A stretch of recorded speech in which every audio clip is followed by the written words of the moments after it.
Hello everyone, I'm Thomas, and I'm here to help you unwind and drift off tonight.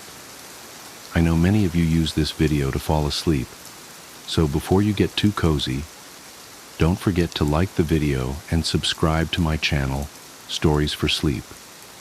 Also, let me know in the comments, where are you from and what time is it as you're watching this. Now settle in, get comfortable, and let yourself relax.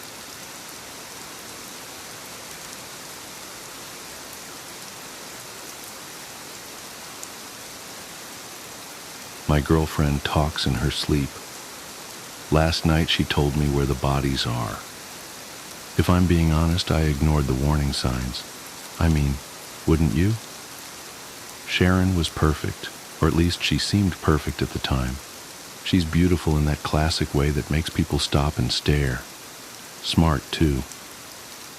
She's got a dry sense of humor that could cut glass, and she knows exactly how to use it. We've been dating for 8 months now. And yeah, maybe it was a little fast, but everything just clicked. From our first date, I knew I wanted her in my life. She felt like the total package. Someone I could actually see myself building a future with.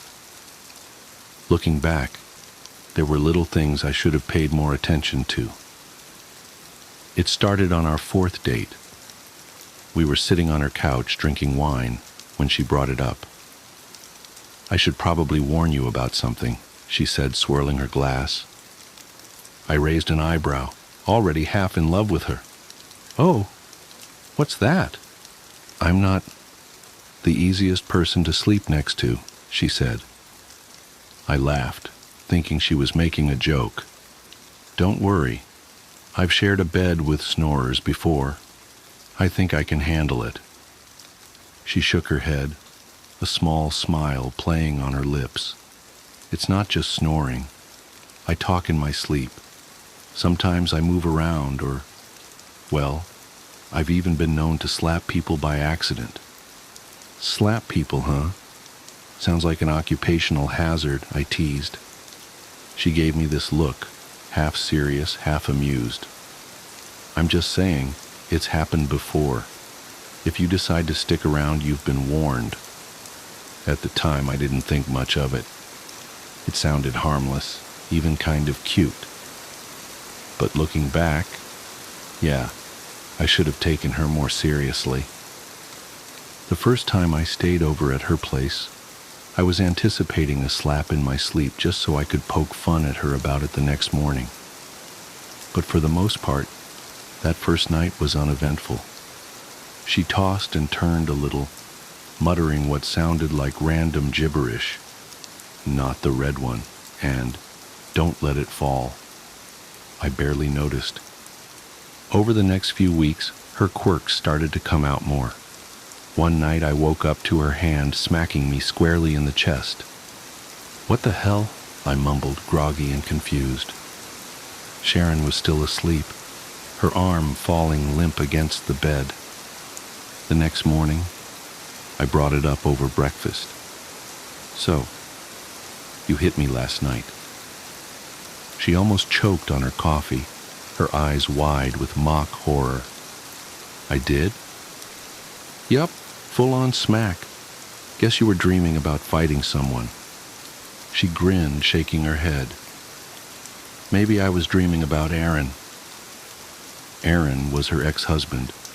She didn't talk about him much, but from what I gathered, their divorce had been messy. The way she said his name, half joking, half bitter, made me wonder if there was more to the story. Still, I laughed it off. At the time, it didn't seem like a big deal. The warnings kept coming, however, in subtle ways I didn't recognize for what they were. A few weeks into staying over, Sharon brought it up again one night as we got into bed. "I wasn't kidding about the sleep stuff, you know," she said. "I know," I replied, pulling the covers over us. "Honestly, it's not that bad. It's sort of adorable." Her smile faltered for just a second. "Just don't freak out if I say something weird, okay?" I gave her hand a reassuring squeeze. Sharon, it's no trouble, really. I think you're perfect, and nothing you say in your sleep is going to change that.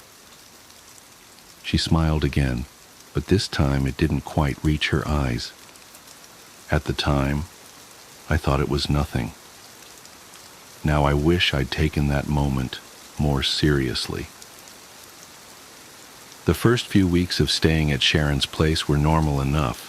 Sure, she moved a lot in her sleep, tossing, turning, even mumbling, but I figured it was just part of her quirky charm. But then her topics of conversation changed dramatically. At first, she'd say things like, "Put that down," or "Get the cat," harmless nonsense, and I'd laugh about it the next morning. But one night, about a month in, I woke up to something different.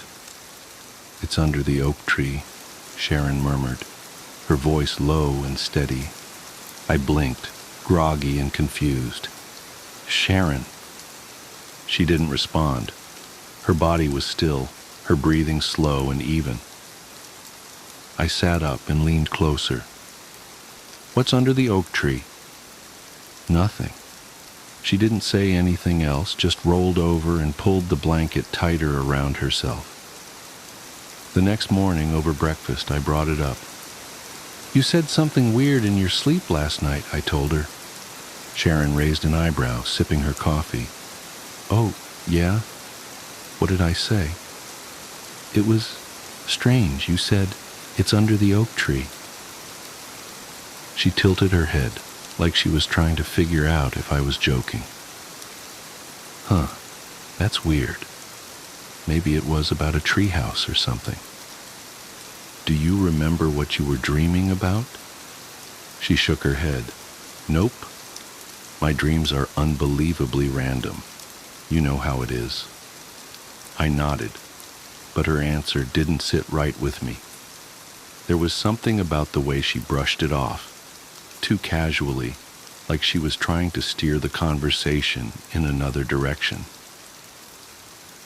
A week later, I woke up to her pacing, circling the bed as if she was measuring the room. "Sharon?" I whispered, rubbing my eyes. She didn't answer.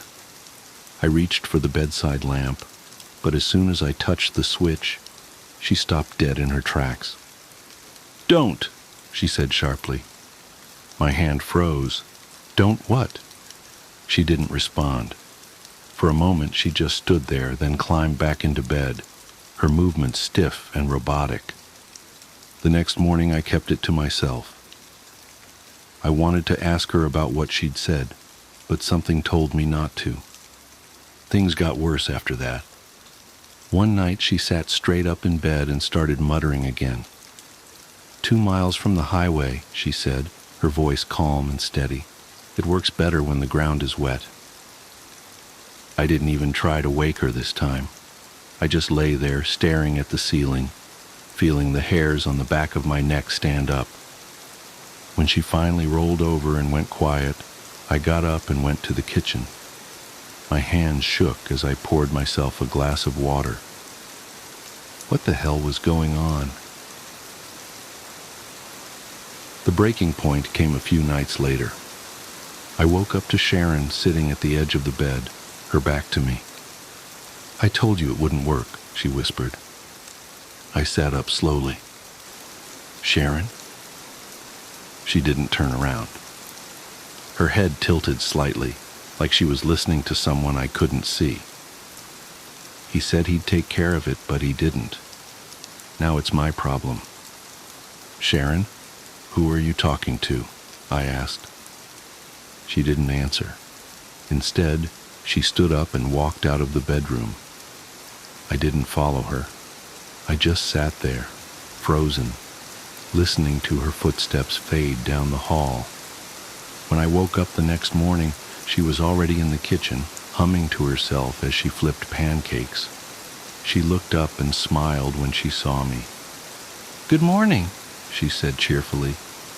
I forced a smile, but my stomach churned. I couldn't stop thinking about the things she'd said in her sleep.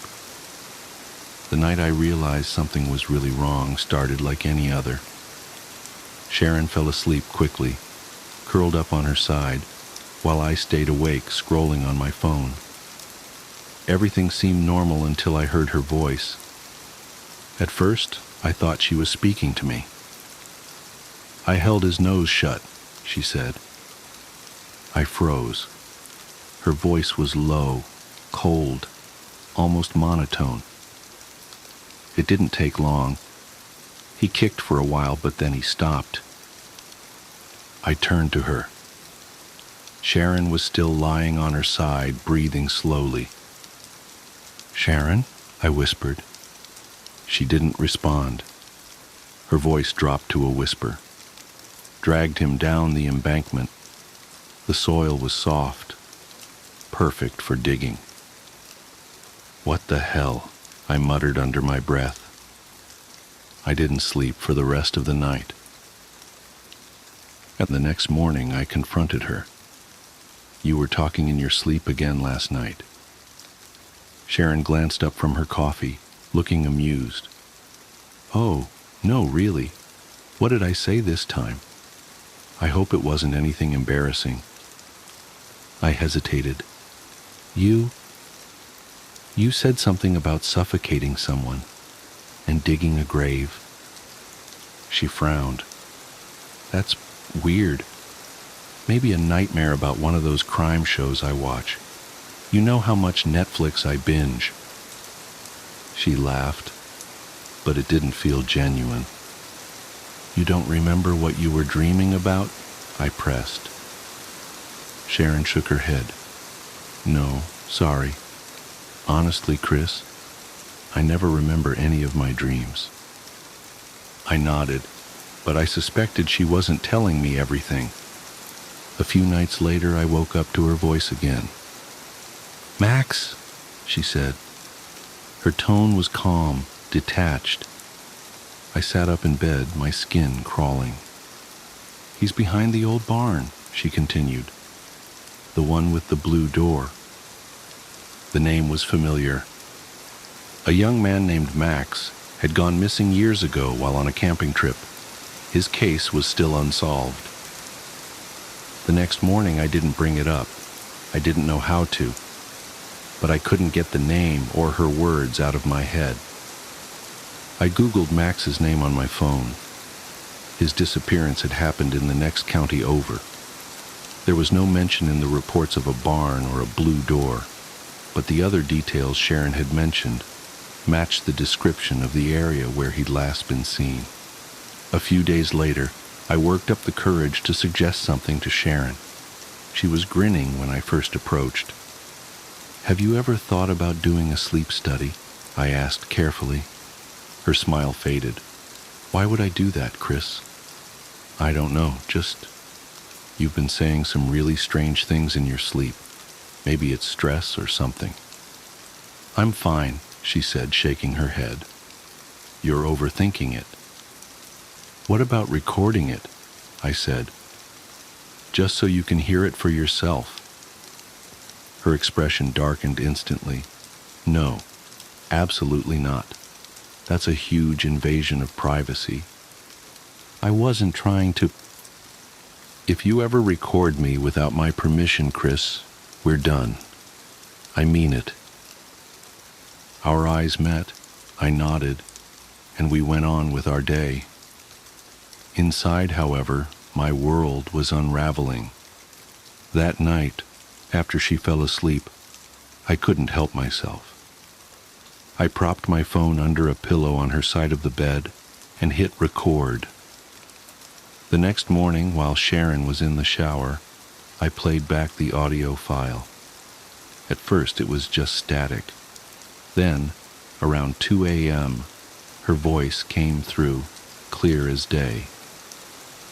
"Nina screamed too much," Sharon murmured. "Fast had to move fast. No mistakes." I froze. Nina. I knew her too. A teenager by that name had disappeared 5 years ago, and her case was still open. No, it couldn't be, I thought. This isn't impossible. I couldn't ignore it anymore. I had to know if what she was saying was true. That afternoon, I drove to one of the locations Sharon had described, a barn with a blue door. It wasn't far, about 20 minutes outside of town. I found it easily enough. The building was old and weathered, its door faded to a dull gray. Behind the barn was a small grove of trees. The soil beneath them looked disturbed, like someone had dug there recently. I told myself to leave, but I couldn't. I grabbed a nearby stick and started scraping at the dirt. I didn't have to dig for long. The smell, pungent and unmistakable, hit me first. Then I saw it, a torn, dirt-streaked patch of fabric clinging to what I could only describe as remains. I stumbled back. My head swam as I struggled to process what I was looking at. Sharon hadn't been dreaming. I couldn't stop myself. Every night after Sharon fell asleep, I set up my phone to record. And every morning, while she showered or made coffee, I reviewed what she'd said.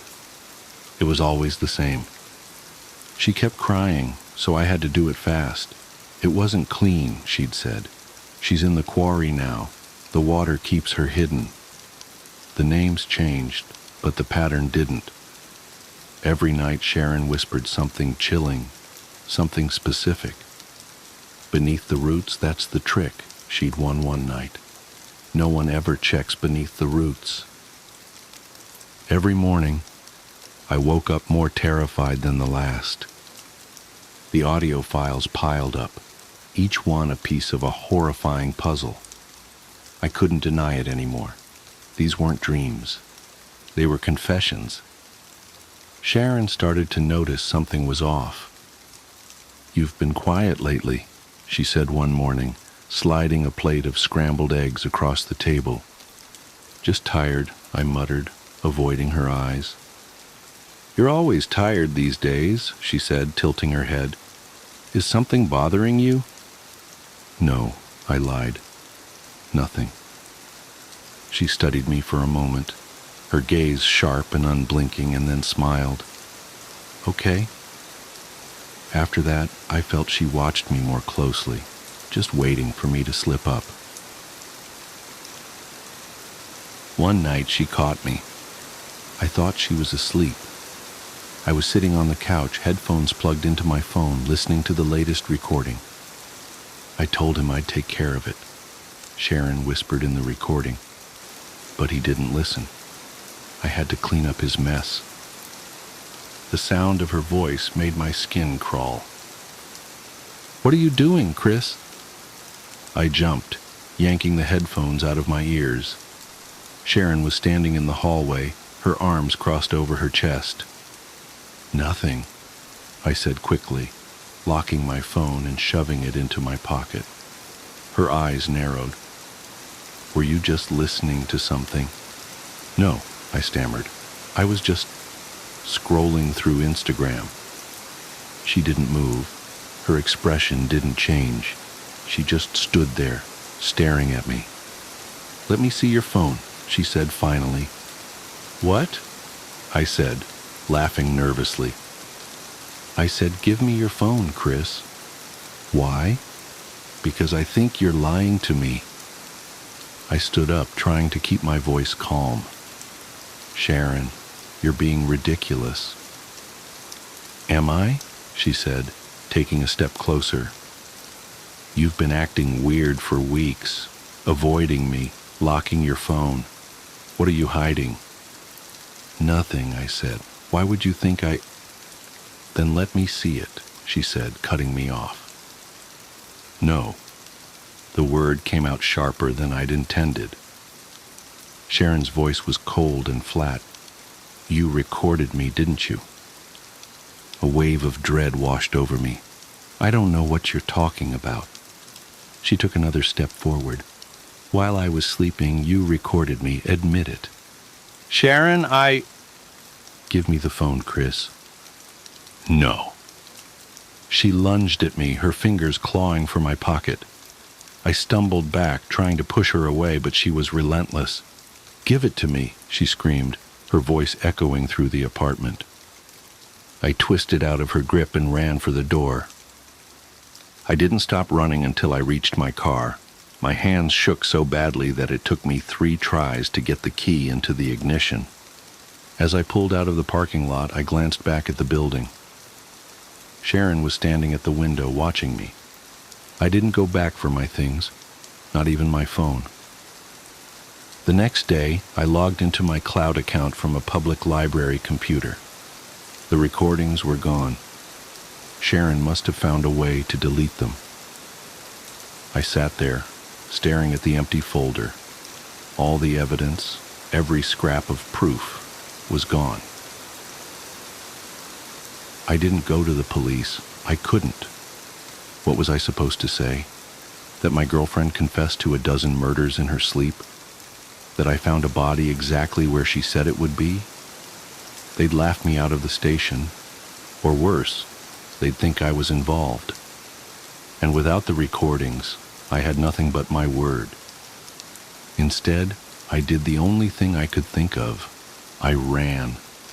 I drove straight to the next town over, checked into a cheap motel, and spent the rest of the night staring at the cracked ceiling, trying to figure out what the hell I was going to do. The next morning, I bought a new phone with cash. It was nothing fancy, just a basic model that could make calls and access my cloud account. Not that it mattered. The recordings had vanished. Every file I'd backed up had been erased. She'd found a way to delete them. For weeks, I stayed in the motel, keeping my head down and jumping at every sound outside my door. I just knew Sharon was out there, watching, waiting for the right moment to strike. I avoided social media, too afraid she would use it to track me down. The only thing I kept up with was the news. Every morning I scrolled through local crime reports, praying I wouldn't see her name, or worse, hear that another body had been discovered. At first there was nothing. No missing persons or disappearances, no murders. For a moment, I let myself believe that maybe I'd scared her enough to stop.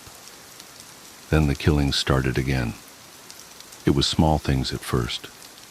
A man found strangled in his home, a woman's body pulled from a lake. Both in neighboring counties, the circumstances eerily similar to the stories Sharon had whispered in her sleep. I told myself it was just a coincidence. It had to be. But then it got closer. A teenage girl went missing from my hometown. Her bike found abandoned on the side of the road just a mile from where I grew up. A week later, her body was discovered in a shallow grave beneath a grove of trees. I couldn't breathe when I saw the report.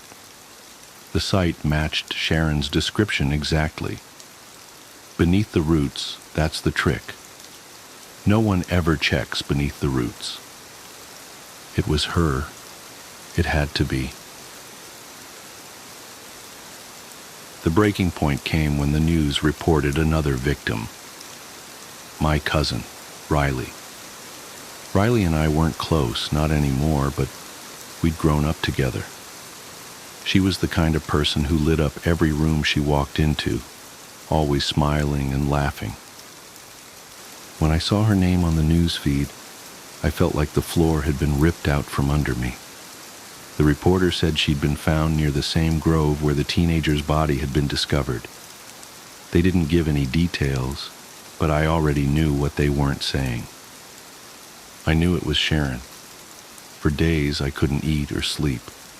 All I could think about was Riley, how I could have stopped this if I'd done something sooner, if I'd gone to the police or told someone, anyone, about what Sharon had said. But I hadn't. I'd run away like a coward, and now Riley was dead.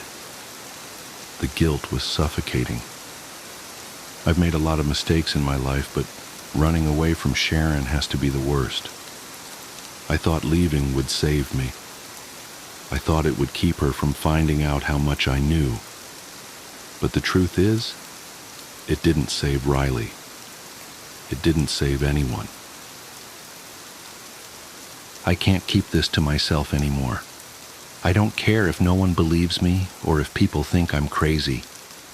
Even if it put a target on my back, I have to tell someone, have to do something. For days I've sat here trying to find the right words. Words that might make someone believe me. Words that might stop her. But the truth is, I don't think it matters anymore. Riley is dead, and it's my fault. I can't stop seeing her face on the news. I can't stop hearing my mom's voice on the phone, shaking as she told me what happened. I could have done something. I could have stopped Sharon, but I didn't. I ran. My hands are shaking, my head is pounding, and my chest feels tight, but I have to get it out. I just need someone to know. Her name is Sharon. She's smart, beautiful, perfect on the outside, and she's a murderer. She's confessed to everything, Max, Nina, all of them. She described how she did it, where she buried them. I thought it was just dreams at first. God, I wanted to believe it was just dreams. But I found one of them. I dug where she said to dig, and there he was. I tried running. I thought if I stayed quiet, she'd let me go. But the killings never stopped. I suppose I want someone to know the truth before she finds me. Because she will. It's just a matter of time. There's a noise. I freeze, my fingers hovering over the keyboard. I hear the sound of glass breaking, of footsteps slow and steady coming from the kitchen. A wave of nausea overwhelms me. I grab the gun from my nightstand, my hands trembling so badly I nearly drop it. Oh God, she's here. I don't know if I'll make it out of this. If I disappear, you'll know why. If anyone finds this, please, don't let her get away with it. The mirror game. I keep telling myself that writing this down will help, that somehow putting the experience into words will make it feel more contained, more manageable. My therapist suggested journaling, though I don't think this is what she had in mind. But I need to document what happened before the details start to fade, or worse, before I start doubting my own memory. It started 3 weeks ago, on a Tuesday. I remember it was Tuesday because I'd just picked up my daughter Emma's art supplies from Michael's. She had a school project due Thursday, and of course, she'd waited until the last minute to tell me she needed specific materials. I remember standing in the checkout line, juggling an armful of colored construction paper, glue sticks, and a fresh pack of Crayola crayons, while trying to respond to work emails on my phone. The woman behind me in line had been oddly insistent about letting me go ahead of her, even though she only had one item, a small round mirror in an ornate brass frame. "You look like you're in a hurry," she'd said, but something about her smile hadn't quite reached her eyes. I thanked her, and didn't think much of it at the time. I wish I had. That night, after Emma had finally gone to bed, leaving a rainbow of crayon shavings scattered across the dining room table, I was doing my usual lock-up routine. Front door, checked and chained. Back door, locked and deadbolted. Windows, all secured. I developed this habit after my divorce 2 years ago. Something about being the only adult in the house made me hyper-aware of home security. I was heading upstairs when I heard it. Footsteps, not the usual house-settling creaks or the neighbor's cat prowling across our deck, but distinct footsteps, like someone wearing hard-soled shoes walking across hardwood floors. The thing is, we have carpet upstairs. I froze mid-step, one hand gripping the banister. The sound had come from Emma's room. "Emma?" I called out, trying to keep my voice steady. "Are you up, sweetie?" No response, but the footsteps stopped. I took a deep breath, reminding myself that kids often get up for water or bathroom trips, but something felt wrong. The air had grown noticeably colder, and there was a strange metallic taste in my mouth, like holding a penny under my tongue. I climbed the remaining stairs as quietly as possible, my sock-covered feet silent against the carpet. Emma's door was closed, though I distinctly remembered leaving it cracked open when I tucked her in. My hand trembled slightly as I reached for the doorknob. "Emma?" I whispered again, easing the door open. The hinges gave a small, betraying squeak. Her nightlight cast a soft blue glow across the room. Emma was in bed, seemingly sound asleep, her dark hair spread across the pillow. Everything looked normal, except the new pack of crayons I'd bought earlier was on her dresser, opened, with several crayons scattered across the surface. I distinctly remembered leaving them downstairs. More concerning was that they were arranged in a peculiar pattern, forming what looked like a crude circle with strange marks around it. My first thought was that Emma must have snuck up to continue working on her project, but as I moved closer to clean up the mess, I noticed something that made my blood run cold. The crayons were still perfectly sharp, unused, and in the center of their circle was a small mirror. Not Emma's pink plastic play mirror, but an antique-looking one with a brass frame. It was identical to the one the woman at Michael's had been holding. I must have made some sound because Emma stirred in her sleep. "Mommy?" she mumbled. "Why are you playing the mirror game?" "What mirror game, sweetie?" I managed to ask, my throat suddenly dry. "The one the lady taught me," she said drowsily. "You have to arrange the colors just right and look in the mirror at midnight, but only if you want to see what's following you." My heart started hammering against my ribs. "What lady, Emma?" But she had already drifted back to sleep. I wanted to wake her up, to demand more answers, but I also didn't want to frighten her. Instead, I quickly gathered up the crayons and grabbed the mirror, trying not to look at its reflective surface. As I turned to leave the room, movement caught my eye, a shadow passing across the wall, cast by nothing I could see. I hurried out, pulling Emma's door firmly shut behind me. In the hallway, I examined the mirror more closely. It was definitely the same one from the store, down to the intricate leaf pattern carved into its frame. But I hadn't bought it. I hadn't even touched it. My hands were shaking so badly I nearly dropped it. The rational part of my brain tried to form explanations. Emma must have somehow gotten it from somewhere. Maybe it was an old one we'd had lying around that just looked similar. Maybe... The sound of footsteps interrupted my thoughts. This time, they were behind me. I spun around, but the hallway was empty. The temperature had dropped even further. I could see my breath forming small clouds in the air. The footsteps continued, slower now, deliberate. They seemed to be circling me. Without thinking, I glanced down at the mirror in my hands.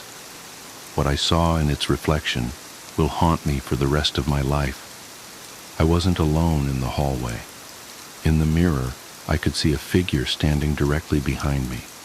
It was tall, impossibly tall, its head nearly touching the ceiling. Its proportions were all wrong, limbs too long, joints bent at unnatural angles. But what truly terrified me was its face, or rather, the lack of one. Where features should have been, there was only a smooth, blank surface, like untouched clay. I couldn't move, couldn't breathe. In the mirror, I watched as the figure slowly raised one elongated hand and placed a finger against where its lips should have been, in a shushing gesture. The mirror slipped from my numb fingers.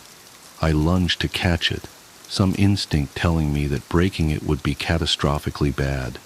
But before it could hit the floor, the mirror disappeared, simply vanished, as if it had never existed. The temperature returned to normal so quickly my ears popped. I stood there for several long minutes, heart racing, trying to process what had just happened. Finally, I forced myself to move, to check on Emma. She was still sleeping peacefully, her room completely normal, no sign of crayons or mirrors or anything out of place. I didn't sleep that night, or much since then, if I'm being honest. I've gone over security camera footage from our Ring doorbell and indoor cameras. There's no sign of anyone entering our house, no strange woman, no impossible figure. The Michaels receipt shows only the art supplies I remember buying. Emma has no memory of any mirror game or mysterious lady, and the crayons are still in their box downstairs, untouched. But things have changed. Small things at first, items slightly out of place, cold spots in the house, the occasional sound of distant footsteps. Then bigger things. Every mirror in our house has had to be covered or removed because sometimes, just sometimes, the reflections don't quite match reality. They show things moving in empty rooms, shadows where there shouldn't be shadows, and occasionally in the corner of the frame, something tall and wrongly proportioned. Emma's been having nightmares, though she can't remember them when she wakes. She started drawing disturbing pictures at school, always featuring a tall, thin figure standing in the background. Her teacher called me in for a conference yesterday, concerned about the dark themes in Emma's artwork. I didn't know how to explain that my 7-year-old's artwork was the least of my worries. I've tried researching similar incidents online. Most of what I've found is obviously fake, creepypasta stories and urban legends. But buried in a local Facebook group, I found a post from 3 months ago. A man describing a strange encounter at Michael's with a woman selling antique mirrors. His 6-year-old son had disappeared a week later. The post was deleted within hours of me finding it, and when I tried to message the author, the account no longer existed. I called the Michaels store yesterday asking about the woman I'd seen. The manager sounded uncomfortable and said they had no employees matching my description. When I pressed further mentioning the mirror, she got very quiet and said, "We don't sell that kind of merchandise here." She hung up before I could ask what she meant. Last night I heard Emma talking in her sleep again. "It's okay," she was saying to someone, or something. "Mommy will learn to play the game properly soon. The lady said everyone does, eventually." I'm writing this all down now because I need there to be a record. Because this morning, when I was making Emma's lunch, I found a crayon drawing on the kitchen counter that I know wasn't there last night. It shows 2 figures, one small, one impossibly tall, standing in front of what looks like our house. They're both holding small, round mirrors, and in the bottom corner in Emma's careful handwriting, it says, 12, tonight, don't be late, Mommy. It's 11:47 p.m. now. Emma's asleep upstairs. I can hear footsteps moving around her room again, but I'm done pretending they're just house noises. On my dresser, there's a small, brass-framed mirror that I know I didn't put there. My phone's almost dead, and none of my chargers seem to be working. The temperature's starting to drop. 11:52 p.m. If something happens to me, please make sure Emma is taken care of. And whatever you do, if you're ever at Michael's and a woman offers to let you go ahead of her in line, don't accept. Don't look at what she's holding. Don't let her talk to your children. 11:57 p.m. The footsteps are getting closer. The mirror is calling to me. I don't want to look, but I'm not sure I have a choice anymore. Emma needs me to play the game properly. 12 a.m. It's time. If anyone finds this, I'm sore. The document ends here. A follow-up note has been added in different handwriting. The above account was found on a laptop in the home of Sarah and Emma Mitchell, who were reported missing on October 12, 2024. Despite extensive searches, no trace of either mother or daughter has been found. The only potential evidence was a collection of crayons arranged in a circle on Sarah's bedroom floor and a small antique mirror that investigating officers noted in their initial report, but which was not present when crime scene photographers arrived. The case remains open. If anyone has information about Sarah and Emma Mitchell's whereabouts, or about similar incidents involving mirrors and art supply stores, please contact the Springfield Police Department, reference case number SP 2024-10-12-7731. Do not attempt to investigate independently. Do not attempt to recreate the mirror game. Do not accept offers from strangers in checkout lines. And if you hear footsteps in your house tonight, don't look in any mirrors. Just don't. The morning commute. I've been trying to write this down for 3 days now. My hands still shake when I think about it, but I need to document what happened while the details are fresh. Maybe someone can make sense of it, because I sure can't. I keep checking news sites and local forums, but there's nothing. Just the usual traffic reports and weather updates. It started last Wednesday. Nothing special about that morning. Just another dreary February commute. I remember being annoyed because my travel mug was leaking slightly, leaving little brown rings on my center console. The heat was blasting to fight off the 28-degree chill, making that plasticky new car smell more noticeable than usual in my recently leased Civic. I always take the back roads to avoid I-95 traffic. There's this stretch of Route 27 that winds through the woods for about 4 miles before connecting to the industrial park where I work. Usually I zone out on autopilot there, just following the gentle curves while my mind wanders to the day ahead. But something felt off that morning, even before anything actually happened.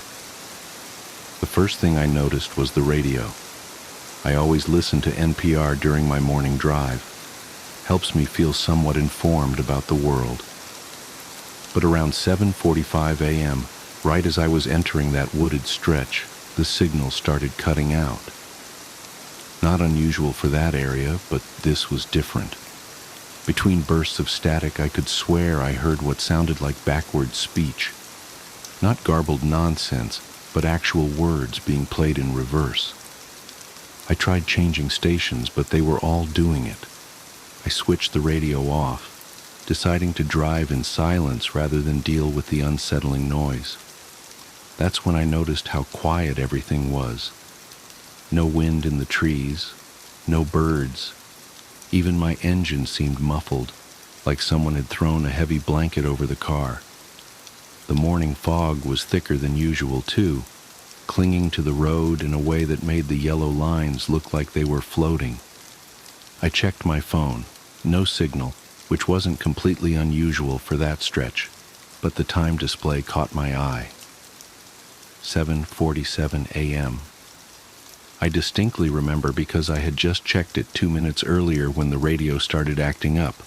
Still 7:47 a.m. I watched for another 30 seconds or so. Still 7:47 a.m. The seconds weren't moving. My rational brain kicked in. Obviously, the phone's frozen. Force restart it later. But my skin was starting to prickle. That animal instinct that tells you something's wrong before your conscious mind can process why. I pressed the accelerator a little harder, wanting to get through the woods and back to civilization. That's when I saw the first one. At first I thought it was just a trick of the fog, a darker patch that seemed to be moving wrong. You know how fog usually drifts with the wind? This patch was moving perpendicular to the rest, like it was cutting through it. As I got closer, it resolved into what looked like a person walking alongside the road. Nothing inherently scary about that, except they were walking backwards, perfect fluid backward steps, like a video being rewound. And they were wearing what looked like business casual clothes, slacks, button-up shirt. But the fabric was wrong.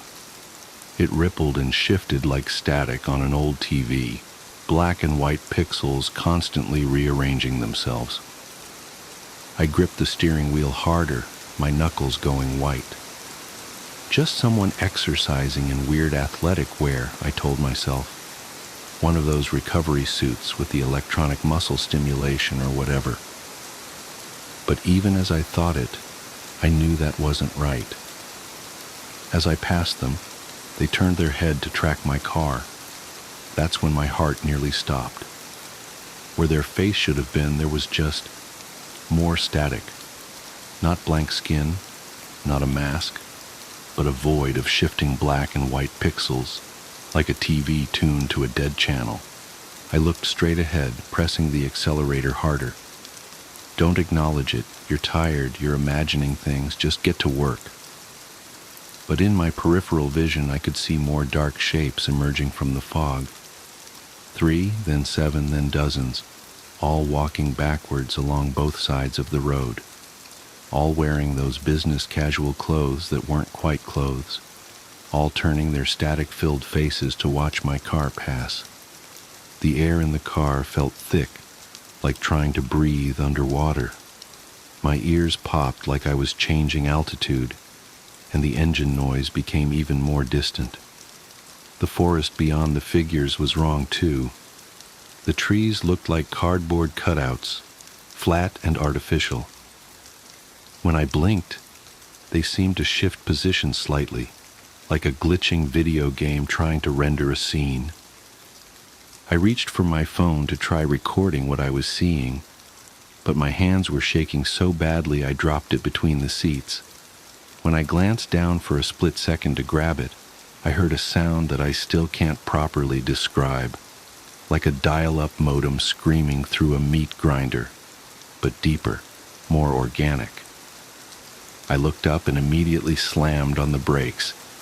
One of them was standing in the middle of the road facing my car, not walking backwards like the others, just standing perfectly still. It was closer than any of the others had been, close enough to see details I wish I hadn't noticed. Its clothes weren't just shifting patterns, they were flowing upwards, like water running in reverse, and there were gaps in it, places where the static cleared for a fraction of a second, showing something underneath that my brain refuses to properly process. Something geometric but non-Euclidean, folding in on itself in ways that shouldn't be possible. I sat there, engine idling, hands frozen on the wheel, staring at this thing through my windshield. It cocked its head at an angle that went slightly too far, like a bird but wrong. The static of its face started forming patterns, almost like it was trying to mimic my features. That's when I noticed the temperature display on my dashboard. 77.7 degrees. The same numbers kept flickering over and over, even though I could see my breath fogging in the freezing air. The clock read 7:47 a.m. The odometer was stuck on 7,177.7 miles. That's when I did something either very brave or very stupid. I laid on the horn. The sound came out distorted, stretched and warped like it was being played at quarter speed. But it had an effect. The figure in the road spasmed, its form glitching violently, and then it moved. Not stepped or walked, but moved, like a video file corrupting. One frame it was in the road, the next it was beside my car, hand pressed against my driver's side window. The static of its face pressed close to the glass, forming and reforming into almost recognizable patterns. Was it trying to communicate? Trying to get in? I didn't wait to find out. I slammed the accelerator and swerved around where it had been standing. My tires found purchase on the wet asphalt and I shot forward, engine finally roaring at its proper volume. In my rearview mirror, I could see all of them turning to watch me go. Their movements jerky and wrong, like stop-motion animation at too few frames per second. The fog began to thin. My phone suddenly chimed with a dozen delayed notifications. The radio burst back to life mid-sentence, some story about local council elections. The clock jumped to 8:15 a.m. The temperature reading settled back to a realistic 29 degrees. Everything was normal again. I pulled into the first gas station I saw, hands trembling so badly I could barely put the car in park. The morning commuters filling their tanks and buying coffee gave me odd looks. I must have seemed crazy, sitting there hyperventilating in my car. When I finally got my breathing under control, I checked my phone. The photos I tried to take were corrupted, just blocky digital artifacts and strange patterns. But I did find something else. In my podcast app's recently played history, there was an entry from 7:47 a.m. It's just 30 seconds of what sounds like white noise, but if you play it backwards and adjust the speed, it almost sounds like words. I uploaded it to my computer and ran it through some audio software, but I still can't make out what it's saying. I called out sick that day, drove home taking the interstate, even though it added 40 minutes to my journey. I've been taking that route ever since, even though it means leaving an hour earlier and sitting in traffic. Better than the alternative. But here's the thing that really keeps me up at night. I decided to do some research into that stretch of Route 27. Found some old forum posts and local news articles. Over the past decade, there have been an unusually high number of single-car accidents there, always between 7:45 and 7:50 a.m. The police reports all read similarly. Driver lost control of vehicle. No obvious cause determined. Driver claimed mechanical malfunction, but no evidence found. And the victims? All commuters, all wearing business casual. I keep telling myself there must be a logical explanation. Bad cell reception and a frozen phone, fog playing tricks on my eyes, stress and an overactive imagination. But yesterday, I was reviewing some old work emails and I noticed something that made my blood run cold. Every email I've ever sent between 7:45 and 7:50 a.m. is corrupted. The text is replaced with strings of sevens and static characters. The timestamps are all stuck at 7:47 a.m. I have to drive to my sister's wedding next week. It's a 6-hour trip and I've mapped 3 different routes. They all intersect with Route 27 at some point. I don't know what I'm going to do, but if you're reading this and you commute through wooded areas in the early morning, do yourself a favor.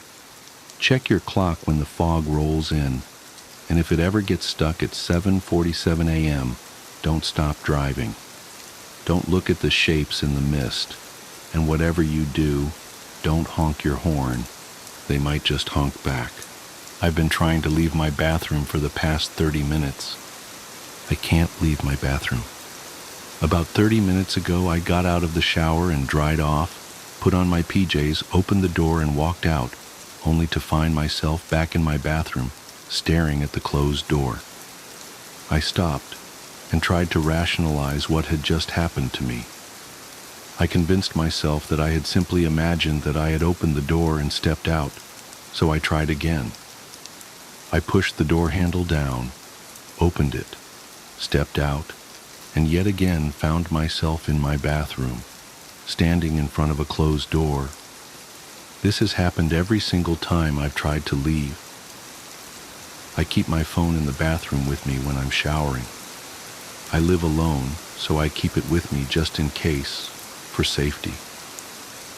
The first thing I did was call my parents. My dad didn't pick up, but my mom did.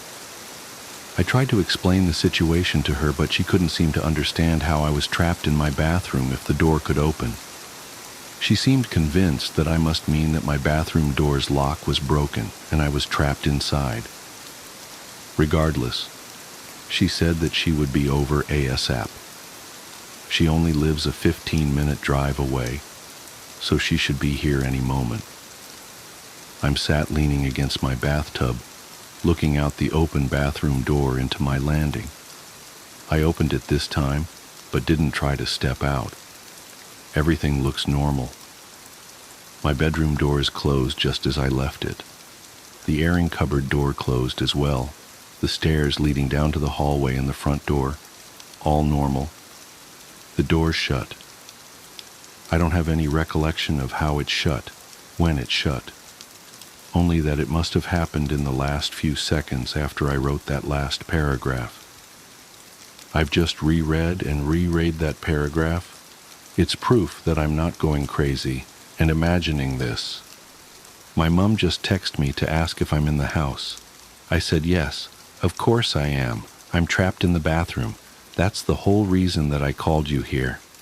This is what she has sent. Mom, why aren't you saying anything? Me, what do you mean? Mom, are you even in there? Me, yes, I'm in here. Are you here? Mom, I'm outside the bathroom door. I've been calling your name. I don't understand. I can't hear anything through the door. I'm going to open it. I can see my landing, my stairs, my front door, but no Mom. I tried to walk out, but it was fruitless. Back staring at the closed bathroom door. My mom tried the handle of the door from her side, but it won't open. She brought tools to unscrew the lock. She says she's doing it now, but I can't hear anything, and I can't see the handle moving. Okay. Mom texts me to say the lock is taken out, but the door still won't open on her side. She looked through the circular hole in the door where the lock was, but just saw my bathroom. Empty. There's no hole on my side of the door. The handle and lock are intact. I have no idea what's happening, or how I can get out. After much convincing my mom that I am in fact in here, she said she is calling someone to possibly knock the door down. I'm worried that once they do that, they will find an empty bathroom, and yet I will still be here, trapped in my bathroom. There's no plug sockets in here, never mind my phone charger. My phone will die at some point. I'm already on 24%. When it runs out, I might lose my only point of contact with the rest of the world. I don't know what to do. Mom's left now to get help. I'm sat wondering what I can do. I tried to break the door down myself. I knew it wouldn't work, but I had to try. I remember reading once on Reddit that you shouldn't use your shoulder. You should try to kick the door by the lock because it's the weak point. It didn't work. I'm not sure any part of this door has a weak point now. The window is small, and I'm not sure if I'd actually be able to fit out of it. Scratch that. The window won't open either. There are locks on the windows in my house. You can lock them with a little key, but I never received any when I moved in, so I've never been able to lock them. It's locked now, though. It's got one of those white plastic cheap blinds covering it. I ended up ripping it down. It's pulled some plaster down with it, but now I can get at the window better. It's straight above the toilet, so I am kneeling on top of the toilet lid, yanking at the window handle. It won't. Wait, it opened. I didn't notice how dark it was outside. It shouldn't be dark. It's midday. I looked around, desperately trying to see anyone. No one's around. Everything looks kind of muted. I can't describe it. Nor can I describe the deep-seated feeling of dread and wrongness as I look out into my neighborhood. My instincts are telling me not to, but I stick my head out to look down to where I could possibly drop to. My window's closed. I never felt myself move. but my window's closed. Even the fucking plastic blind is back in place. I'm sat on the floor now, as far away from the window and door as I can get. I feel sick. Mom came back along with her work friend. He helped her unscrew the hinges and remove the door. I'm not in there. They can't see me. My mom sent a photo of her inside the bathroom, with no me. She thinks this has all been a joke, and is refusing to reply to my texts or answer my calls. I'm on 14% battery. I don't know if I will ever get to leave. This might be my only chance to say goodbye to my mom, but she won't answer her phone. Edit. I've ripped down the shower curtain, and yet I'm staring at it right now, hung up, hanging over the side of my bath. I looked out the window again. I think I heard a rumbling, low, quiet rumbling. I haven't opened the window since. My phone's on 1%. If I get out, I will update this post. If no edit comes, assume I'm still here, the anniversary. Something's wrong with the light. I'm standing at the altar of St. Michael's Church, my husband Thomas's hands clasped in mine, and the afternoon sunlight streaming through the stained glass windows isn't moving. It should be shifting, creating slowly sliding patterns of blue and red and gold across the wooden pews. But it's frozen, static, like a photograph. "Margaret," Thomas says, his voice gentle as always, "do you take this man in renewal of your sacred vows?" The words fade into a hollow echo as I stare at his face, his familiar face, lined now with 25 years of laughter and worry and love. But something strange about his eyes. They're the same warm brown they've always been, but there's a depth to them I've never noticed before, like looking down a well and seeing something move in the darkness far below. I've done this before. The thought hits me with such force that I actually sway slightly on my feet. Thomas's grip on my hands tightens, just a fraction, just enough to steady me, just enough to trap me. "Margaret?" he prompts again, still smiling that gentle smile. "Are you all right, dear?" The word catches in my throat as memories begin to surface, like bodies floating up from the bottom of a lake. Hundreds of them, thousands, each one a different version of our marriage, playing out in parallel tracks across 25 years. Making dinner in our first apartment, chopping carrots, noticing a strange metallic taste to the coffee he'd made me that morning, beginning to feel dizzy. Reset. Finding a hidden compartment behind the basement shelves, filled with photographs of women who'd gone missing in the area, my hands shaking as I recognized their faces from the news. Reset. Waking up in the middle of the night to find him standing over our bed, perfectly still, watching me sleep with eyes that reflected the darkness like a cat's. Reset. Each memory burns as it surfaces, searing away the comfortable fog I've been living in. How many times have I discovered the truth? How many times have I tried to run, to tell someone, to fight back? How many times has he simply reset everything, starting our marriage over from the beginning, wiping my memory clean like erasing a chalkboard? "Margaret?" There's an edge to his voice now, barely perceptible beneath the concern. The pressure of his hands on mine increases slightly. In the pews, our friends and family sit in perfect stillness, their faces fixed in expressions of joy and celebration. They haven't moved in several minutes, I realize. They might not be breathing. "I remember," I whisper, the words falling from my lips before I can stop them. I remember everything. Thomas's smile doesn't waver, but something shifts in those deep brown eyes. Something ancient and patient and hungry unfolds itself behind his human face. No, dear, he says softly. Not everything. Not yet. And then he shows me what else I've forgotten. The first time I tried to leave him was 6 months into our marriage. The memory surfaces like a splinter working its way out of skin. I'd found a notebook in his study, hidden behind a row of engineering textbooks. The pages were filled with detailed observations of my daily routine, dating back to 3 years before we'd even met.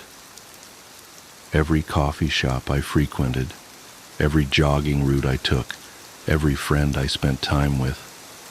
The final entry was a calculation of exactly how long it would take me to accept his proposal. I packed a bag while he was at work, left a note saying I was visiting my sister, and drove straight to the airport. I made it as far as the ticket counter before the fluorescent lights began to flicker, and time slipped, like missing a step on a staircase. When I opened my eyes, I was back in our apartment, making coffee on a sunny morning 6 months into our marriage. The notebook didn't exist. The memory of finding it felt like a dream, growing fainter by the second. But now, standing at the altar 25 years later, I remember that moment with perfect clarity. And I remember what came after. I remember every attempt to escape, every time I gathered evidence, every time I went to the police, every time I tried to warn the other women I'd seen in those photographs. Every single time, reality would shiver and reset, and I'd find myself back in our life together, my memories wiped clean, starting fresh with only a lingering sense of unease that I could never quite place. How many times? I ask, my voice barely audible over the oppressive silence of the church. None of our guests have moved. The sunlight remains frozen on the floor. Thomas smiles wider, and for a moment I see something else beneath his face, something with too many teeth. You know I'm a perfectionist, dear, he says. I wanted to get it exactly right.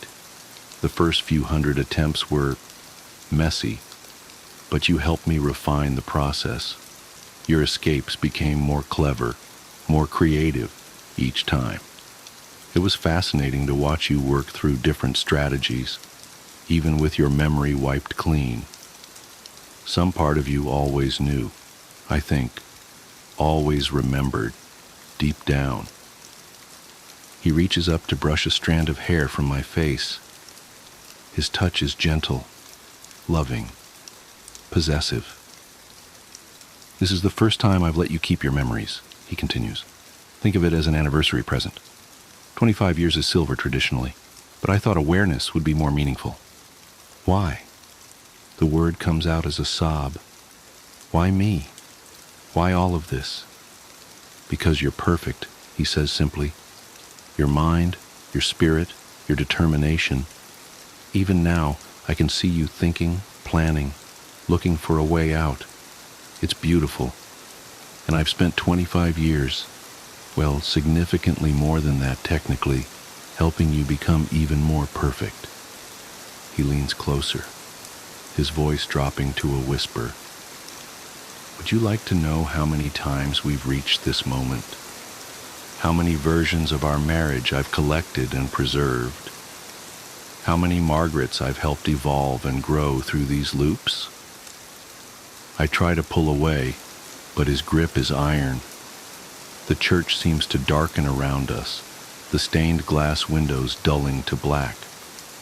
Our audience of friends and family begin to fade like old photographs, revealing their true nature. Empty shells, props, memories given form but no substance. The best part, Thomas continues, is that this isn't even the final version. We're going to keep working on it, you and I, making it better, making it perfect. And now that you're aware, the real work can begin. The darkness at the edges of my vision begins to creep inward. I can feel time starting to slip again, reality preparing to reset. But this time it's different. This time, I'll remember. Happy anniversary, my love, Thomas says, and his face splits into something that was never human at all. The darkness swallows us both, and somewhere in the distance, I hear wedding bells begin to toll. I wake up on the morning of my wedding day, 25 years ago. Sunlight streams through the window of my childhood bedroom. My wedding dress hangs on the closet door, pristine and white. I remember everything. And somewhere nearby, my perfect, patient husband-to-be is waiting to begin again. Rather than scream, I smile, because this time I remember all my previous attempts to escape. Every strategy, every failure, every reset. 25 years of experience compressed into perfect clarity. And I have a new plan. This time will be different. This time I'm not running away. This time I'm taking him with me into the void. Why I didn't shower for 21 years. I have nightmares where I'm trapped in a shower. The drain is plugged, and the water won't stop pouring down on me. Water rises to my ankles, to my waist, and then over my head. The shower curtain turns to glass, and my screams turn to gargles. A dark figure presses its face against the glass on the other side, and it watches me. I plead, but it won't let me out. I swallow water and flail helplessly in my glass coffin. I wake up gagging. I know where the nightmare came from. I never have to dig deep. The incident is never far from my subconscious. Finding it is easy. Getting over it is not. It was the summer of my 12th birthday when the Hudsons moved in across the street. 3 people, one of them a really old woman. She was tiny, frail, skeletal almost. Thin white hair, faded blue flowery dress. Her head hung from her neck, and it wobbled as the man pushed her up a makeshift wheelchair ramp into the house. At the time, I couldn't figure out if she was alive or dead. A few minutes later, she appeared in an upstairs window, sitting in her wheelchair. She was directly facing my bedroom, and I cautiously peered out from behind my curtains. Her head was upright now, and she stared at me. Just stared, without moving her head an inch. I closed my drapes. For days, she sat at the window. She watched the cars putter down our suburban road and gazed at the neighborhood kids scurrying through their yards. I never saw anyone else in the room. Never saw her move from that wheelchair. At night, I'd nervously peek through the crack in my drapes. Her silhouette was still in that window, lights off, staring out into the darkness at my bedroom. I couldn't tell, but I knew she was watching me. The stories about her cropped up pretty quick amongst my friends in the neighborhood. That she was a witch, that she was just a doll, that she was actually dead. But I knew she wasn't dead. Sure, I never saw her move from that window, not once, and I never saw her head turn, but I felt her eyes move as they studied me. I could feel her watching me. All alone in my bedroom, in the middle of the night with my drapes firmly shut, I'd wake up and shudder. Her eyes were on me, I just knew it. I began sleeping on the floor. The lower I was, the better. Maybe she couldn't see me if I was on the floor. I told my parents that the old woman across the street was creeping me out. I pleaded with them to talk to the Hudsons and ask them to move her to a room without a window. They laughed and told me to let her live out her twilight years in peace. She was just watching the street, they said, and that probably made her feel happy and feel younger. "Are you just going to stick me in a windowless room when I'm an old lady?" My mom laughed. "Remind me to move in with your sister when I'm in a wheelchair." A week later, there was some commotion at the Hudsons. I watched from my bedroom window as the man ran out of the house and opened up the double doors of his van. He jogged inside, and he reappeared minutes later pushing the old woman in her wheelchair down the ramp. She looked frailer than before. She couldn't have weighed more than 70 pounds. Her head was flung to the side, resting on her right shoulder. Her body jostled in the wheelchair, but her eyes never left me, watched me the whole time. The man picked her up and placed her in the car. He folded the wheelchair and stuffed it in the trunk. He quickly hopped into the driver's seat. The younger woman pounced into the passenger seat, and the man put his foot to the pedal. The old woman's limp head still faced me. It bobbed up and down as the van reversed down the driveway. I studied her face. It was expressionless, emotionless. Her tongue slightly hung from the right side of her mouth. But her eyes were on mine, and they stayed on me. The van accelerated down the street, and it was gone. My parents heard the news that afternoon from other neighbors. The old woman's condition was getting worse, and the Hudsons had taken her to some sort of a home. She wouldn't be coming back. I went straight to my bedroom, and I looked across the street. I smiled. Her window was finally empty. The Hudsons didn't come back the next day. No van. That night, I looked out towards the old woman's window. There was no one there, no wheelchair, but the bedroom light was on. I remember telling my dad I thought it was strange, and he just shrugged and said, "Must be on some sort of timer or something." I woke up in the middle of the night and nervously peered out my bedroom window. That bedroom light was still on. It suddenly flicked off, and I ducked below my window frame. I slowly rose and looked out, expecting to see the silhouette of that tiny skeletal being. I watched for 10 minutes, pinching and straining my eyes. The lights quickly flickered on and then off again. I slept on the floor again, clutching my pillow close. I had a late baseball practice the next evening. When I got home, my house was empty. My parents were at my little sister's softball game. I headed to the shower to rinse off. About 3 minutes into my shower, I felt cold. The hot steam was escaping the bathroom somehow, which didn't make sense because I had shut the door. I wiped the shampoo from my eyes, turned my head, and I heard a strange noise that would haunt me in nightmares for years. The metal rings of the shower curtain being dragged across the shower rod. Someone was slowly opening the curtain. The shampoo stung my eyes, and through the stinging I saw a dark figure behind the curtain. Long, pale, bony fingers gripped the curtain as it slowly opened. I instinctively backed up in the shower, and the curtain opened completely. There stood the old woman. I must have only looked at her for 1, maybe 2 seconds, but at that moment, time stood still. All these years later, I can still draw you a vivid picture of the horrifying image in front of me. Disheveled white hair crazy in her eyes, bones jutting out from under her stretched skin, stark naked, blotchy skin, warts all over her body, skinny breasts hanging to her waist, hair where I didn't know people could grow hair.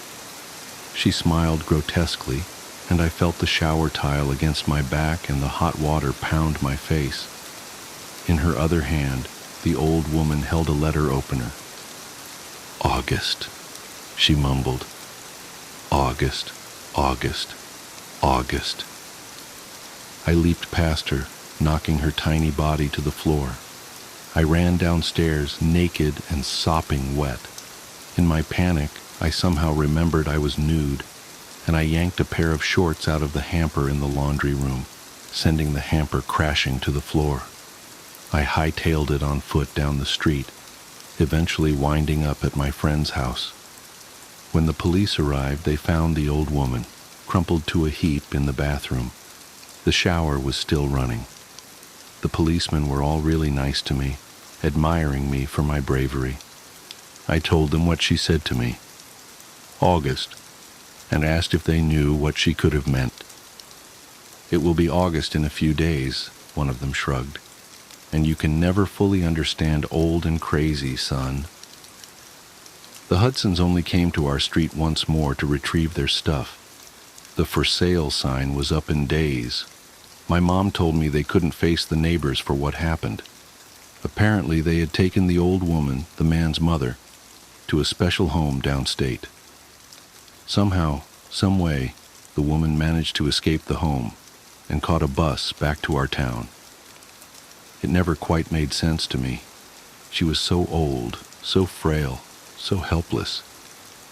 She could barely move those weeks she lived in that house. How had she managed to travel hundreds of miles on her own?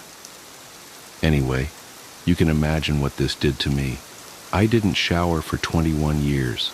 I took baths, which I suppose aren't that different. It's still a tub, and it involves hot, soapy water. But a shower, with its closed curtain, water peppering the tub floor and steam climbing the walls, you get lost inside your own head in the shower. Thoughts consume you, and it feels so utterly safe. For a few minutes, you are alone from the world. It's your own private, misty kingdom. But that's what makes the shower dangerous. You're enclosed, vulnerable, naked. You're exposed. I talked to people about it. My parents, a shrink. But mainly I tried to push the incident deep down into places where I couldn't find it. I didn't talk about it with anyone since I was a kid. Life carried on. Besides the baths, I was pretty normal. A few months ago, something inside me clicked. I felt the urge to re-examine the incident. It was almost like a voice in my head was telling me to do it. My head wanted closure. I spent hours online one night trying to track down any information on the Hudsons and the old woman. I finally found what I was looking for. An obituary for the old woman. She had died 4 years ago. Somehow that walking skeleton hadn't checked out for another 15 years. The obituary photo was a black and white picture from when she was a young woman. It was a photo of her and her deceased husband on their wedding day. His name was August, and he looked exactly like me. I closed the browser and stared at my computer desktop for 10 minutes. It finally made more sense, why she called me August, why she was obsessed with watching me. Maybe she used to write letters to her husband, and that's why she was clutching the letter opener that night. For a small moment, I felt a little better.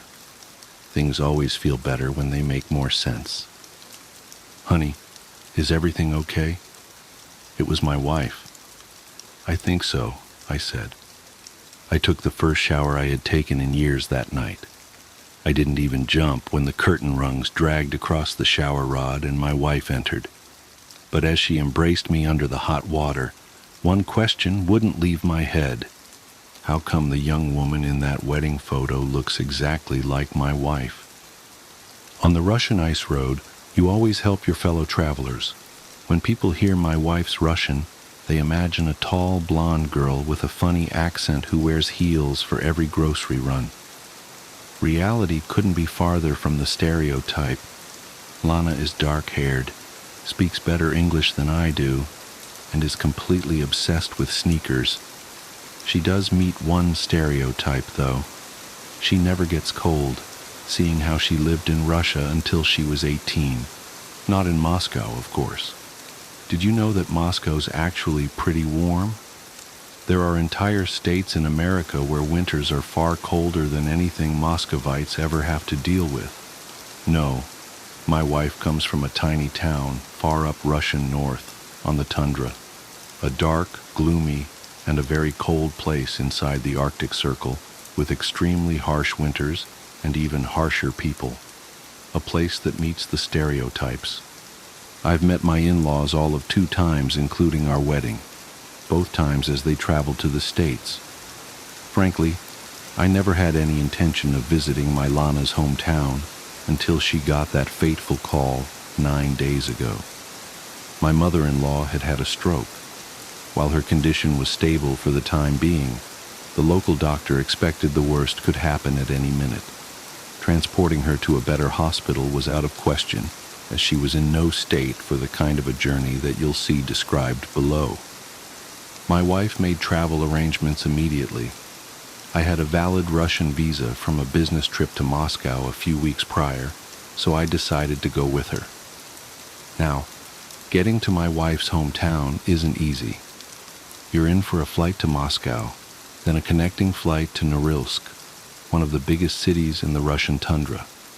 From there, it's an hour-long trip down the Yenisei River, by barge in summer and on cars over ice in the winter.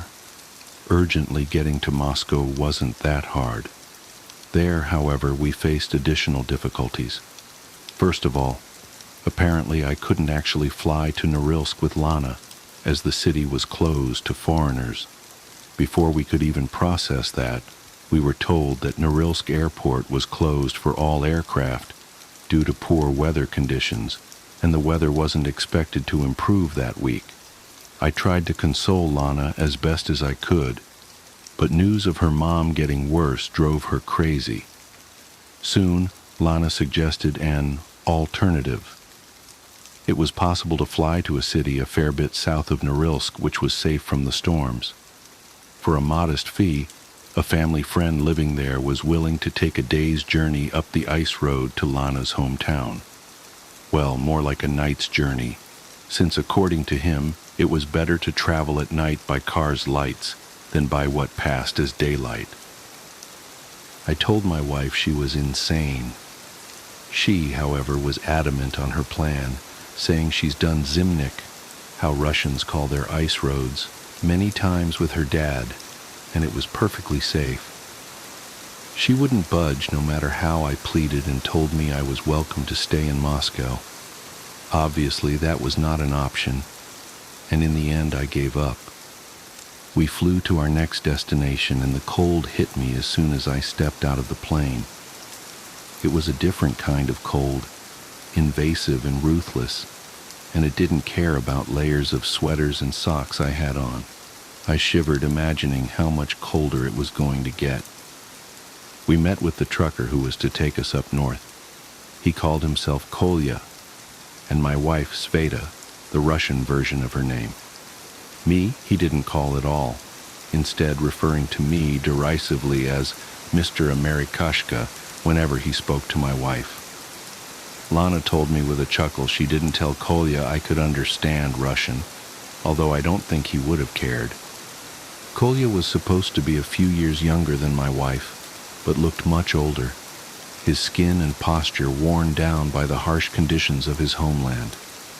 He laughed at our American shoes and coats and said he would pack extra jackets, woolen socks, and valenki for us, just in case.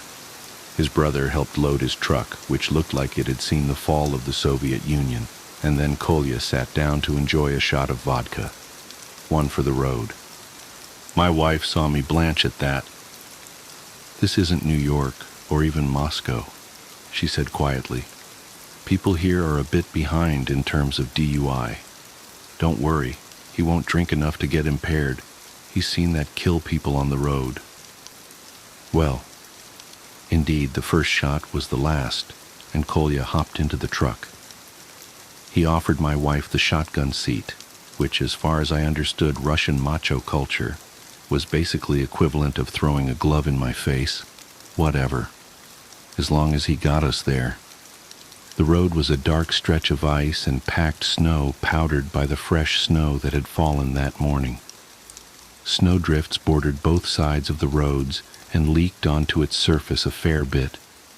Otherwise, it was the same barren, flat surface for miles. In the first couple of hours, we saw a few cars going the opposite way to us. Then a car going in the same direction as us overtook us and disappeared in the darkness ahead at surprising speeds. It was a freaking tiny, rusted-through Subaru. I gave up on understanding Russians then and there. Shortly after the Subaru guy, it started snowing. Just a bit at first, then more and more. Kolya didn't seem bothered, and I tried to stay calm as well, which I managed mostly successfully until the wind joined in. Unlike the snow, it started hard from the get-go. Have you ever heard wind howling and become unsettled by the sound? Now imagine the same, but in the depths of a black night lit only by your car's headlights. Except for your own vehicle, the world around is silent and devoid of life, frozen until the spring. Not that you can see much through the thick snow that is now the wind's plaything, flurrying around the car, blanketing the windows. Our pace slowed to a crawl as Kolya swore colorfully in Russian. Maybe stop and wait it out, I suggested nervously. We can't, Lana said without bothering to ask our driver. If we stop, there's a good chance the car won't start up again, and we are stuck here waiting for someone to pick us up. And it's been empty today. The realization we were at a very real risk of freezing to death hit me like a ton of bricks. I leaned back into my seat and closed my eyes, wordlessly praying for the best. The only response was the wind howling, and it sounded so strange. It would start low and quiet, and then get louder and louder until a yowling crescendo, then cut off abruptly, then start again. And the sound came from different directions, each starting at a different time, like a pack of wolves howling. I opened my eyes to obvious tension in the car. Lana and Kolya were both hunched forward, peering intently through the glass for all the good it did them. Kolya glanced back at me. "Don't worry, be happy," Kolya proclaimed with a horrible Russian accent. "It is all okay. Don't worry, America." He was lying. I might have been useless on the ice road, but I was a criminal defense lawyer, and a good one at that. And Kolya was a bad liar. There was sweat beading on his face and neck, and his voice was forced. He was very much scared, and that made me scared too. Kolya murmured something to my wife, too quick and quiet for my distracted mind to decipher. She nodded. "What was that?" "There's a village maybe half an hour up the road if we keep this pace. We get there and settle down until the morning." "I see. Sorry about the delay." In reality, I was extremely happy to hear that. "Bad wind, huh?" Lana grabbed my hand, quick and sudden as a snake. "Don't mention the wind." Another sound came through the storm, a long, tinny wail that sent shivers down my spine. It took me a few moments to recognize the familiar sound of the wind whistling through walls and chimney, and then another moment to realize there were no walls around for the wind to whistle. I opened my mouth to comment, and my wife's grip tightened on my arm. In that moment, I knew to keep it quiet. We drove in tension-filled silence as a cacophony of sounds erupted through the storm. Wails and shrieks, howls and cries.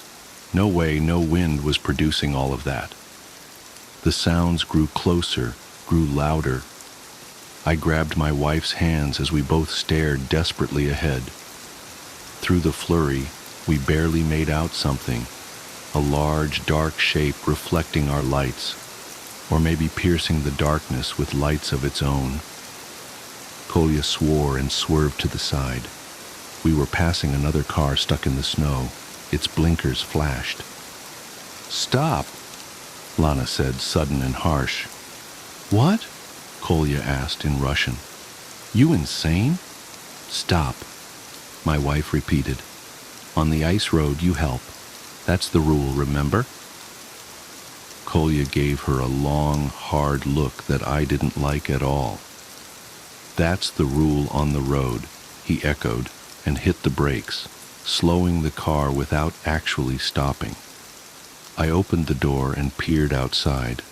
The driver of the stuck vehicle was already running towards us.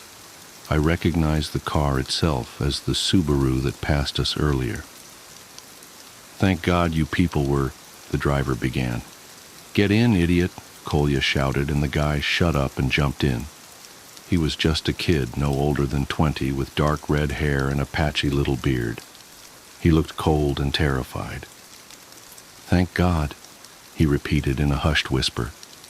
"I was sure they'd get me." "They?" I asked, confused. Kolya and Lana turned to look at the kid in unison, and their looks could kill. I mean the wind and snow," the kid corrected quickly. I had a sudden abrupt feeling that it was too late for that, even as I still had no clue what was going on.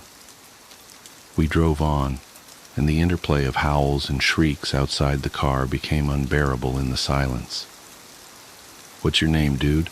I asked him in my best Russian. He blinked. Sergei Molchanov. My parents are... Anyway, it doesn't matter. I shouldn't have been driving, but I wanted to make it to my girlfriend's birthday, and...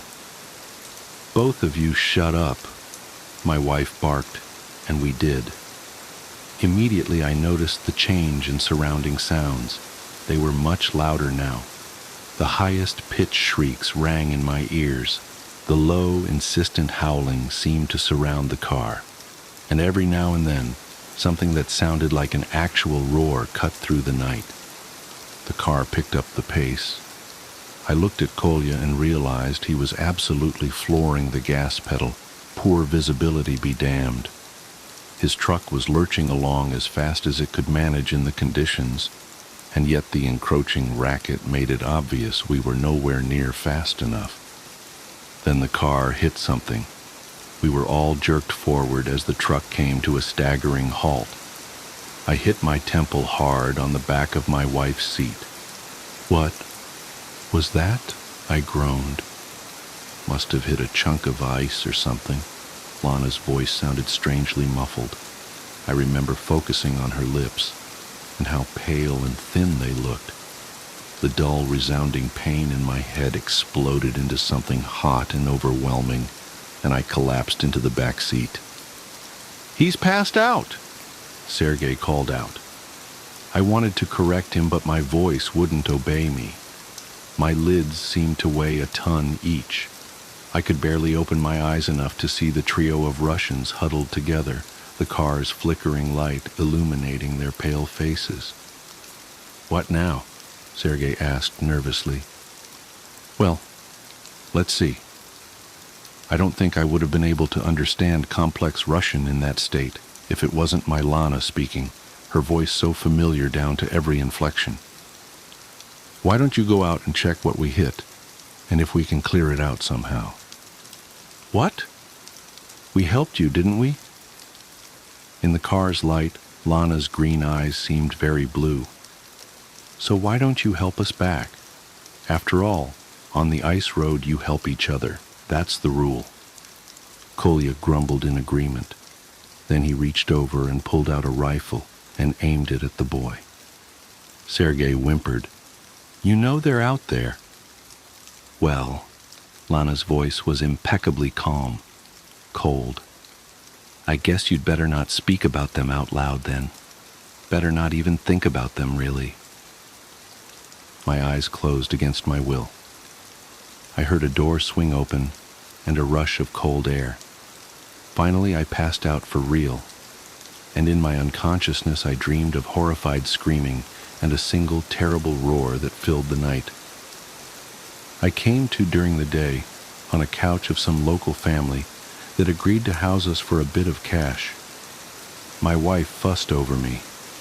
Once she was sure I was conscious and lucid, she rushed me into the car saying we could do the rest of the drive by day, and an actual doctor could look at me in her hometown.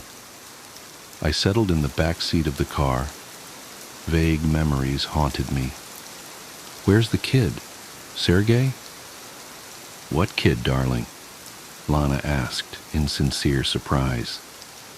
"There was no kid. We traveled alone," Kolya added in Russian. And I wondered how he knew what I was asking about, or that I'd understand his answer. But aloud I could only say, "This young red-headed guy." "Sweetie, I'm getting really worried. You must have hit your head harder than I thought. We got to get you checked out as soon as we get back to the States. Maybe even a good checkup in Moscow." I didn't really know what to say after that. We made it the rest of the way uneventfully. Unfortunately, my mother-in-law had slipped into unconsciousness before we even set out for our drive, and she passed away several hours after our arrival. Lana didn't even get to say a proper goodbye. She is absolutely devastated right now, so I'm trying my best to focus on comforting her. We're staying here until the funeral, and I can't stay. I'm looking forward to the ride back. My father-in-law graciously gifted me a proper Russian winter coat, so I went ahead and packed my American camel coat that proved terribly insufficient for the weather. As I was folding it, I noticed a few curly red hairs stuck to the light beige fabric, and I felt so cold. The vanishing camper. I'm not sure how to start this story. Even now it feels unreal, like something out of one of those campfire tales meant to spook kids. But it happened. I lived it. And every time I think about it, a cold shiver crawls up my spine like a spider's legs. Maybe writing it down will help. Maybe it won't. But at least you'll know what happened to us that weekend in the woods. It started innocently enough. My best friend, Jake, had been nagging me for weeks to join him and some of our old college buddies for a camping trip. One last hurrah, he'd called it, like we were still 21 and invincible. I wasn't keen on the idea. Since my wife, Sarah, passed away 2 years ago, I'd become something of a recluse. I worked, I ate, I slept. That was my life. But Jake was persistent, and I owed him. He'd been there for me when the grief threatened to swallow me whole, so I said yes. There were 5 of us in total: Jake, me, his younger brother Matt, our mutual friend Chris, and a guy named Tom who was Matt's co-worker. I didn't know Tom well, but he seemed nice enough, a bit quiet maybe, but friendly. We piled into Jake's beat-up SUV on a crisp Friday morning, the air sharp with the promise of fall. Our destination was Pine Hollow, a dense forest reserve about 3 hours' drive from the city. Jake said he'd been there before and assured us it was perfect for camping, remote, peaceful, and picturesque. The drive up was uneventful. We laughed, shared old stories, and teased each other mercilessly, the way only old friends can. By the time we reached the trailhead, the sun was dipping low, painting the sky in streaks of orange and pink. We loaded up our gear and hiked about 2 miles into the woods until we found a clearing near a small, still lake. It was beautiful. The kind of place that made you forget, for a moment, that the world could be cruel. We set up camp quickly. 2 tents, a ring of stones for a fire pit, and a rope strung between 2 trees to hang our food and keep it away from curious animals. By the time the fire was roaring, darkness had fallen. We sat around the flames, drinking cheap beer and roasting marshmallows, the flickering light casting long shadows across our faces. It felt good, normal even. For the first time in years, I felt a glimmer of peace. Then Tom told his story. It started as a joke. We'd been swapping ghost stories, each trying to outdo the last. But Tom's tale was different. He spoke quietly, almost reluctantly, his eyes darting to the shadows just beyond the firelight. "Have you ever heard of the Pine Hollow Vanisher?" he asked. We hadn't. He told us about a man, or something that looked like a man, who supposedly haunted these woods. According to local legend, campers would go missing without a trace.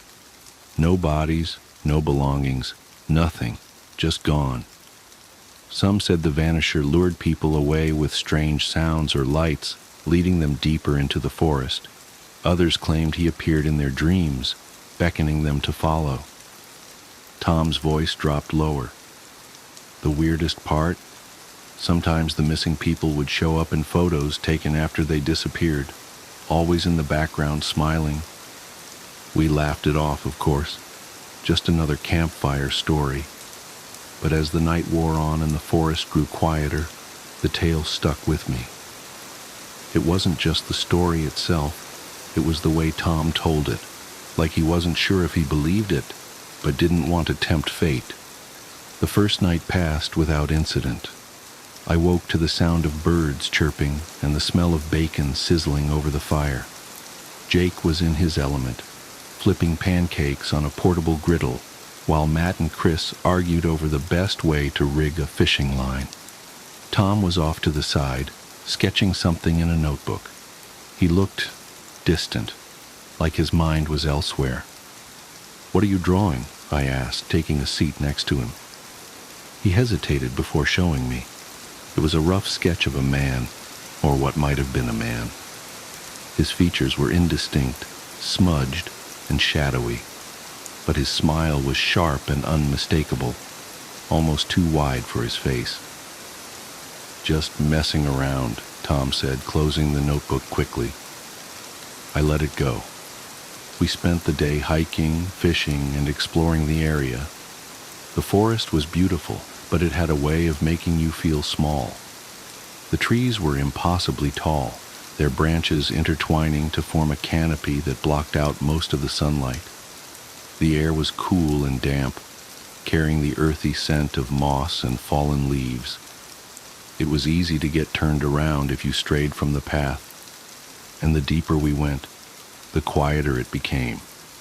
No birds, no insects, just the sound of our footsteps crunching on the forest floor. By the time we returned to camp, the sun was setting again. We cooked dinner, shared more stories, and settled in for another night around the fire. But something felt different. The mood was heavier, the laughter more forced.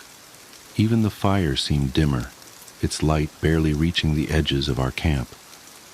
It was Chris who noticed it first. "Where's Tom?" he asked, looking around. We all turned, realizing at the same time that he was gone. His backpack was still by the tent, his sketchbook lying open on a log, but there was no sign of him. "He probably went to take a leak," Jake said, though his voice lacked conviction. We waited. 5 minutes, 10, 15. Still no Tom. Jake grabbed a flashlight and we fanned out to search for him, calling his name. The forest swallowed our voices, the darkness pressing in on us like a living thing. I couldn't shake the feeling that we were being watched.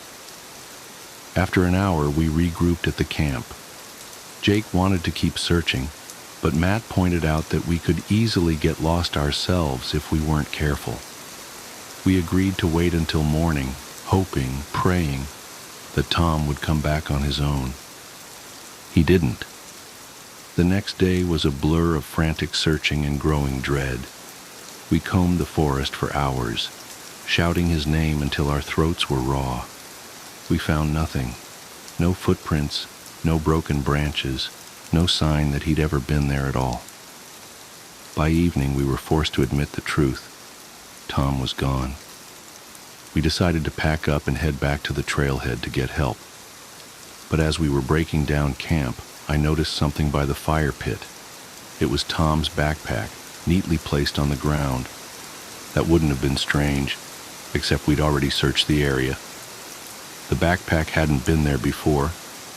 Inside we found his sketchbook, a water bottle, and a single Polaroid photo. My hands trembled as I pulled it out. It was a picture of us, taken the first night sitting around the fire. But there was someone else in the photo. Standing in the background, just beyond the circle of light, was a man. His features were blurry, his form indistinct, but his smile was sharp and unmistakable. We left the forest that night, leaving behind the tents, the gear, everything. The police organized a search, but they never found Tom. Officially, he's still listed as missing. Unofficially, I know the truth. I still have the photo. Sometimes late at night, I take it out and stare at it, trying to make sense of what happened. And every time I notice something new. The man in the background is closer now, his smile wider, his eyes brighter, I don't know what he is. I don't know what he wants. But I know one thing for certain. He's coming for me. Who is on my bed? My story begins with a moment so ordinary that it feels like a cruel twist of fate to think how it all spiraled out of control. I've replayed it in my head countless times, dissecting every second, trying to pinpoint the exact moment when everything crossed into the inexplicable. But the truth is, it wasn't a moment. It was an unraveling, slow and deliberate, like a spider spinning its web around me. It was a late autumn evening, the kind where the chill nips at your face and the smell of wood smoke lingers in the air. My son, Ethan, was 7 at the time, a bright, curious boy who loved bedtime stories as much as he feared the dark. Every night, I would tuck him in, tell him a story, and kiss him goodnight. It was our ritual, and he clung to it with the stubbornness only children can muster. That night was no different, or so I thought. I pushed open his bedroom door, the faint creak breaking the stillness. The room was bathed in the soft glow of his bedside lamp, casting long shadows that danced on the walls. Ethan was already under his blanket, his small frame a lump beneath the covers. He was smiling, but something about that smile, it wasn't right. It stretched too wide, too stiff, as if it were painted on. "You okay, buddy?" I asked, trying to shake off the uneasy feeling creeping up my spine. He nodded, the grin never faltering. "Daddy, check for monsters under my bed." I chuckled, a half-hearted attempt to mask my unease. It wasn't unusual for Ethan to have these little fears. Kids' imaginations run wild, and checking under the bed was as much a part of our routine as the bedtime story. I got down on my knees, the wooden floor cold against my skin. I lifted the edge of the blanket and peered into the darkness beneath the bed. And that's when I saw him. Ethan, my son, pale, wide-eyed and trembling.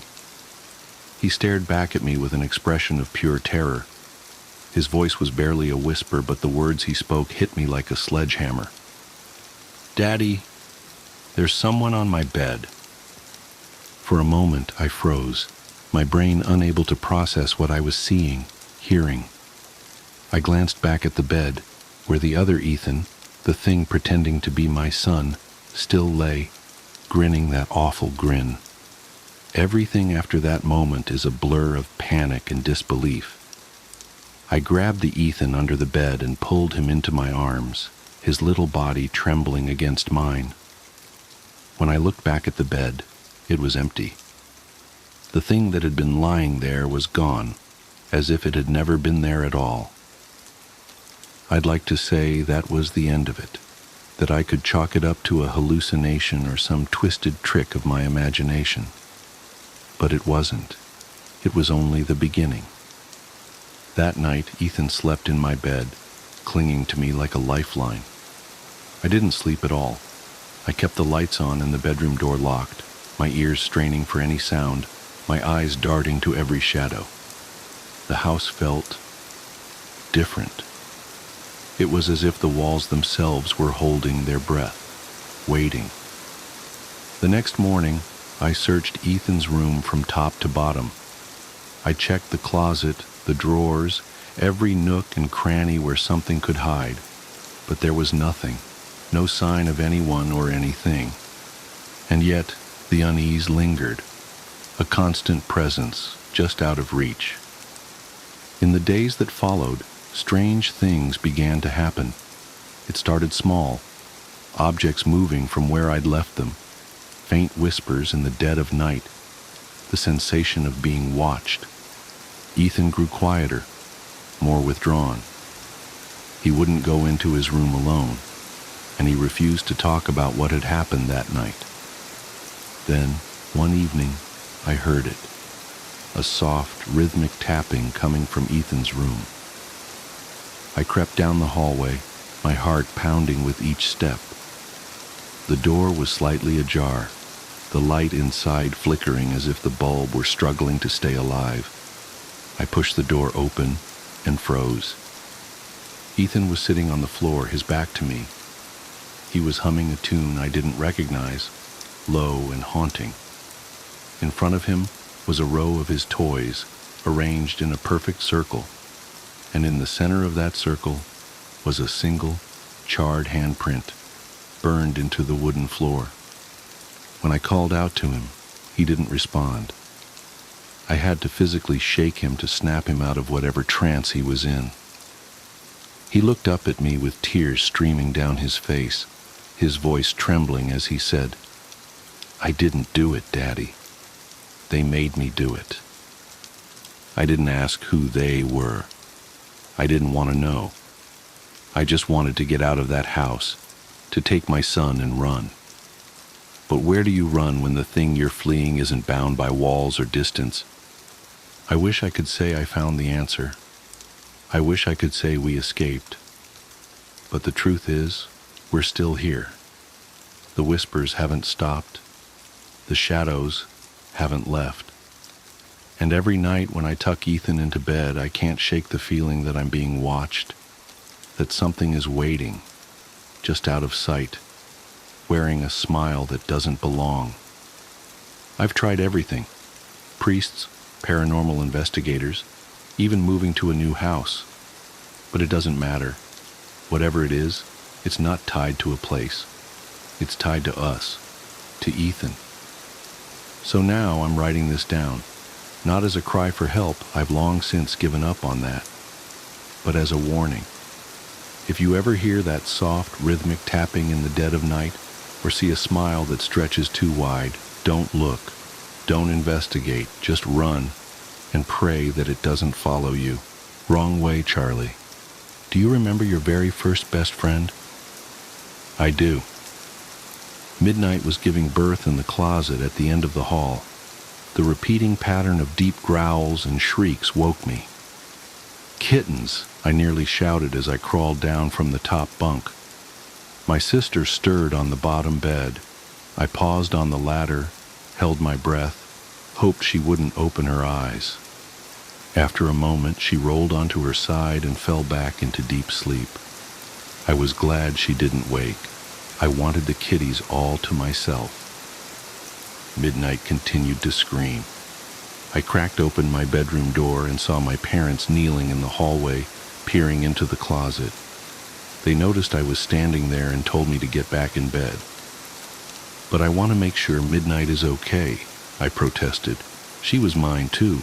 I should have been allowed to check on her." Dad refused to let me come out of the room. He said he would get me when it was over. Mom agreed with him. She said I was too little to watch. Too little? I was 4 years old and knew that babies came from a mommy's belly. Plus, I had been waiting forever to see the kittens. My parents weren't being fair. "Please let me," I begged. "I'll be good." Mom commanded me to go back to bed. I crossed my arms and shook my head. Dad threatened to spank me. I stomped my foot and cried, thinking a tantrum would make them understand that I was right, and they were wrong. Dad didn't care much for my new approach. He picked me up by the arm and carried me to my bed. He said to keep quiet, or else he would take the nightlight and lock me in the dark. "It's not fair," I screamed, instantly regretting it. Dad squeezed my arm so tight that I began to cry for real. When he let go, I rubbed the spot, trying to make it look worse than it really was. He told me I was punished, then pulled the nightlight from the wall. "No, don't," I cried out. Ignoring my pleads, Dad went back into the hall and slammed my door shut. I heard my sister sobbing from on the lower bed. I felt bad that she had to suffer for my mistake, so I climbed down and cuddled up next to her. I told her I was sorry. She was terrified of the dark, more so than I. But eventually she relaxed and fell back to sleep while holding my hand. I couldn't rest, though. Midnight's persistent shuddering cries and gargling noises kept me from closing my eyes. I stared into the black, waiting. It felt like forever. I'm not sure how it happened, but the next thing I remember is Mom waking my sister and me. "Come see," she urged. The sunlight coming through the window lit up her smile. The kittens were tiny versions of Midnight, 8 of them in total.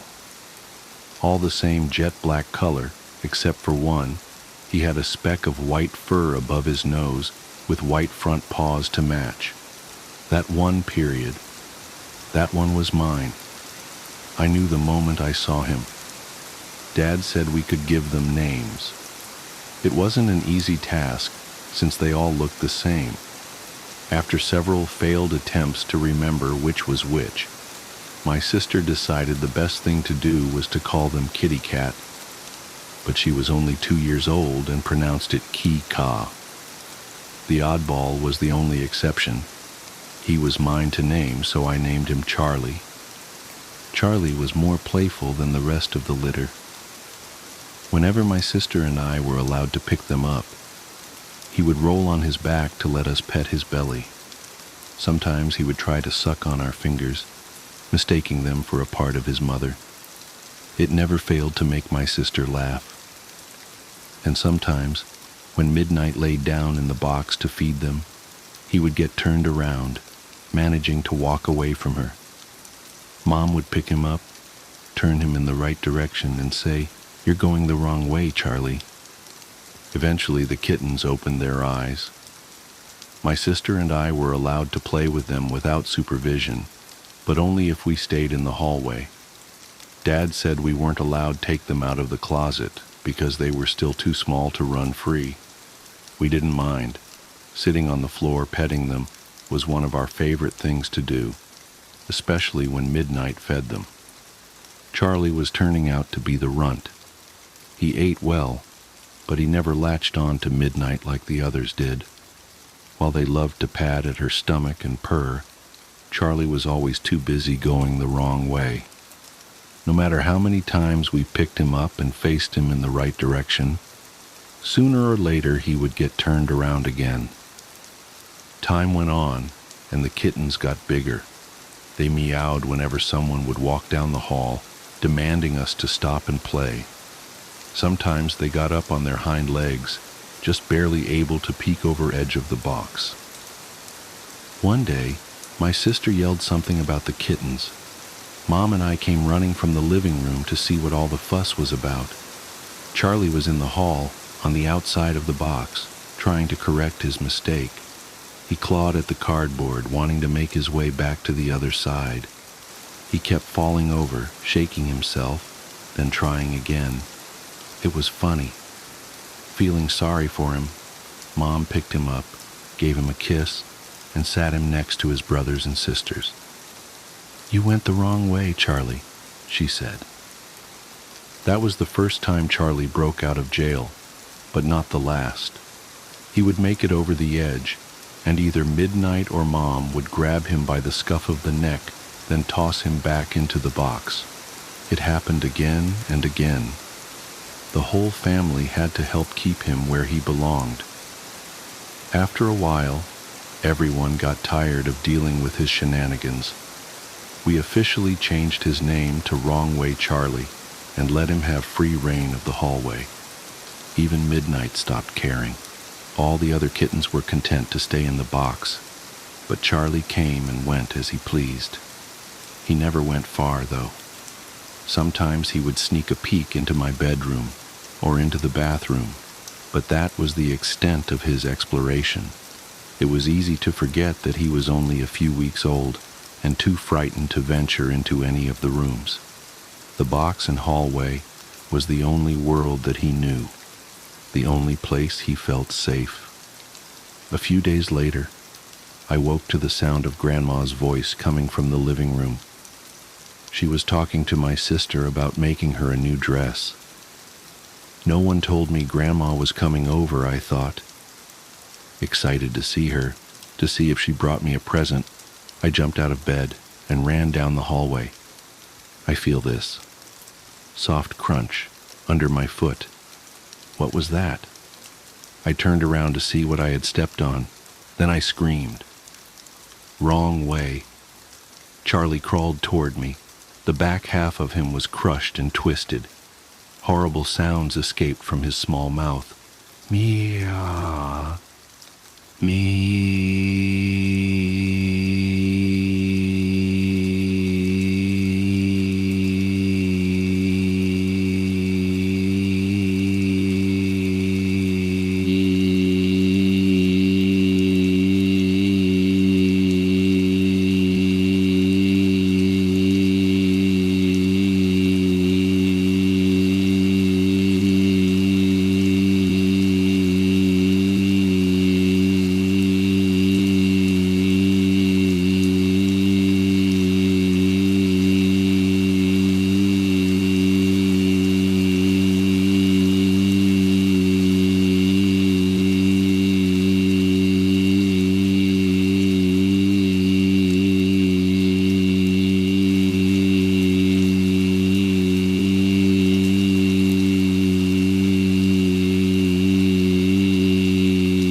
I continued to scream.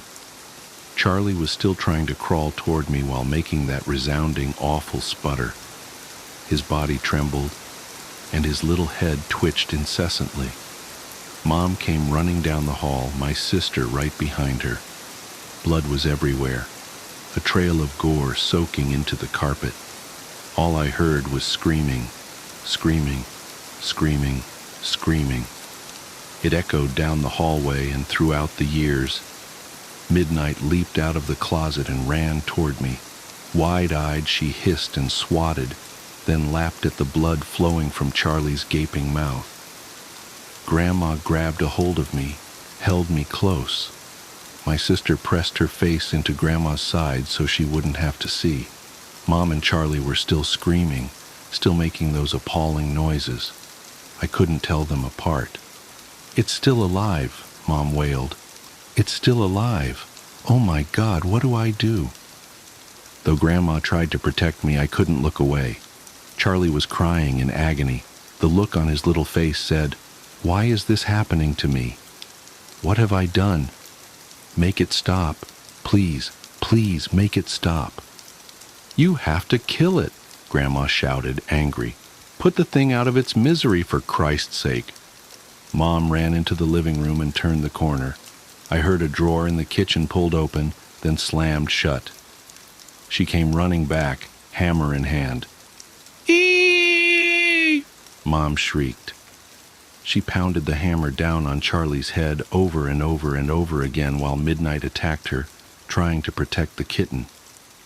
And yet Charlie still crawled toward me, gurgling, "Me, Meeg." Midnight kept scratching and hissing. Mom kicked her away and brought the hammer down again. After the 5th or 6th drop, Charlie finally stopped making the awful noises. Chunks of his skull and brain littered the hallway. It was hours later before I calmed down enough to understand what had happened. Mom told me that it was okay. Dad said it wasn't my fault. They said these things as they cleaned up the mess that used to be Charlie. But it wasn't okay, and it was my fault. My kitten got hurt because of me. If I hadn't been running, my Charlie would be alive. I killed him. Plus. Charlie was my first best friend, my first responsibility, and my first introduction to death. He'll always be with me, even now, after all these years. Every time I walk down a fucking hallway, I see wrong way. Charlie's mangled little body crawling toward me. The man at 3 a.m. There's something about working the graveyard shift that changes you. The world feels different at 3 a.m., like reality itself has grown thin and brittle. The fluorescent lights cast everything in an artificial glow that makes even the most mundane objects seem somehow wrong. I've worked the night shift at Pete's all-night diner for 3 years now, and I've grown accustomed to the peculiarities of the hours between midnight and dawn. Or at least, I thought I had. The regulars help make it bearable. Every night shift worker knows them. The insomniacs, the truckers, the night owls who treat 3 a.m. like it's the middle of the afternoon. You develop a rapport with them, learn their stories, their habits, their usual orders. They become familiar fixtures in your upside-down world. That's how it was with Earl. I remember the first time he came in, exactly 3 months after I started working nights. The bell above the door chimed at precisely 3 a.m., and he shuffled in wearing an old brown tweed jacket that had seen better days. His weathered face was kind, with crow's feet around his eyes that deepened when he smiled. He looked to be in his mid-70s, with wispy white hair and arthritis-gnarled hands that trembled slightly as he lowered himself into booth 7.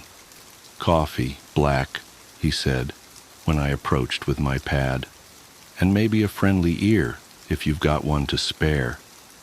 That was Earl, always looking for conversation.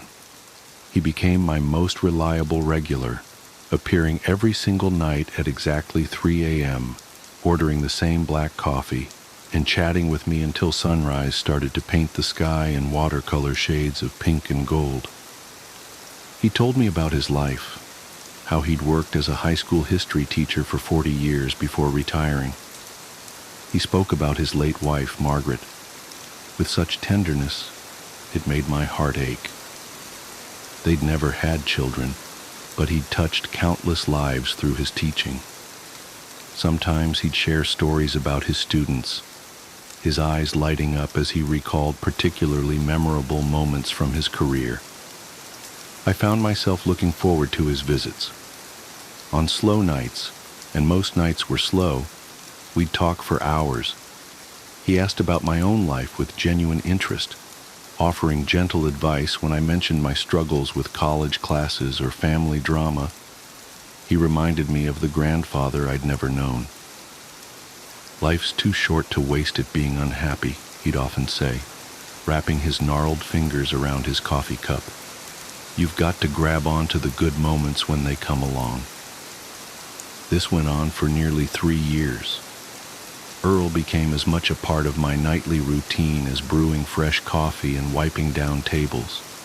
Even on my worst nights, his presence was comforting, reliable as the sunrise, until last week. It was a particularly dead night, even by graveyard shift standards. A storm had rolled in around midnight, driving away even our usual handful of customers. The rain drummed against the windows, and thunder occasionally rattled the cheap fluorescent fixtures overhead. I just finished refilling the sugar dispensers when the bell chimed. I looked up, expecting to see Earl's familiar silhouette. Instead, a middle-aged woman hurried in, shaking water from her umbrella. She looked vaguely familiar, though I couldn't place where I might have seen her before. "Terrible night to be out," she said, settling into booth 4. "Could I get a coffee and a slice of apple pie?" I brought her order, and she asked if I could sit for a moment. The diner was empty, so I slid into the booth across from her. "I used to come here with my father when I was young," she said, stirring cream into her coffee. "Back in the 80s. He loved this place, said it reminded him of the diners he'd gone to in his youth. We'd come every Sunday after church." She glanced around the dining room, her expression nostalgic. "It hasn't changed much." "We get a lot of regulars," I said. "Some have been coming here for decades." She nodded, then reached into her purse and pulled out what looked like an old newspaper clipping, yellowed with age. "That's actually why I'm here. I saw something online about this place and it reminded me of this article." I thought the current owners might want it for their wall of memorabilia. She slid the paper across the table. It was a local newspaper article dated March 15, 1993. The headline read, "Local Educator Remembered Fondly." Below it was a photo that made my blood run cold. It was Earl. The article detailed the passing of Earl Henderson, beloved history teacher at Lincoln High School, who had died of a heart attack while having his nightly coffee at Pete's All-Night Diner in Booth 7 at 3 a.m.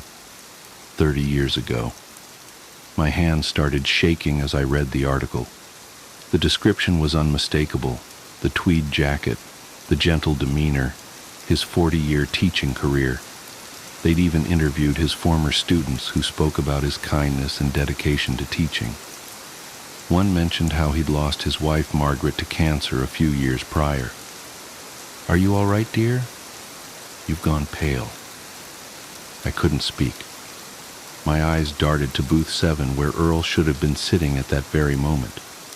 It was empty, the vinyl seats gleaming dully under the fluorescent lights. "That's impossible," I finally managed to whisper. "Earl comes in every night. He's been coming in for 3 years. I just talked to him yesterday." The woman's expression shifted from concern to something else. Fear, pity. "Earl Henderson was my father's favorite teacher," she said quietly.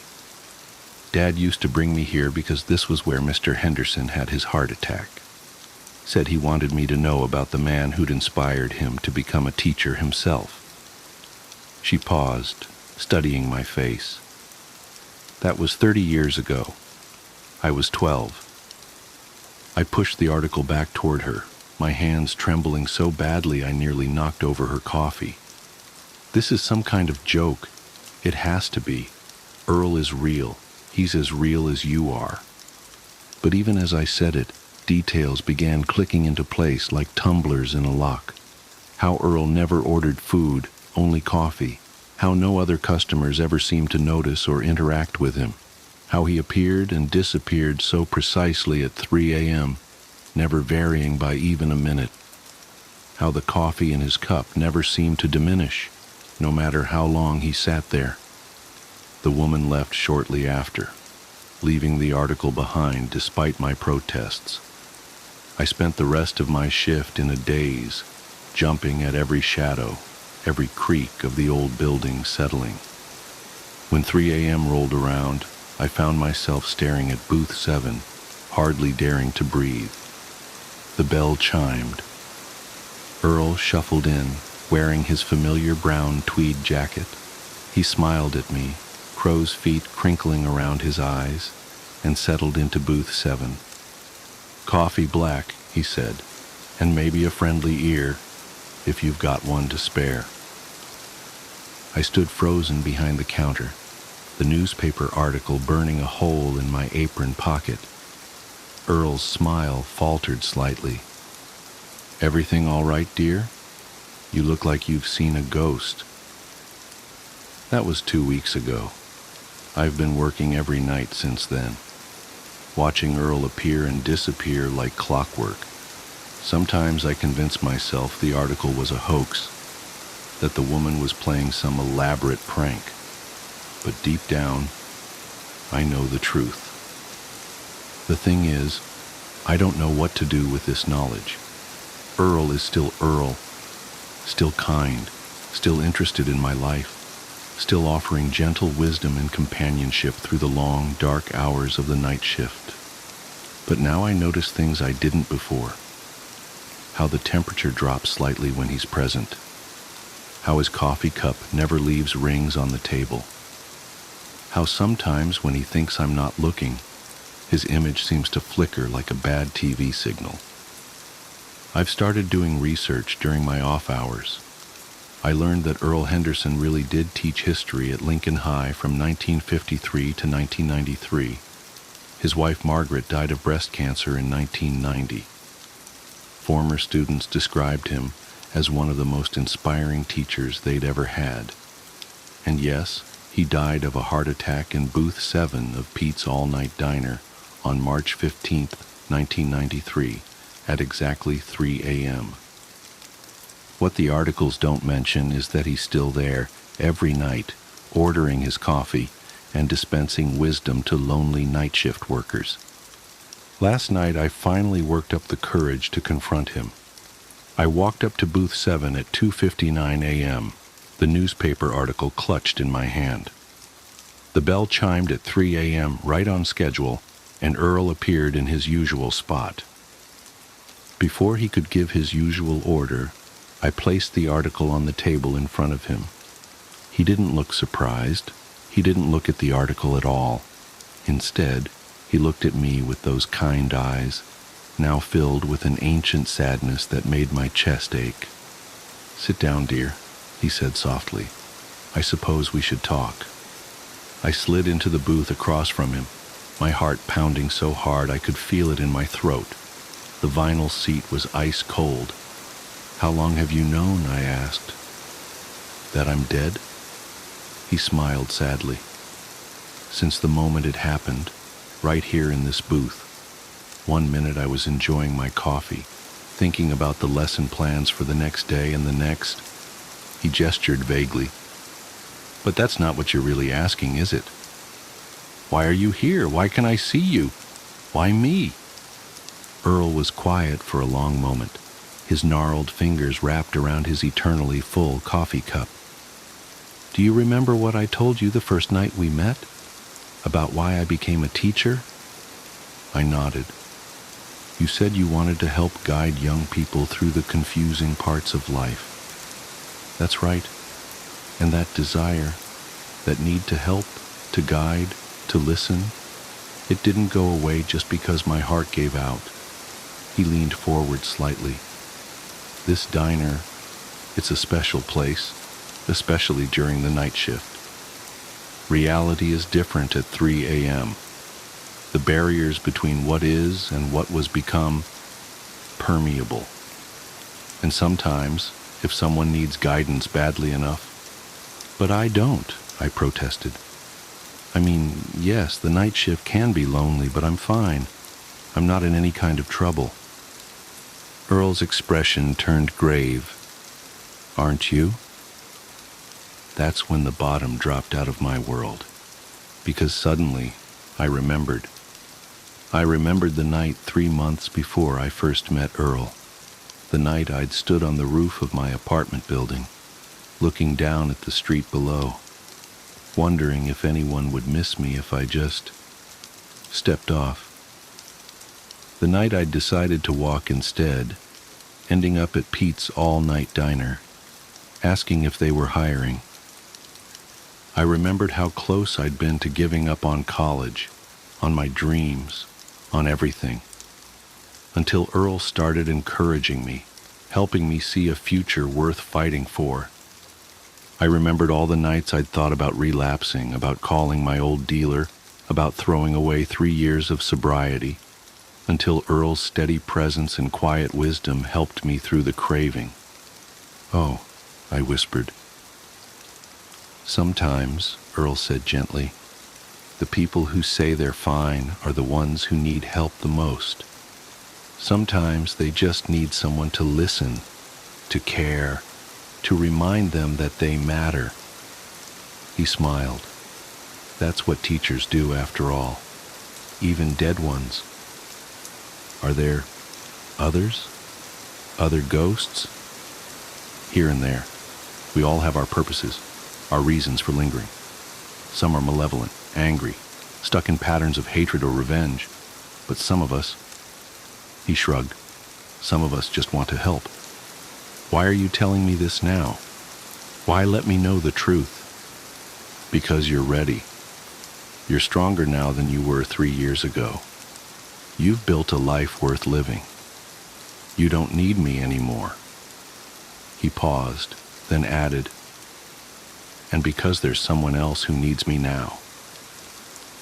As if on cue, the bell above the door chimed.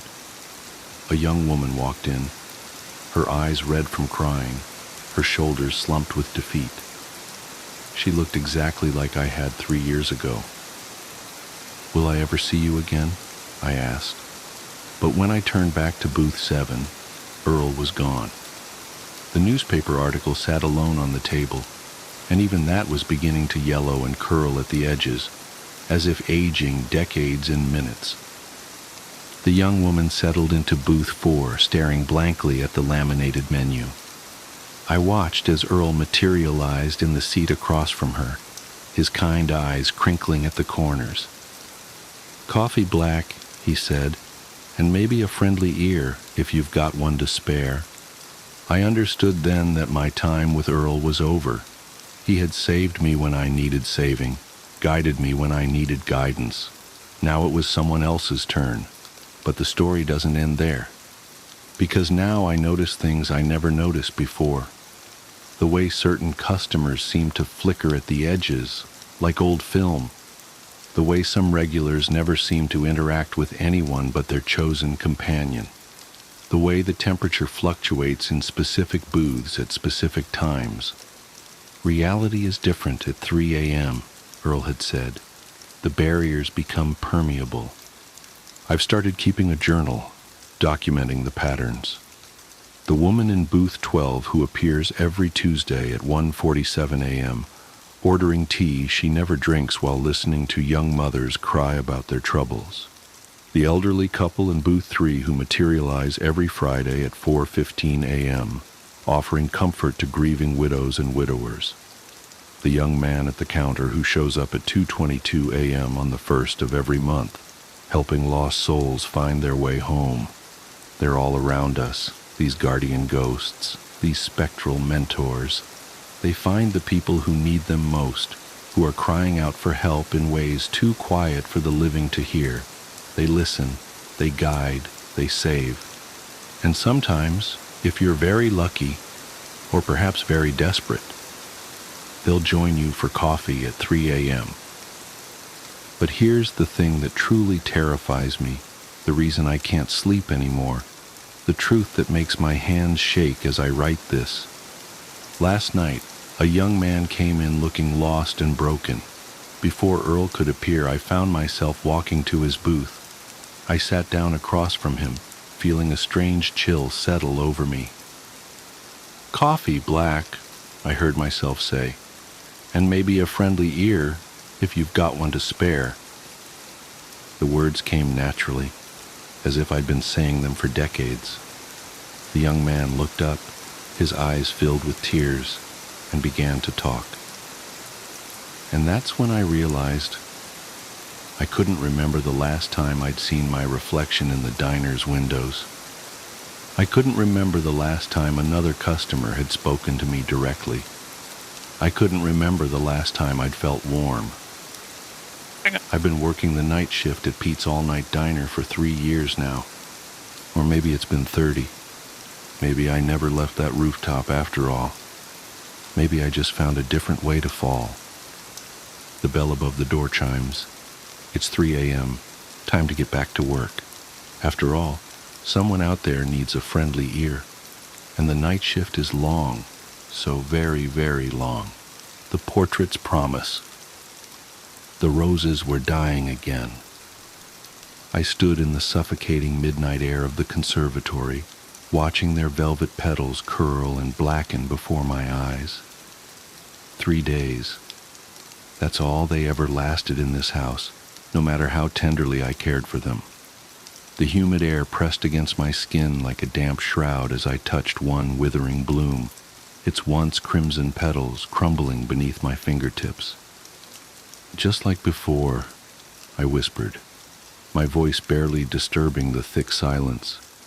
The words hung in the air, trapped by the stagnant atmosphere that had plagued Maison St. Clair since I'd arrived 6 weeks ago. Even now I couldn't quite believe I was here, that I'd inherited this sprawling plantation house from a grandmother I'd never met. The lawyer's letter had arrived on a perfectly ordinary Tuesday morning, transforming my predictable Boston life with a few strokes of elegant script. As the last living descendant of Elizabeth St. Clair, those words had set everything in motion, drawing me inexorably south to this decaying testament to old money and older secrets.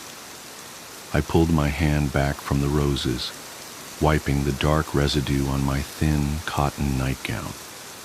The fabric clung uncomfortably to my skin, already damp with sweat despite the late hour.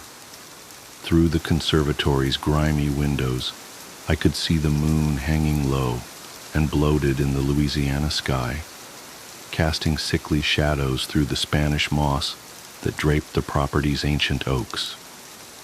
The portrait watched me from the far wall, as it always did. Even here, among the dying flowers, I couldn't escape great-great-grandmother Elizabeth's painted gaze. Her likeness hung in every major room of the house, a peculiar insistence of the will that I hadn't questioned at first. Now, 6 weeks in, I was beginning to understand why the previous caretaker had lasted barely a month before fleeing. Elizabeth's eyes followed me everywhere, painted with such skill that they seemed to hold real depth, real judgment. In each portrait, she wore the same high-necked black dress, the same severe expression, and the same golden locket gleaming at her throat. The one detail that varied was the collection of blood-red roses she held, sometimes a full bouquet, sometimes a single bloom. In this particular painting, the roses were arranged in a silver vase beside her, their petals captured mid-wilt. "What are you trying to tell me?" I murmured, stepping closer to the portrait. The floorboards creaked beneath my bare feet, the sound oddly muffled by the dense air. A bead of sweat trickled down my spine as I studied Elizabeth's face. There was something in her expression that seemed different tonight, a slight curve to her lips that I hadn't noticed before, as if she were about to speak. The locket at her throat caught the moonlight, and I reached up instinctively to touch its twin, which hung cool and heavy against my own skin. Finding it among my grandmother's belongings had been the first strange coincidence in a house that seemed to manufacture them. Inside was a tiny daguerreotype of Elizabeth herself, mirror image to the portraits that surrounded me, down to the roses in her hand. A sudden draft stirred the air, the first movement I'd felt all night, carrying with it the sickly sweet scent of decay. The roses, I thought at first, but this smell was older, deeper, rising from somewhere beneath the floorboards. My stomach clenched as another wave of the odor washed over me. "Just the bayou," I said aloud, trying to convince myself. The words sounded hollow in the dense air. The temperature dropped suddenly, raising goosebumps along my arms. I wrapped them around myself, fingers clutching at my biceps as I watched my breath form visible clouds in the newly chilled air. The change was impossible. It had been stifling moments ago, yet I could feel the cold seeping into my bones. Behind me, a petal fell from one of the dying roses, its soft impact against the wooden floor somehow loud as a gunshot in the midnight silence. I spun toward the sound, heart thundering against my ribs, and found myself face to face with my own reflection in the conservatory windows. For a moment, in the darkness beyond the glass, I could have sworn I saw another face superimposed over mine, older, severe, wearing an expression of grim satisfaction. The locket at my throat grew suddenly, impossibly cold. I gasped, fingers flying to the metal that now felt like ice against my skin. As I touched it, the catch sprang open, something it had never done before, and a scrap of yellowed paper fluttered to the floor. My hands trembled as I bent to retrieve it, the ancient paper crackling beneath my fingers. The handwriting was faded but elegant, the same script I'd seen on documents throughout the house, Elizabeth's own hand.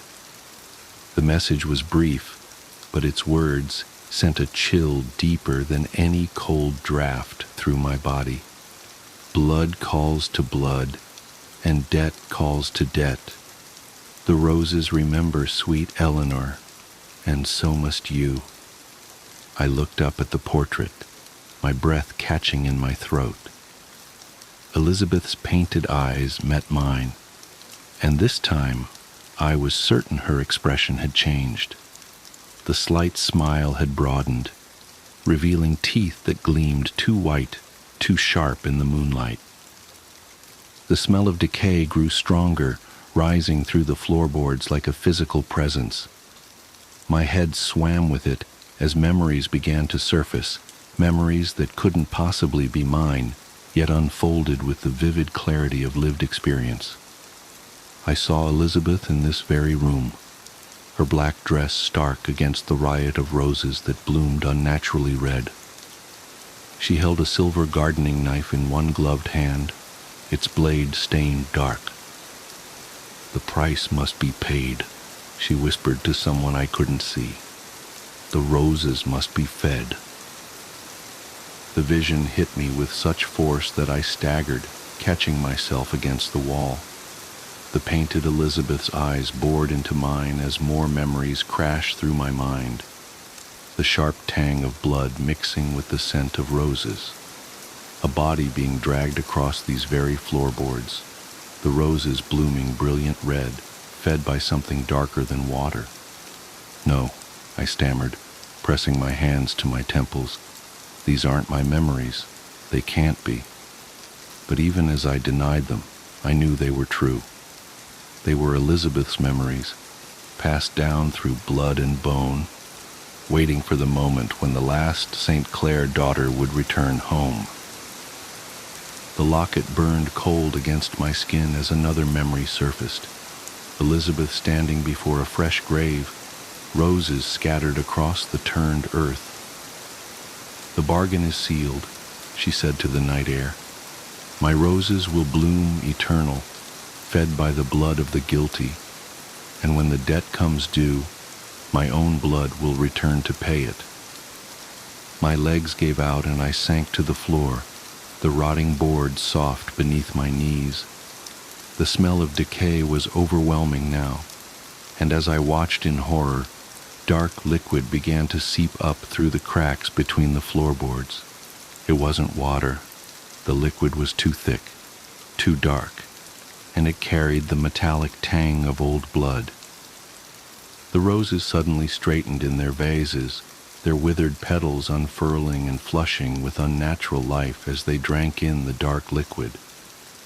In the portrait, Elizabeth's smile grew wider still, and I could have sworn I heard her voice, distant, yet crystal clear. "Welcome home, Eleanor. The roses have waited so long for fresh blood." I tried to stand, but my legs wouldn't cooperate. The dark liquid had reached my knees, staining my white nightgown with spreading crimson blooms. The roses continued to revive, their petals now a red so deep it was almost black, and I understood with horrible clarity what Elizabeth had done, what she had promised, and what my return to Maison St. Clair really meant. "The debt must be paid," I heard myself say, but the voice that came from my throat wasn't entirely my own. My fingers moved without my volition to touch the locket, and I felt Elizabeth's memories settle into my mind like poison sinking into soil. The roses needed blood to bloom, had always needed blood, and Elizabeth had promised them an endless supply, sealed with the lives of those she judged guilty. But when her own sins grew too heavy, she'd made a new bargain. Her own bloodline would return, generation after generation, to pay the debt and keep the roses fed. I was the last of that bloodline. The roses had called me home. Through the windows I could see the moon hanging red and swollen in the sky, its light painting the conservatory in shades of blood and shadow. The portraits of Elizabeth that lined the walls seemed to pulse with inner light, and in each one her smile grew wider, her eyes more triumphant. The locket at my throat beat like a second heart, pumping Elizabeth's memories through my veins, until I couldn't tell where her thoughts ended and mine began. I remembered the first killing, a man who cheated Elizabeth's family, whose blood had fed the first roses. I remembered the second, the third, the dozen that followed, each death justified by Elizabeth's twisted sense of justice. I remembered the moment she realized her own guilt outweighed those she'd judged and the bargain she'd struck to protect herself. Her own bloodline would inherit both house and curse, drawn back to feed the roses until there was no one left to return. The dark liquid had reached my waist now, but I no longer felt the urge to escape it. Elizabeth's memories had taken root, her purpose becoming mine with each beat of the locket against my chest. The roses needed blood to bloom, and the St. Clair women had always provided it. That was our duty, our curse, our inheritance. I rose slowly to my feet, the bloodied fabric of my nightgown clinging to my skin. In the portrait, Elizabeth's painted eyes met mine with shared understanding. The silver gardening knife I'd seen in my vision, her vision, our vision, gleamed on a nearby table, its blade still sharp after all these years. The debt must be paid, I whispered, reaching for the knife. The roses watched with their blood-dark blooms, waiting for the next sacrifice. In the portrait, Elizabeth's smile matched my own, and I knew with certainty that I would not be the last St. Clair daughter to answer the rose's call. The night stretched endless before me, thick with the smell of roses and blood, as I stepped out of the conservatory to begin my inherited work. The portraits of Elizabeth followed my progress through the house, their painted eyes alight with triumph, knowing that her bargain would be honored for at least one more generation. In the conservatory behind me, the roses bloomed impossibly red, drinking in the moonlight and waiting for the fresh blood that would keep them alive for another generation. And somewhere in the depths of my borrowed memories, I heard Elizabeth laugh. The Longest Night, found among the personal effects of Astrid Nilsson, dated December 22nd, 2024. The following account was written in a leather-bound journal, with several pages torn out prior to the beginning of the entry. Local newspapers confirm unusual aurora activity during the period described. I need to write this down while I can still trust my own memories, while the stitches in my palm are still fresh enough to sting when I grip the pen. 3 days have passed since the winter solstice, but I haven't slept more than a few hours. I keep checking my phone, 3:27 a.m., always 3:27 a.m., even when hours have clearly passed, even when the dim winter sun briefly shows itself above the mountains. The time doesn't change, but I'm getting ahead of myself. I should start from the beginning, from before everything went wrong in Hoyfjella. I hadn't seen my sister Maya in almost 2 years when she called about the teaching position at the village school.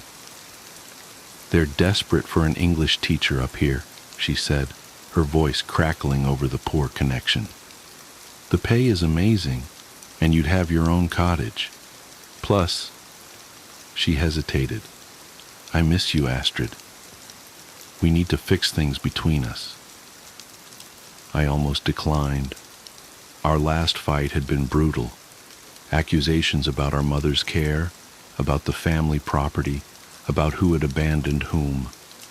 But something in her voice sounded different, vulnerable, and maybe she was right about fixing things. So I accepted the job, packed up my life in Oslo, and drove north into the mountains as the first snow of winter began to fall.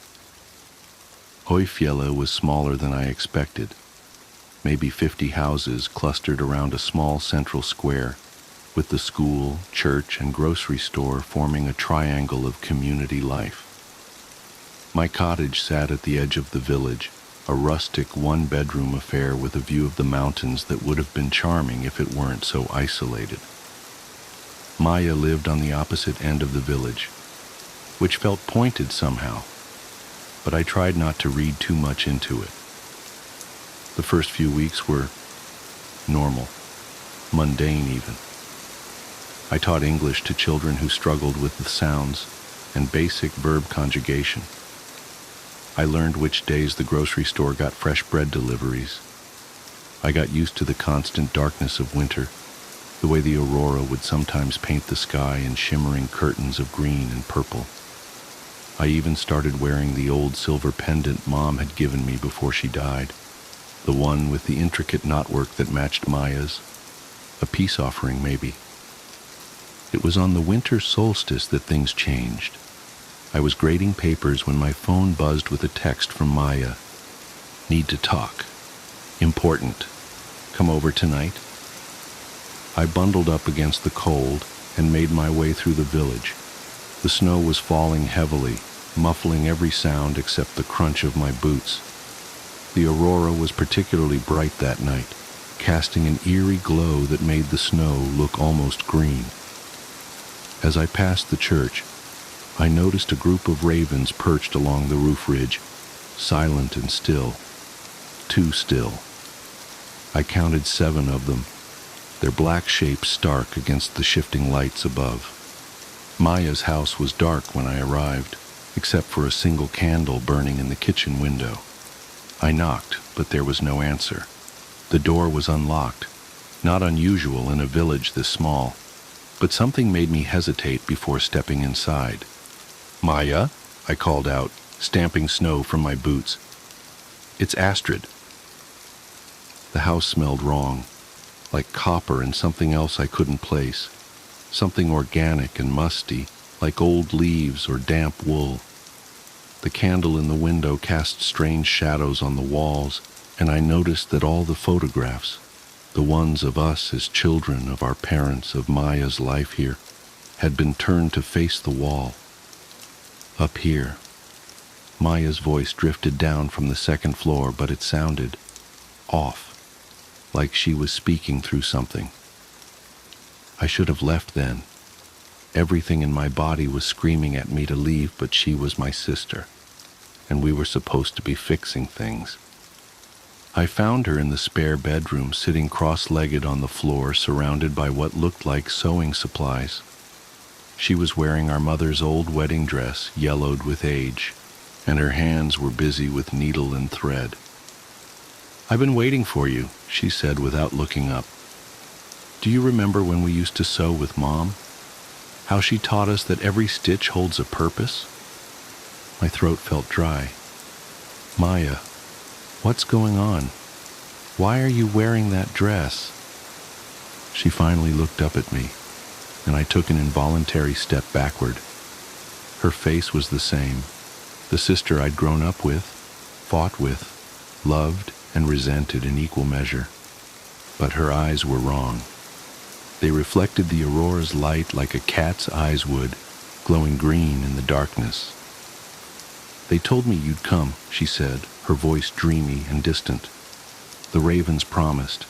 They said on the longest night, when the veil is thinnest, we could fix everything. Make it right again. We just need to stitch it back together." I reached for the doorframe to steady myself, my heart pounding so hard I could feel it in my throat. "Who told you? Maya, you're scaring me."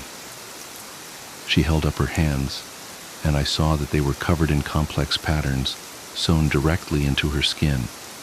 Dark thread wove in and out of her flesh in the same knotwork design as our pendants. Blood beaded along the stitches, but she didn't seem to feel any pain. "Don't you see?" she whispered. "This is how we become whole again, how we stop the separation." Mother understood. That's why she gave us the pendants, to keep us connected.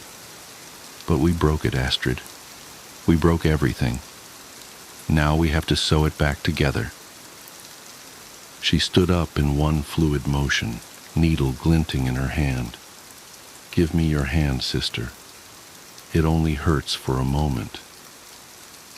What happened next comes back in flashes, like screenshots from a horror movie I never wanted to watch.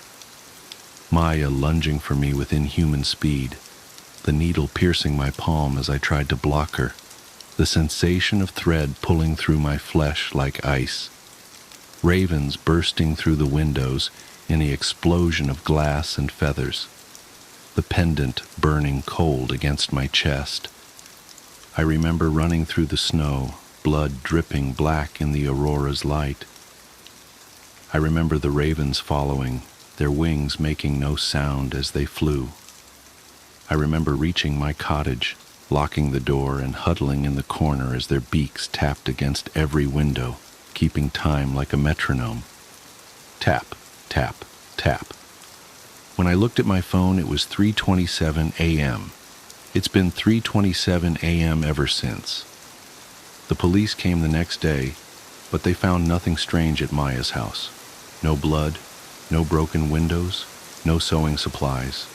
Just my sister, confused about why I'd run out during our conversation about Mom's estate. The officers were kind but dismissive. Stress, they suggested. The darkness gets to everyone eventually. But the stitches in my palm are real. I can trace their pattern, identical to the knotwork in the pendant I no longer dare to wear.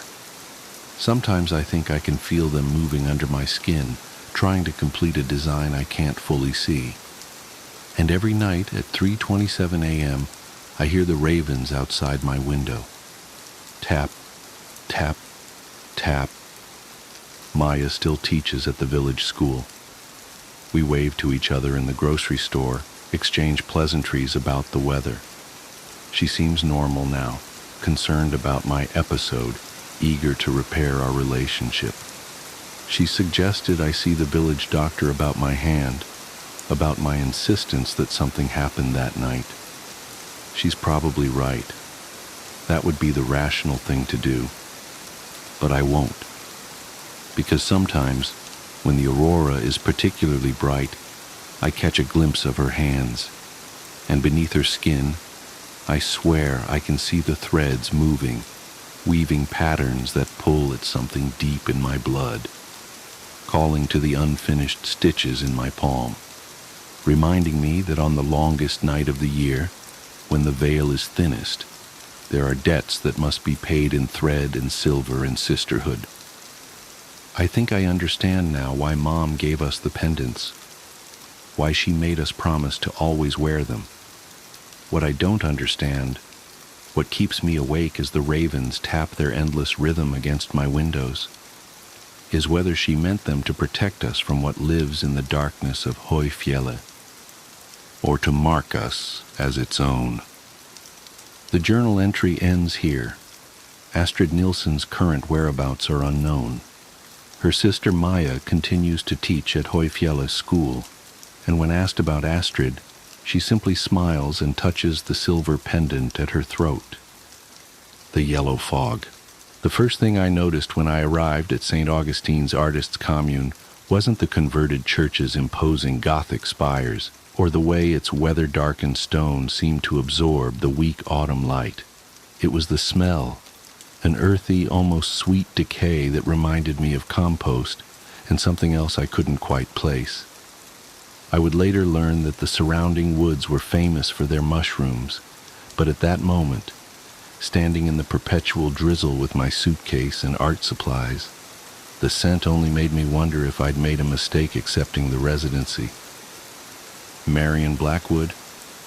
A tall woman with silver-streaked hair emerged from behind the heavy wooden doors. I'm Diana Winthrop, the director. We spoke on the phone. Her smile didn't quite reach her eyes as she gestured for me to follow her inside. You're just in time for evening meditation. We ring the bells at sunset. The interior was darker than I expected, despite the rows of tall windows. Maybe it was the weather, that strange yellow-tinted fog that had followed me for the last few miles of my drive, or maybe it was the way the old church seemed to swallow light rather than reflect it. My boots echoed on the stone floor as Diana led me past what must have been the nave, now subdivided into individual studio spaces by hanging canvas partitions.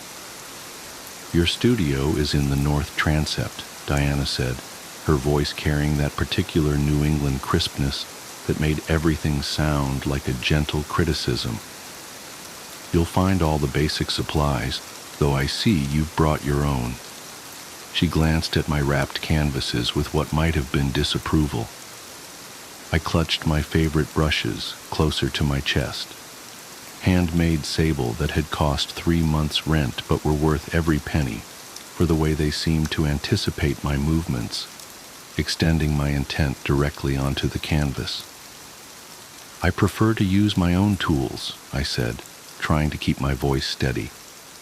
There was something about Diana that made me feel like I was back in art school, defending my thesis to a particularly unimpressed committee. "Of course," she replied, though her tone suggested otherwise. "We find that true artists can create with anything, but comfort is important for beginners." Before I could protest that I was hardly a beginner, I had a moderately successful gallery show just last year, a sound cut through the air that made my spine stiffen. It wasn't quite a bell, though that's what Diana had called it. It was deeper, more resonant, like someone had struck a massive tuning fork. The vibration seemed to travel through the stone floor and up into my bones. "Ah, right on time," Diana said, checking her watch. 4:45. "We keep to a strict schedule here. You'll learn to appreciate the routine." She turned to me with that same not-quite smile. "Would you like to settle in first, or join us for meditation?" My head was starting to ache, either from the drive or that strange bell tone that seemed to linger in the air. "I think I'll unpack," I said. "It was a long trip." "As you wish." Was that disappointment in her voice? "The others will be eager to meet you at dinner. We've heard so much about your unique perspective on sacred geometry." I watched her walk away, her footsteps impossibly quiet on the stone floor, and tried to remember if I'd mentioned sacred geometry in my application. I didn't think I had. My work dealt primarily with organic forms, particularly mushrooms and their mycelial networks.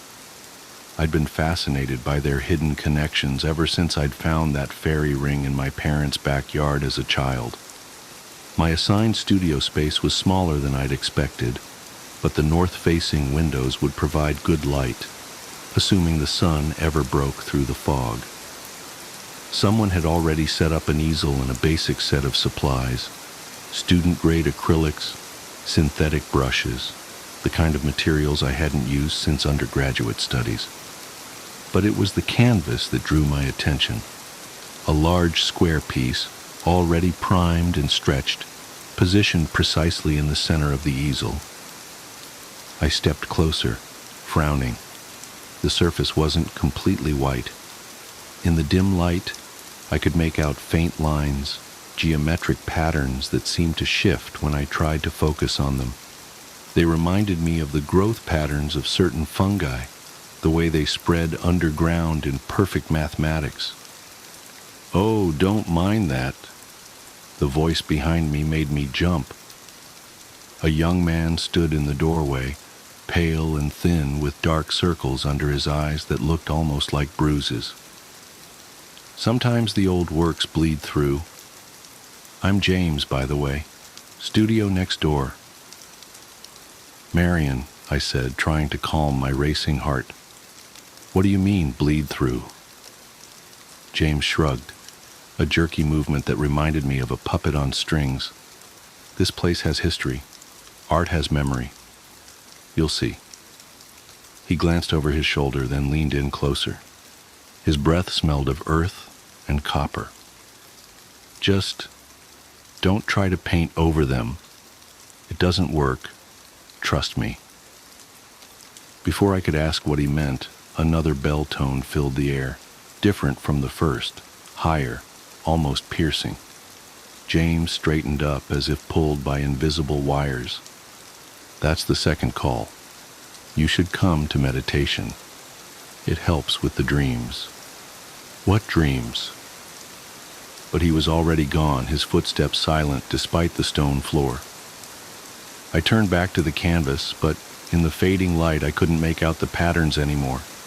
Just white space, waiting to be filled. I spent the next hour unpacking, trying to arrange my space into something that felt like mine. The studio had a small attached bedroom, more of a cell really, with just enough room for a narrow bed and a dresser. The bathroom was shared down the hall. As I hung my clothes in the tiny closet, I noticed a faint discoloration on the wall behind it, spreading up from the baseboard like watercolor blooming on wet paper. In the yellow light filtering through the windows, it almost looked like it was moving. The third bell came just as I was setting up my paints. This one was different again, deeper than the first, but with harmonics that made my teeth ache. I had to grip the edge of the table until it passed, leaving behind a ringing in my ears and a metallic taste in my mouth. Dinner, it turned out, was served in what must have been the church's refectory, a long, narrow room with a vaulted ceiling that made every clink of cutlery echo. There were 12 other residents, I learned, though only 8 were at dinner that night. The others are deep in their work, Diana explained from her place at the head of the table. We don't disturb the process once it really takes hold. The food was simple but strange, mushroom soup that tasted both familiar and wrong somehow, and bread that had an odd yellow tinge to it. I found myself eating more than I meant to, though I wasn't particularly hungry. There was something compelling about the flavor, something that made me want to analyze it, break it down to its components. "It's the local fungi," said the woman next to me. Sarah, I thought her name was, though everyone had been introduced too quickly for me to keep track. "They have unique properties, perfect for artistic inspiration." She smiled, and I noticed a faint yellow stain at the corner of her mouth. Diana forages them herself. I looked down at my bowl, suddenly less hungry. I didn't know mushrooms could be that color naturally. "Oh, nothing about them is natural," James said from across the table. "That's what makes them." He cut off abruptly as Diana cleared her throat. "Perhaps we should discuss your work, Marion," Diana said smoothly. "We're all very interested in your process." The way she said process made it sound like an accusation. I took a sip of water, trying to wash away the lingering taste of the soup. "I work primarily with organic forms," I began, falling into my usual artist statement.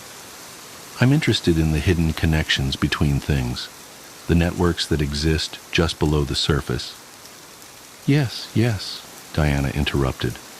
"But what are you really looking for?" The question caught me off guard. "I'm not sure what you mean." "Nobody comes to St. Augustine's by accident," Sarah said, her voice soft but intense. "We're all searching for something, the truth beneath the truth, the pattern behind the pattern." "I'm just here to work," I said. But even as I said it, I knew it wasn't entirely true. There was something else, something that had drawn me to this place when I saw the residency listing. Something about the way the application had seemed to read my thoughts before I had them. "Of course you are," Diana said, that not quite smile again. "And work you shall, starting tomorrow. The morning bell rings at sunrise." That night I dreamed of mushrooms. They pushed up through the floorboards of my small room, pale and pulsing with their own inner light. In the dream, I watched them grow, fascinated by their geometric perfection. They formed patterns, circles, spirals, complex fractals that seemed to contain infinite depth. I wanted to paint them, to capture their impossible mathematics, but when I reached for my brushes, they squirmed in my hand like living things. I woke to the first bell of morning, my sheets damp with sweat despite the chill in the room. The dream clung to me like cobwebs, and for a moment I could have sworn I saw faint circles on the floor, glowing in the pre-dawn light. But when I blinked, they were gone. The fog was thicker than ever, pressing against the windows like something alive. Its yellow tint seemed stronger in the morning light, giving everything a jaundiced, sickly cast. I dressed quickly, shivering. The heat didn't seem to work properly in this part of the building, and made my way to the bathroom. The mirrors were all covered with cloth. When I tried to pull one down, I found it had been nailed in place. "We find reflections distracting," said a voice behind me. I turned to see an older man I didn't remember from dinner. His eyes were the same yellow as the fog. "Best to focus inward here. That's where the truth lies." I nodded as if this made perfect sense and hurried back to my studio. The canvas was waiting for me, those faint geometric patterns more visible in the morning light. They seemed to pulse slightly, like a heartbeat, though I told myself it must be a trick of the light. I set up my paints, laying out my brushes with careful precision. They were my touchstone, my connection to the real world of galleries and critics and normal artistic concerns. I picked up my favorite, the finest sable for detail work, and turned to the canvas. The patterns were gone. The surface was pristine white, as if newly primed. But when I moved my head slightly, I could see them again, just at the edge of my vision, like after images from staring at the sun. "They do that," James said from the doorway. I hadn't heard him approach. "They hide themselves until they're ready to be seen, like mushrooms before they fruit." "There's nothing there," I said firmly, more to convince myself than him. "It's just a blank canvas." He made that puppet jerk shrug again. "If you say so. But you might want to try working with them instead of fighting them. It's easier that way. Less painful." Before I could ask what he meant, the second bell rang. This time the sound seemed to have color, a deep, pulsing yellow that matched the fog. I closed my eyes, but I could still see it behind my eyelids, forming those same geometric patterns I'd seen on the canvas. "Time for morning meditation," James said. His voice sounded distant, as if coming through water. "You should come. It helps with the adjustment." I wanted to refuse, to stay in my studio and start working on something normal, a still life maybe, or some preliminary sketches. But my feet were already moving, following James down the corridor to what had once been the church's main sanctuary. The other residents were already there, sitting in a circle on cushions. Diana stood in the center, holding something that looked like a bell, but wasn't quite. In the yellow light filtering through the windows, its surface seemed to ripple and flow. "Ah, Marian," she said, "I'm glad you decided to join us. Please sit. We were just about to begin today's visualization." I sat between James and Sarah, trying to ignore the way the floor seemed to pulse beneath me. Diana struck the not-quite bell, and the sound filled the space like liquid light. I felt it in my bones, in my teeth, behind my eyes. "Close your eyes," Diana instructed, "and look for the patterns. They're always there, just beneath the surface, waiting to be found." I closed my eyes, but I could still see geometric forms spinning and multiplying, mushrooms growing in perfect Fibonacci spirals, mycelial networks spreading like neural pathways. They were beautiful, terrifying, true. When I opened my eyes again, the room was empty except for Diana. The quality of light suggested hours had passed, though it couldn't have been more than minutes. Could it? "How do you feel?"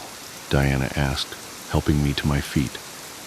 My legs were stiff, as if I'd been sitting for much longer than a morning meditation. I tried to find words for the images still dancing behind my eyes.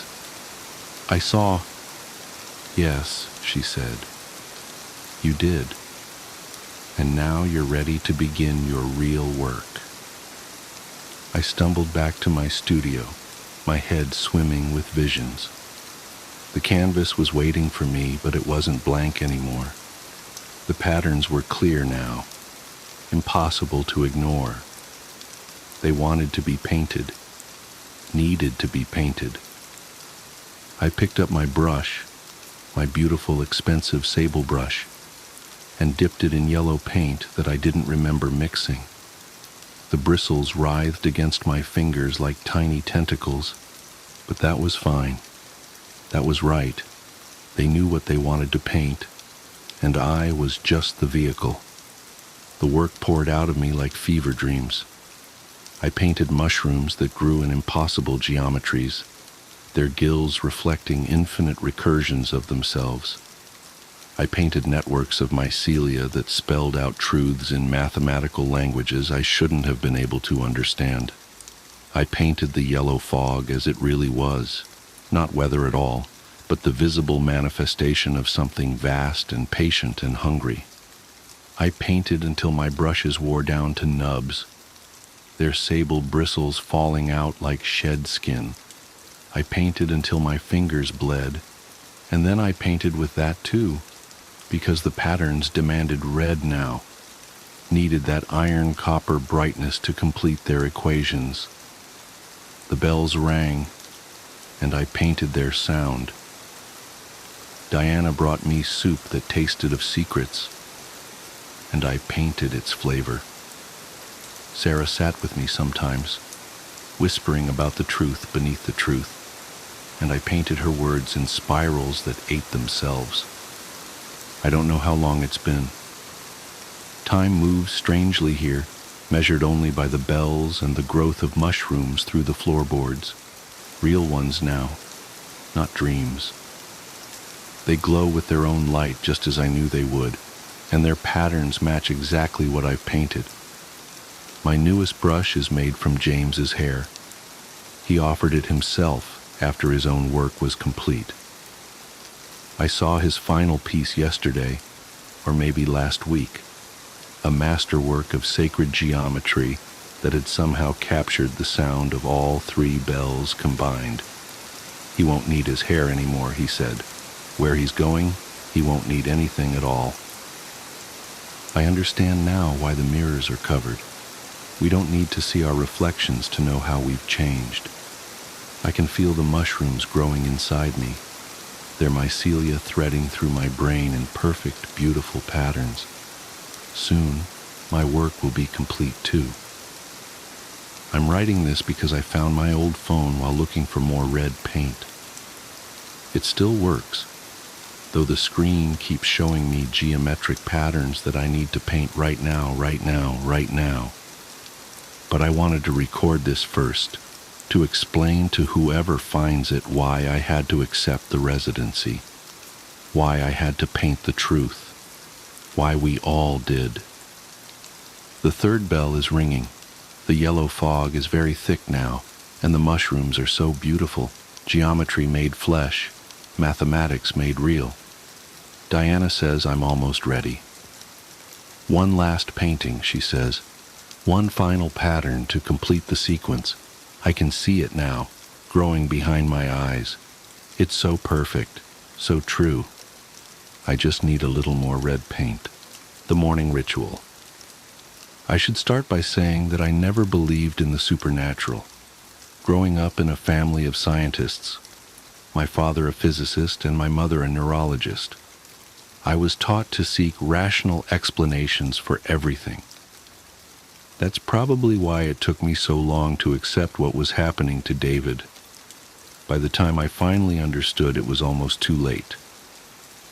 My husband David and I met at a coffee shop 8 years ago. He was the kind of person who found comfort in order and routine, while I embraced chaos and spontaneity. Maybe that's what drew us together, the classic opposites attract scenario. He balanced my impulsiveness with his stability, and I helped him loosen up, at least a little. From the day we moved in together, David maintained the same morning routine with almost military precision. Every morning, without fail, he would wake up at 5 a.m., make coffee, read the news on his tablet, and leave for work by 6:30. I used to tease him about it, calling him my clockwork man.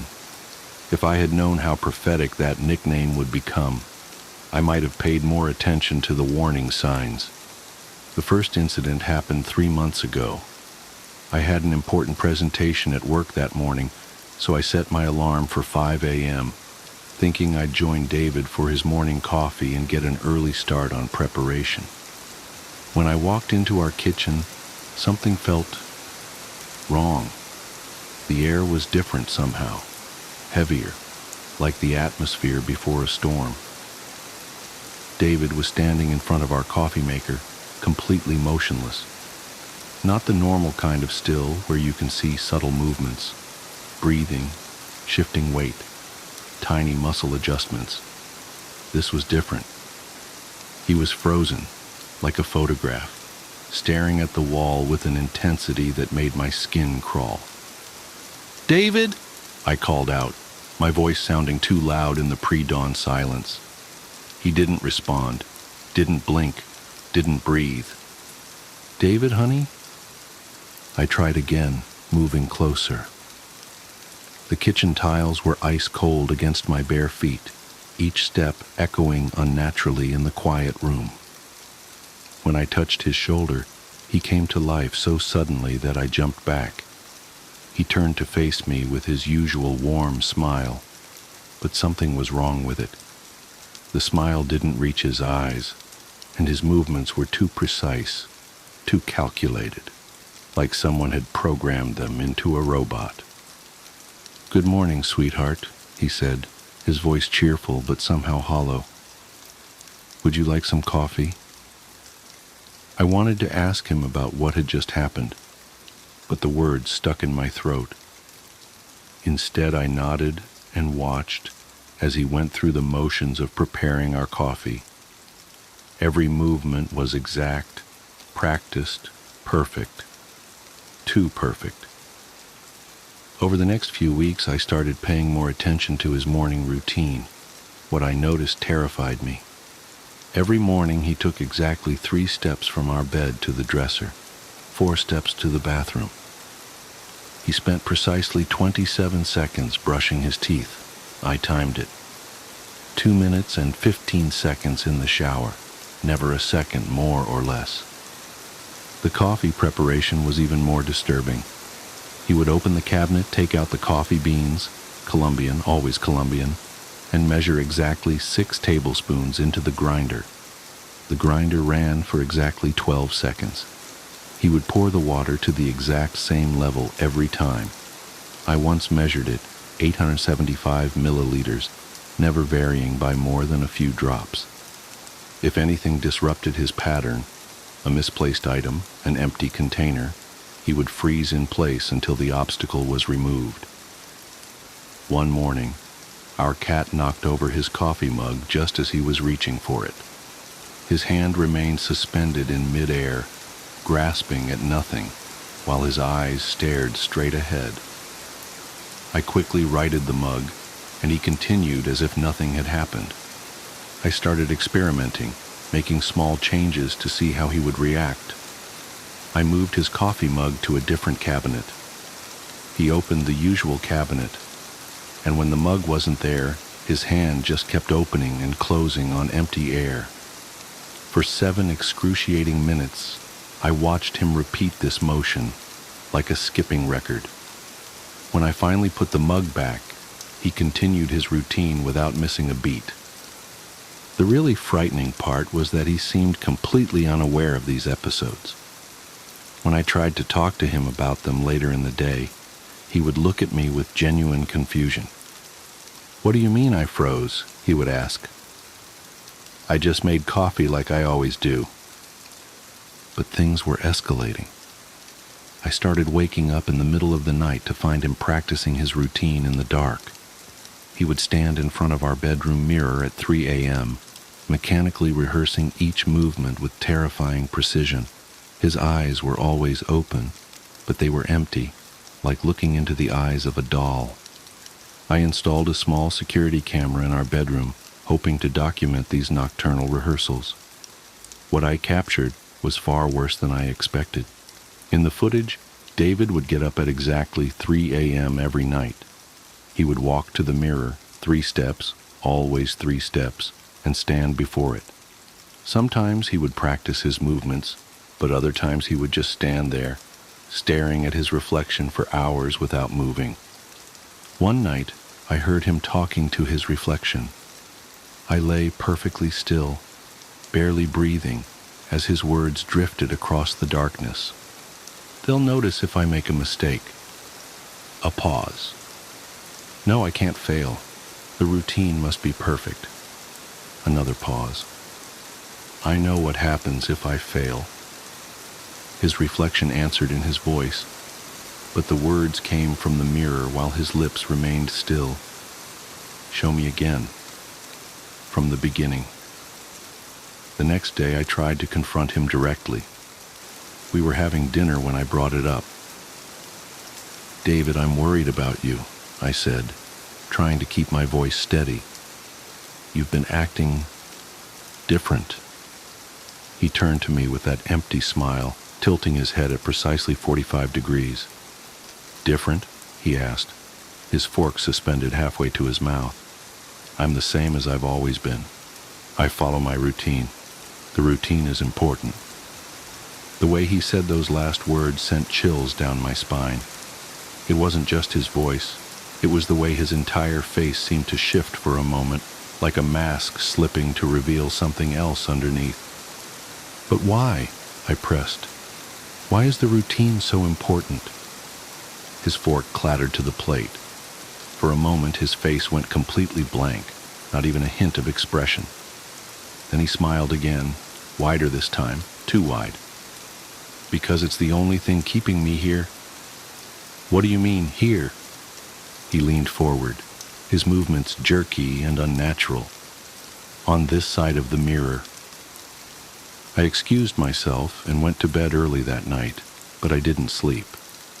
I lay awake watching as David went through his evening routine, exactly 23 minutes in the bathroom, precisely 2 chapters of his book, lights out at 10 p.m. sharp. At 3 a.m., right on schedule, he got up.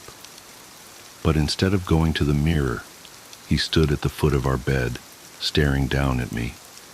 I kept my eyes nearly closed, trying to control my breathing. After what felt like hours, he spoke. "I have to be perfect. They're always watching." His reflection answered from the mirror. Again, from the beginning. "Yes," David agreed. "Always from the beginning." The next morning I told him I needed to visit my sister for a few days. He was in the middle of his coffee routine when I told him, measuring the beans, 12 seconds of grinding. He stopped mid-pour, the coffee beans frozen in mid-air. "That's not part of the routine," he said, his voice flat. "I know, honey, but sometimes we need to break routine," I said, trying to sound casual despite my racing heart. He slowly turned to face me, coffee beans still suspended above the grinder. "I can't break the routine. Breaking routine lets them take me back." "Take you back where, David?" His smile stretched impossibly wide. "To the other side." I packed a bag while he was at work, taking only what I absolutely needed. As I was about to leave, I noticed something strange about our bedroom mirror. The reflection seemed delayed, as if it was moving a fraction of a second after I did. I drove straight to my sister's house, 3 states away. But even that distance doesn't feel safe enough, because every morning, at exactly 5 a.m., my phone receives a text message. Watch me perform my routine. And every morning there's a picture attached, a different angle of our empty bedroom, with the bed made to perfection, exactly the way David likes it. In each photo, if I look carefully at the mirror, I can see multiple reflections of David, all slightly out of sync, all practicing their routines. I've tried calling him, but his voicemail message has changed. Now it's just the sound of someone going through precise movements, accompanied by mechanical counting. 1, 2, 3 steps to the dresser. 1, 2, 3, 4 steps to the bathroom. I called the police to do a welfare check. They reported back that they found the house empty, but everything was arranged with perfect precision. Too perfect, they said. And the mirrors. They mentioned that all the mirrors in the house had been covered with sheets. I've been at my sister's for a week now. Last night I received a final text from David's number. I failed the routine. They're taking me back. Don't look in the mirrors. I called the police again. This time when they checked the house, they found all the mirrors shattered, and David was gone. The only trace of him was a single sheet of paper on our bed, covered in the same sentence written thousands of times in perfectly identical handwriting. The routine must be perfect. The routine must be perfect. The routine must be perfect. I don't know what happened to my husband. I don't know what lives on the other side of the mirrors, or what they wanted from him. But sometimes, late at night, I catch glimpses of movement in reflective surfaces. Precise mechanical movements, performed with terrifying perfection. And sometimes just before dawn I hear his voice, distant and hollow, counting out the steps of his eternal routine, the harvest at dusk. The twilight here never ends. That's what I keep telling myself as I watch the sun hover eternally at the horizon, bleeding pale amber light across the Scottish hills. It's been like this for days now, or maybe weeks. Time feels wrong in Craigmore. I came to this remote village to research ancient agricultural practices for my PhD thesis. A perfect opportunity, my advisor had called it, noting how the community still maintained centuries-old traditions. But she hadn't mentioned the light, or the silence, or the way the villagers watch me with those patient, knowing eyes. The train station is 15 miles away, down a single-track road that winds through the hills like a crack in the earth. My rental car sits in front of the bed and breakfast where I'm staying, its windows filmed with chalk-like dust, despite there being no construction or quarries nearby. I should leave. I know I should leave. But every time I think about it, Mrs. McDougall appears with another pot of tea or plate of fresh-baked bread, and somehow the day slips away in that eternal dusk. The Solstice Festival starts tomorrow, Mr. McLeod, she told me this morning, her thin fingers arranging oatcakes on a blue willow plate. You're fortunate to be here for it. We don't often have outsiders join us for the harvest. I tried to explain that I needed to head back to Edinburgh, but she just smiled, patted my hand, and said, "The old ways must be maintained, and names have power here, James McLeod. Blood calls to blood." The way she said my name made my skin crawl. I've been sitting in my room ever since, watching that frozen sun and trying to make sense of my notes. The pages are filled with interviews about wheat cultivation and harvest rituals, but the words seem to swim and rearrange themselves when I look at them too long. Fragments catch my eye. The grain must be fed.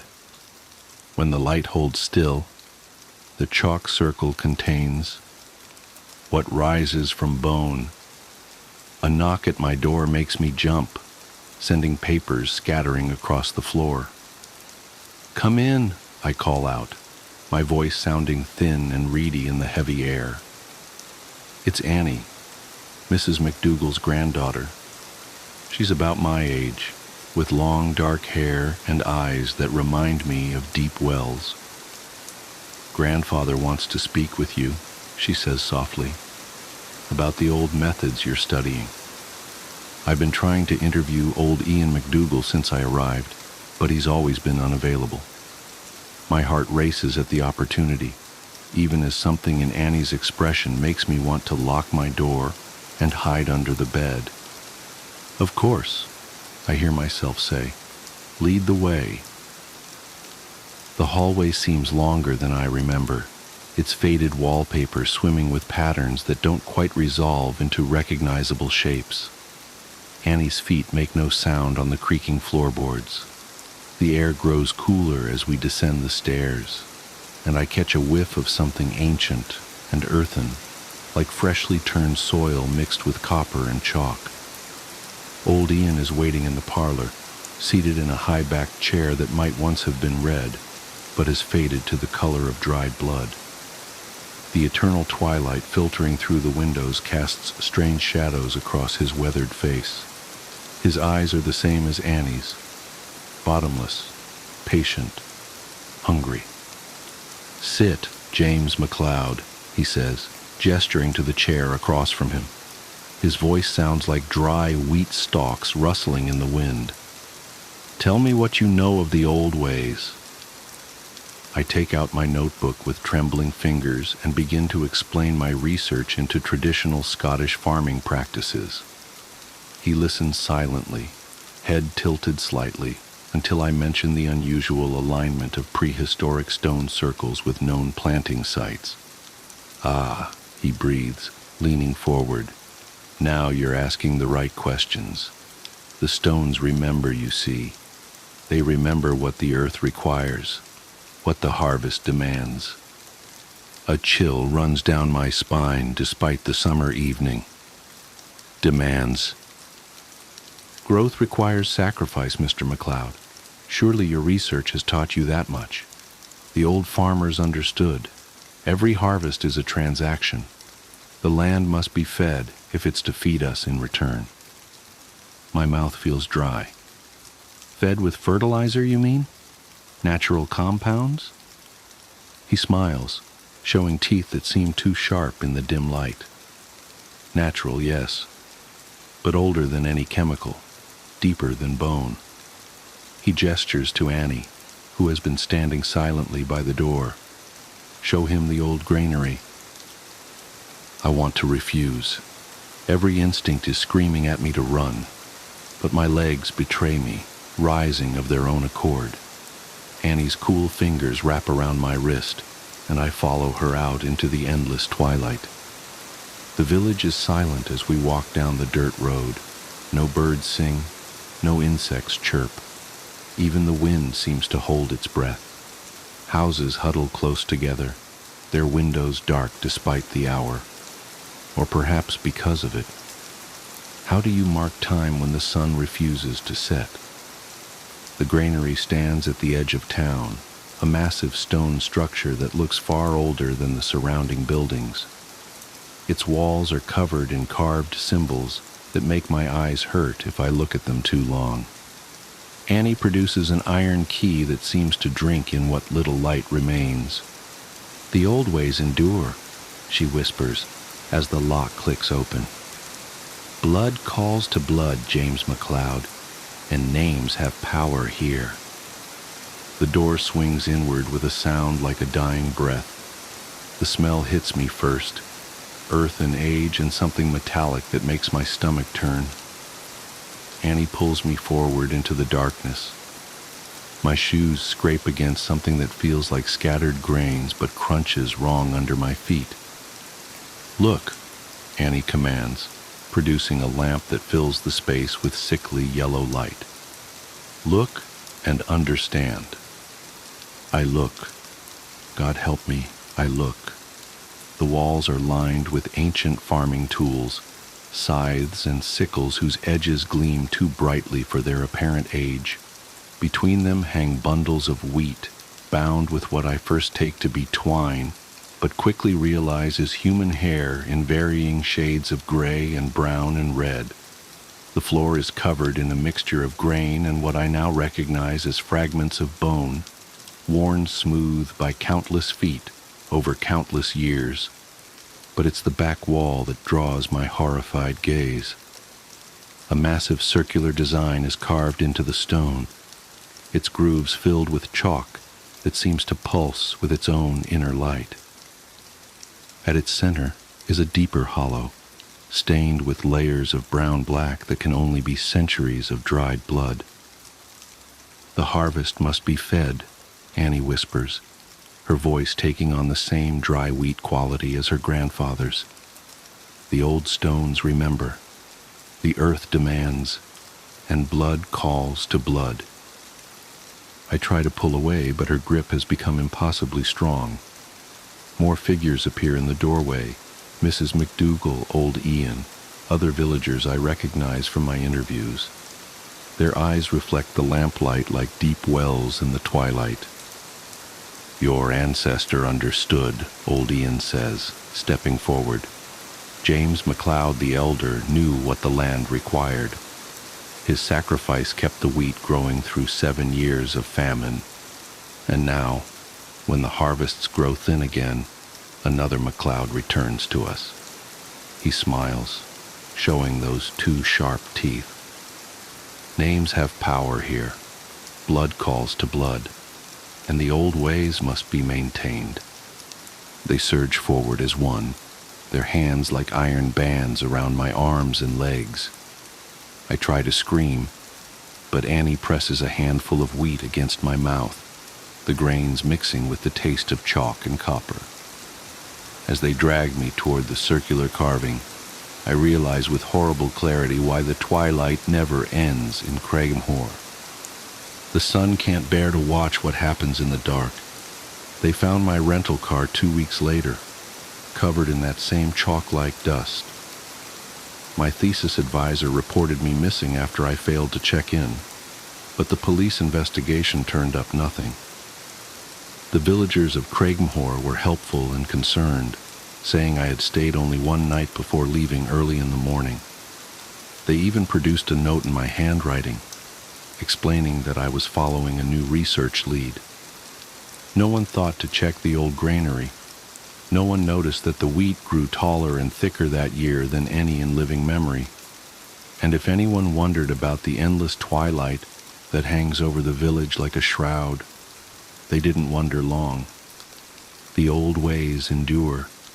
The harvest must be fed. And in Craighmore, where the sun never quite sets, blood still calls to blood. The reunion. The first time I realized something was truly wrong was about an hour after I dropped Jim off. But let me start at the beginning. I'm not the type of person who usually attends reunions. Life has a way of pulling you in every direction but the one that takes you back to the past. But that year, when I was 37, I made an exception. The invitation had arrived months earlier, and at first, I dismissed it. High school was a lifetime ago, a chapter long closed, but as the date approached, nostalgia crept in. I thought about old friends, familiar faces, and stories left unfinished. So I booked a flight, rented a car at the nearest airport, and set out on a 35-mile drive to the town where I grew up. The drive was serene at first. The road twisted through farmland, patches of forest, and the occasional abandoned barn, the kind of rural stretch where radio stations fade into static and the silence takes on a weight of its own. I'd forgotten how isolated this part of the country felt. It wasn't unpleasant, just quiet. About 3 miles outside of town, I saw him. A figure standing by the roadside, one arm raised in an unmistakable gesture to flag me down. As I drew closer, recognition hit me like a punch to the gut. It was Jim. We'd been friends in high school, not best friends, but close enough to hang out at football games and split a six-pack when one of us could swipe it from an older sibling. Seeing him standing there, with that same crooked grin I remembered, was a surprise. But it was the kind of surprise that felt good, comfortable even, like slipping on an old, worn jacket and finding it still fits. I pulled over and rolled down the window. "Jim, is that you?" "Sure is," he said, his voice as familiar as the road ahead. "Good to see you, man." He climbed in, and we started talking. His hair was a little thinner, his face a little more lined, but it was Jim, no question about it. The years had treated him well, and he still had that easygoing charm. We talked about high school, the people we remembered, and how life had taken us in different directions. I told him about my work, my family. He listened, nodded, and occasionally chimed in with his own updates. Though, now that I think about it, he didn't say much about himself. When we reached the outskirts of town, I asked him if he wanted to come to the VFW with me for a drink. It seemed like the natural thing to do, catch up with other old friends, swap more stories. But Jim shook his head. "Nah," he said. "Just take me home." His parents' old house was only a few blocks from my grandmother's place, so I turned in that direction. But he stopped me. "Not there," he said. "Out by the mobile home park. You know the one?" I did. It was at the edge of town, past where the streetlights gave way to darkness. I hadn't been there in years, but I remembered the way.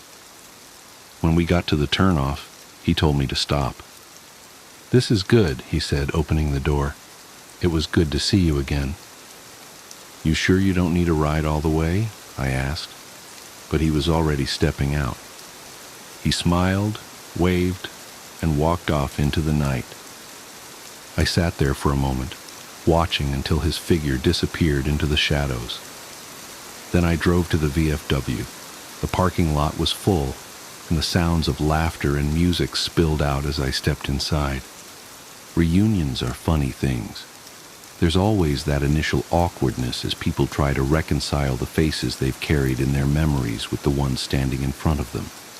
But once the ice broke, the night unfolded like a high school yearbook brought to life. People I hadn't seen in decades greeted me with hugs and slaps on the back. At some point, the conversation turned to who had made it to the reunion and who hadn't.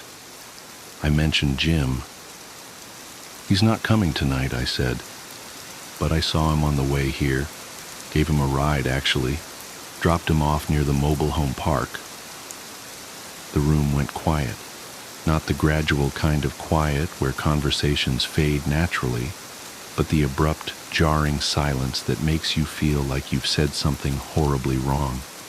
Even the guy singing karaoke stopped mid-verse, his voice trailing off as he set the microphone down. My cousin Barb was the first to speak. Her face had gone pale. "That's not possible," she said. I frowned. "Why not?" She hesitated, looking at the others for support. Finally, she said, "Jim died 8 years ago. He rolled his car on that curve 3 miles east of town. We were all at his funeral." I laughed, a nervous, brittle sound. "That's not funny. I just saw him, talked to him, gave him a ride." Barb shook her head. "I'm serious. Jim's gone. We buried him."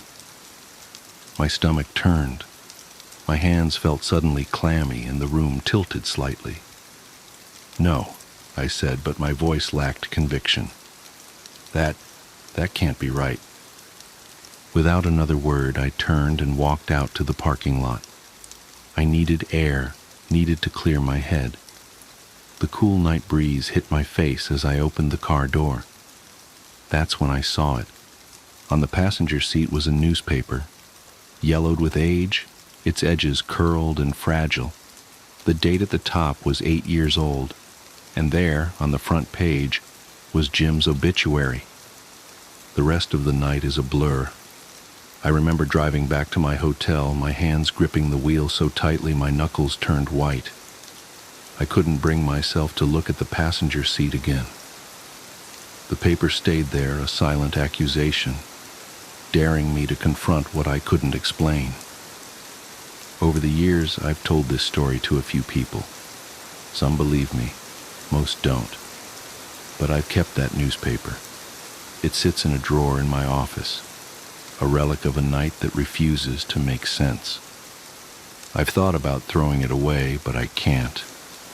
It's the only proof I have that any of it happened. Sometimes late at night, I find myself wondering, if I drove back to that spot on the edge of town, would I see him again? Part of me wants to try. Another part of me hopes I never do. Footsteps, this is long, so I apologize for that.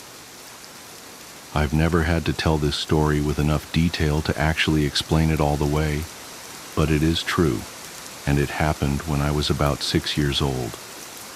In a quiet room, if you press your ear against a pillow, you can hear your heartbeat. As a kid, the muffled, rhythmic beats sounded like soft footsteps on a carpeted floor. And so as a kid, almost every night, just as I was about to drift off to sleep, I would hear these footsteps, and I would be ripped back to consciousness, terrified.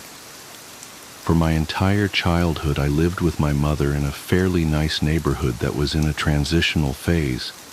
People of lower economic means were gradually moving in, and my mother and I were two of these people.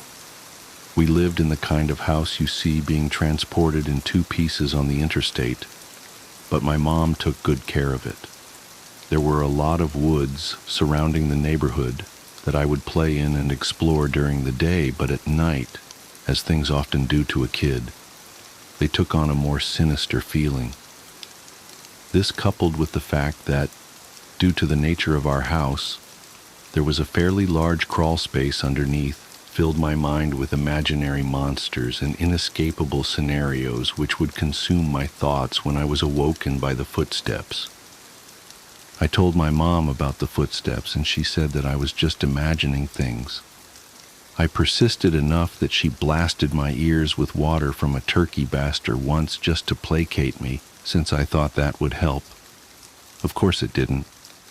Despite all the creepiness and footsteps, the only weird thing that ever happened was that every now and then I would wake up on the bottom bunk despite having gone to sleep on the top.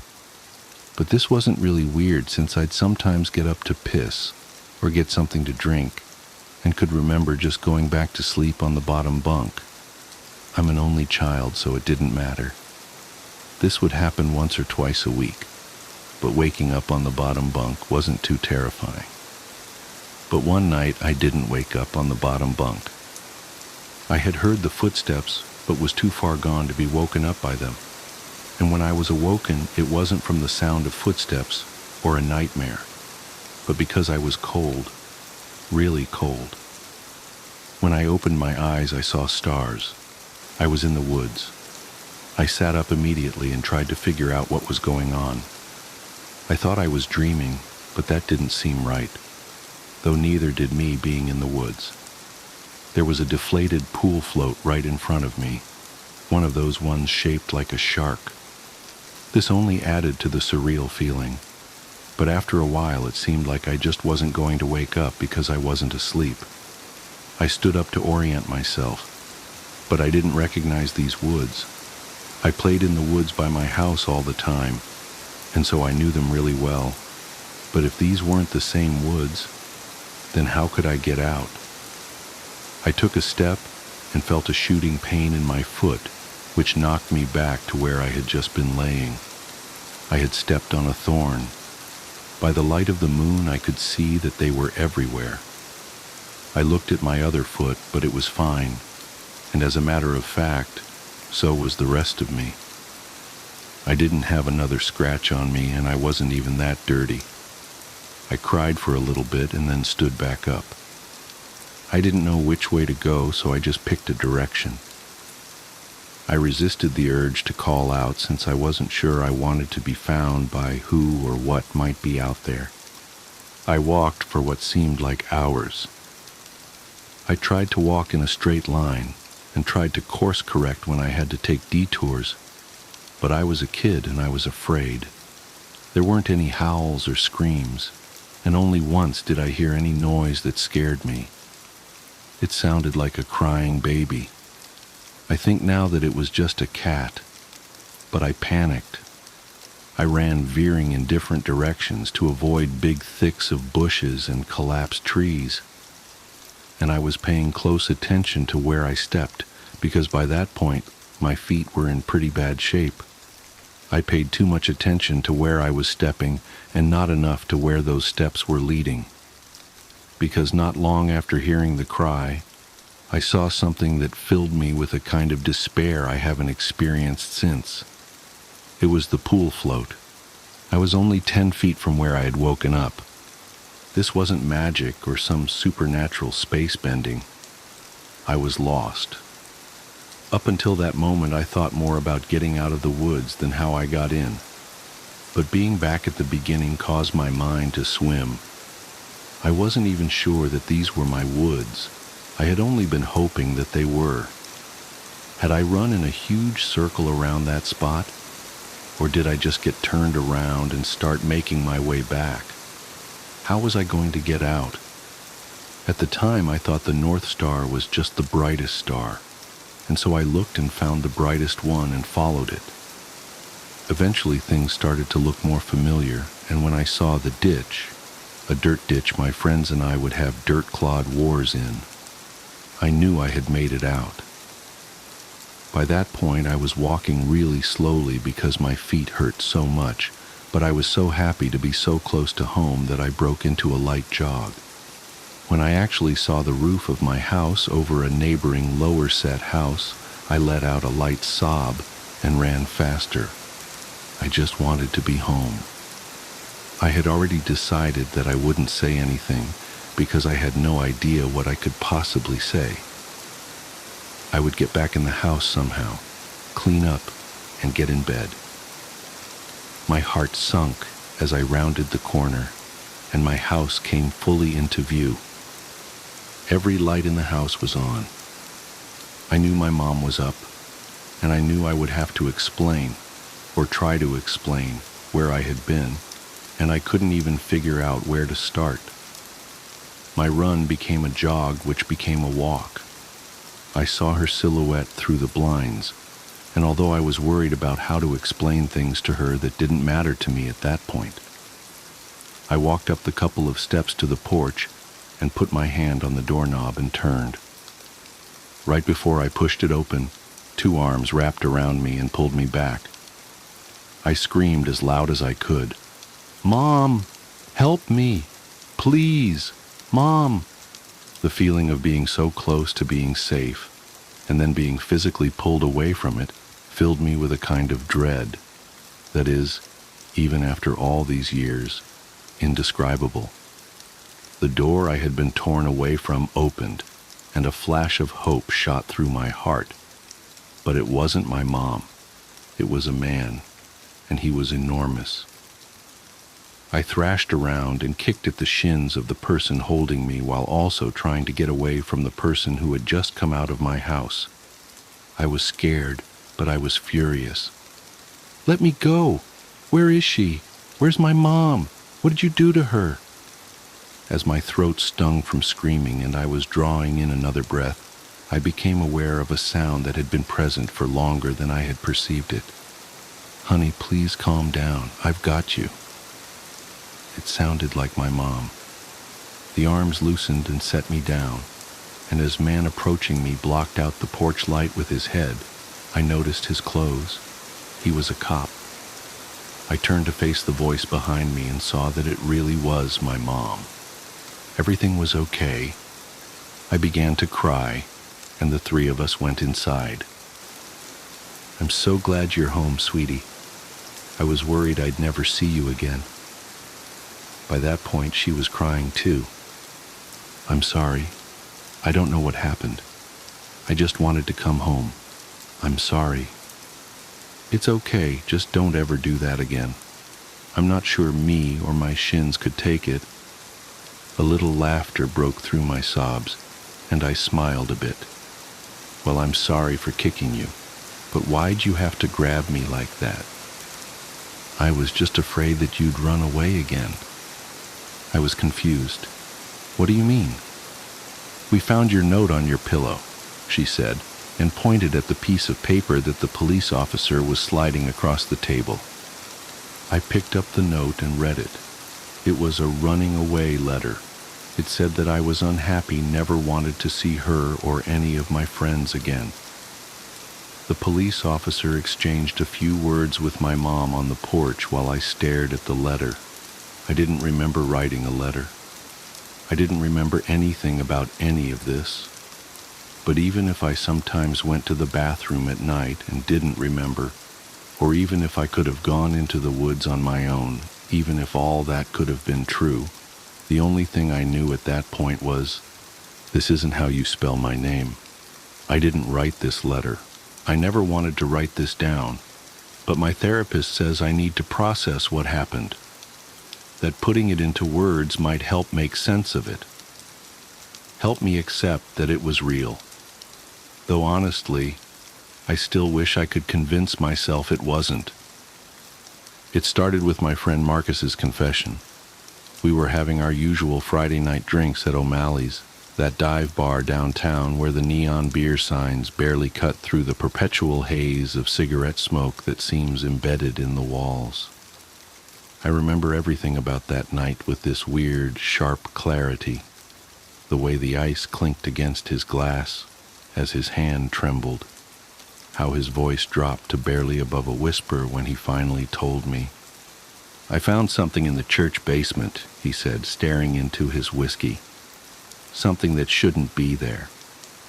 I should mention that Marcus was the maintenance guy at St. Augustine's, this ancient Gothic revival church that looms over the east side of town like something out of a Victorian ghost story. The place had been around since the 1800s, all weathered limestone and creeping ivy, with those towering spires that always seemed to scratch at the belly of the clouds. Marcus had worked there for almost a decade, knew every creaking floorboard and dusty corner. "What do you mean?" I asked, watching him drain his glass. His hands were shaking so bad he almost missed setting it back down on the sticky bar top. "Like what kind of something?" He wouldn't look at me, just kept staring straight ahead, his face gone this sickly shade of gray in the dim bar lighting. "I was doing the annual inspection of the confession boxes," he said, "checking for termites, rot, that kind of thing. But when I opened up the maintenance panel in the back of the north box, the one that's been out of order for years," he trailed off, rubbing at his face like he was trying to scrub away the memory. "There was wax," he continued finally. "All these little rivulets of it, dried in these weird patterns on the wood. At first I thought maybe it was just from old candles, you know. But then I noticed the holes." "Holes?" "Tiny ones. Hundreds of them, maybe thousands, all through the wood. Like something had been eating its way through. And when I shined my flashlight in deeper..." He grabbed my arm then, his fingers digging in so hard I could feel his nails through my sleeve. "It moved, Dave. Whatever was in there, it moved." I remember trying to laugh it off, even as something cold slithered down my spine. "Come on, man. Probably just rats or something. Old buildings like that." "It wasn't rats." His voice had gone flat, dead. "I know what rats look like. It was like a rope, but it was segmented, and there were so many legs, all of them moving at once, like a centipede," I supplied, immediately regretting it when he flinched so hard he knocked over his empty glass. "Bigger," he whispered, "so much bigger." And the sound it made, this weird scratching, clicking noise, like dozens of little mandibles working all at once. I slammed the panel shut so fast I almost broke it. but I could still hear it in there, moving around. And I think it heard me too. I tried to rationalize it, of course. Told him he was probably just stressed, maybe needed some sleep, but he wouldn't let it go. Kept insisting that something was wrong with that confession box, that the whole out of order sign had been there for a reason, that maybe someone else had found it too, and instead of dealing with it, they'd just tried to seal it away. I have to go back, he said suddenly, standing up so fast his bar stool almost toppled. I have to make sure it can't get out. Whoa, hold on, I grabbed his arm. You're in no shape to drive. Let me call you a cab. No time, he muttered, already pulling away. It's after midnight. Church'll be empty. Best time to check things out. Make sure everything's secure. I should have stopped him. Should have insisted on going with him or called someone or, I don't know, something. Instead, I just watched him stumble out into the night, telling myself he'd sleep it off and laugh about it in the morning. That was the last time anyone saw Marcus alive. They found his body 3 days later, when the smell started seeping through the floorboards into the main sanctuary. He was inside the confession box, not the penitent's side where people would normally sit, but the priest's section, crammed into that tiny space like he'd been trying to reach something in the back. The official cause of death was listed as accidental asphyxiation, which I guess makes sense given how narrow that space was, but they never explained the weird waxy residue they found all over his clothes and skin, or the hundreds of tiny puncture wounds, each no bigger than a pinhead, that covered his body. I couldn't let it go. Maybe it was guilt, or maybe I just needed to prove to myself that Marcus hadn't been crazy. But a week after the funeral, I found myself picking the lock on St. Augustine's side door at 2 a.m., armed with nothing but a heavy-duty flashlight and a crowbar I'd borrowed from my garage. The church was different at night. During the day, it was all polished wood and filtered sunlight through stained glass. But in the darkness, it felt ancient, hungry. My footsteps echoed off the vaulted ceiling, despite my attempts to walk quietly, and the air had this thick, waxy smell that caught in the back of my throat, like old candles, but wrong somehow. Too sweet, with this underlying note of decay that made my stomach turn. The confession box looked innocent enough from the outside, just another piece of antique furniture, its dark wood gleaming dully in my flashlight beam. The out-of-order sign was still there, yellowed with age and curling at the corners. I tried the door to the priest's side, locked of course, but the maintenance panel Marcus had mentioned was just where he'd described it, hidden behind a decorative molding at the back. My hands were shaking so bad it took me 3 tries to work the crowbar into the seam. The wood creaked in protest as I pried, and then suddenly gave way with a sharp crack that seemed to echo through the entire church. I froze, heart pounding, but the silence that followed was absolute. The panel swung open with a whiff of that sickly sweet smell, so strong it made my eyes water. I had to swallow hard against the urge to gag as I shined my flashlight into the space beyond. The beam caught countless threads of dried wax, forming these intricate, almost organic-looking patterns across the wood. And the holes. God, the holes. They were everywhere, turning the solid wood into something that looked more like lacework. Some were fresh, the edges still pale and raw. Others were older, darkened with age, and other things I didn't want to think about. And then I saw the movement. It was subtle at first, just a suggestion of motion in the shadows at the back of the space. But as I watched, unable to look away, something began to emerge from one of the larger holes. Something long and segmented, its chitinous body reflecting my flashlight beam in a way that made it look almost crystalline, almost beautiful, in the same way a spider's web can be beautiful right before you realize you're caught in it. The legs came next. So many legs, each one tipped with something that looked unsettlingly like a tiny human finger. They moved in this horrible undulating wave as the thing pulled itself forward, and I could hear this dry, rustling sound that reminded me of old paper being crumpled. Or maybe that was just the sound of my own ragged breathing. I don't know how much of it I actually saw emerge before my nerve broke. Probably only a few segments, though it felt like feet. But what I remember most clearly was the moment it turned what I guess you'd call its head toward me. Because that's when I saw the face, or rather, faces. Dozens of them, tiny and distorted, pressed against the translucent surface of its carapace like fossils in amber. Some of them were moving. I think I screamed. I must have, because my throat was raw afterward. I remember dropping both the flashlight and the crowbar, remember stumbling backwards so fast I slammed into one of the pews. By the time I scrambled to my feet, I could hear that clicking, scratching sound Marcus had described, growing louder and faster, like something picking up speed.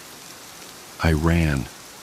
I ran until my lungs were burning and my legs felt like they were going to give out.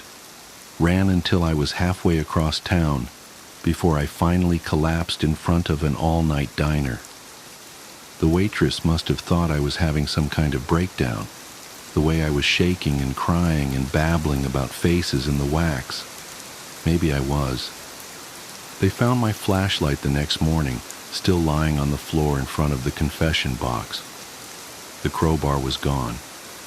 So was the maintenance panel, just smooth wood where it had been, like it had never existed at all.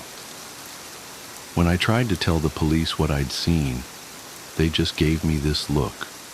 The same look people give me now when I try to explain why I can't go into churches anymore, why I flinch at the sight of candles, why I wake up screaming sometimes, convinced I can hear that dry, clicking sound coming from inside my walls. The confession box is still there, still marked out of order. Sometimes I drive by St. Augustine's late at night and I swear I can see a faint light flickering behind those windows, like candlelight. And sometimes, if I listen carefully, I think I can hear something that sounds almost like whispered prayers, almost like screaming. But the worst part, the part that keeps me up at night, that makes me question everything I think I know about reality, it's not the memory of what I saw in that church. It's not even the guilt about Marcus. It's the dreams I've been having lately. Dreams where I'm back in that confession box. But this time, I'm inside the walls, moving through tunnels of wax and wood, feeling my body stretch and segment, growing new appendages with every molt. Dreams where I'm not alone, where I can feel others moving with me, through me, becoming part of me. Their faces press against my skin from the inside. Their voices blend with mine in that endless chittering prayer. And sometimes in those dreams, I catch glimpses of my reflection in the polished wood. I see what I'm becoming, what we're all becoming, one confession at a time. And I understand why that box has been there so long, why it will always be there. Because some sins aren't meant to be forgiven. They're meant to be transformed. I said at the beginning that my therapist wanted me to write this down, to help process it. But that's not entirely true. I'm writing this as a warning. Because lately I've noticed more churches in town putting up out-of-order signs on their confession boxes. And sometimes, late at night, I think I can hear that familiar clicking sound coming from inside them, spreading, growing, waiting. So if you ever see one of those signs, walk away. Don't look too closely at the wood. Don't listen for the whispers.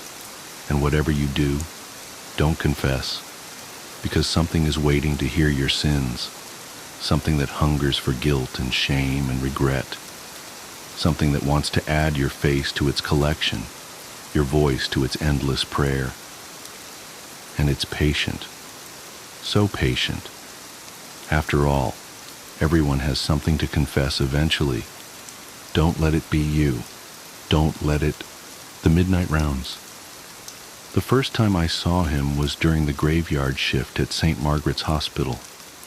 I'd been working there for 6 years, long enough to know every doctor, nurse, and orderly by name, long enough to recognize the unique footsteps of my colleagues echoing through the sterile hallways at 3 a.m., long enough to know that what I witnessed that night shouldn't have been possible. I was doing my regular rounds in the terminal ward, checking on Mrs. Henderson in room 412. She had stage 4 pancreatic cancer and wasn't expected to make it through the week. As I approached her room, I heard her speaking to someone. Strange, given it was well past midnight and visitors weren't allowed at this hour. "Yes, doctor," her weak voice carried through the partially open door. "I understand. Thank you for explaining everything." I quickened my pace, wondering which doctor had broken protocol by visiting so late. As I reached for the door handle, a tall figure in a black coat stepped out. He carried an old-fashioned leather medical bag, the kind you'd see in photographs from the 1900s.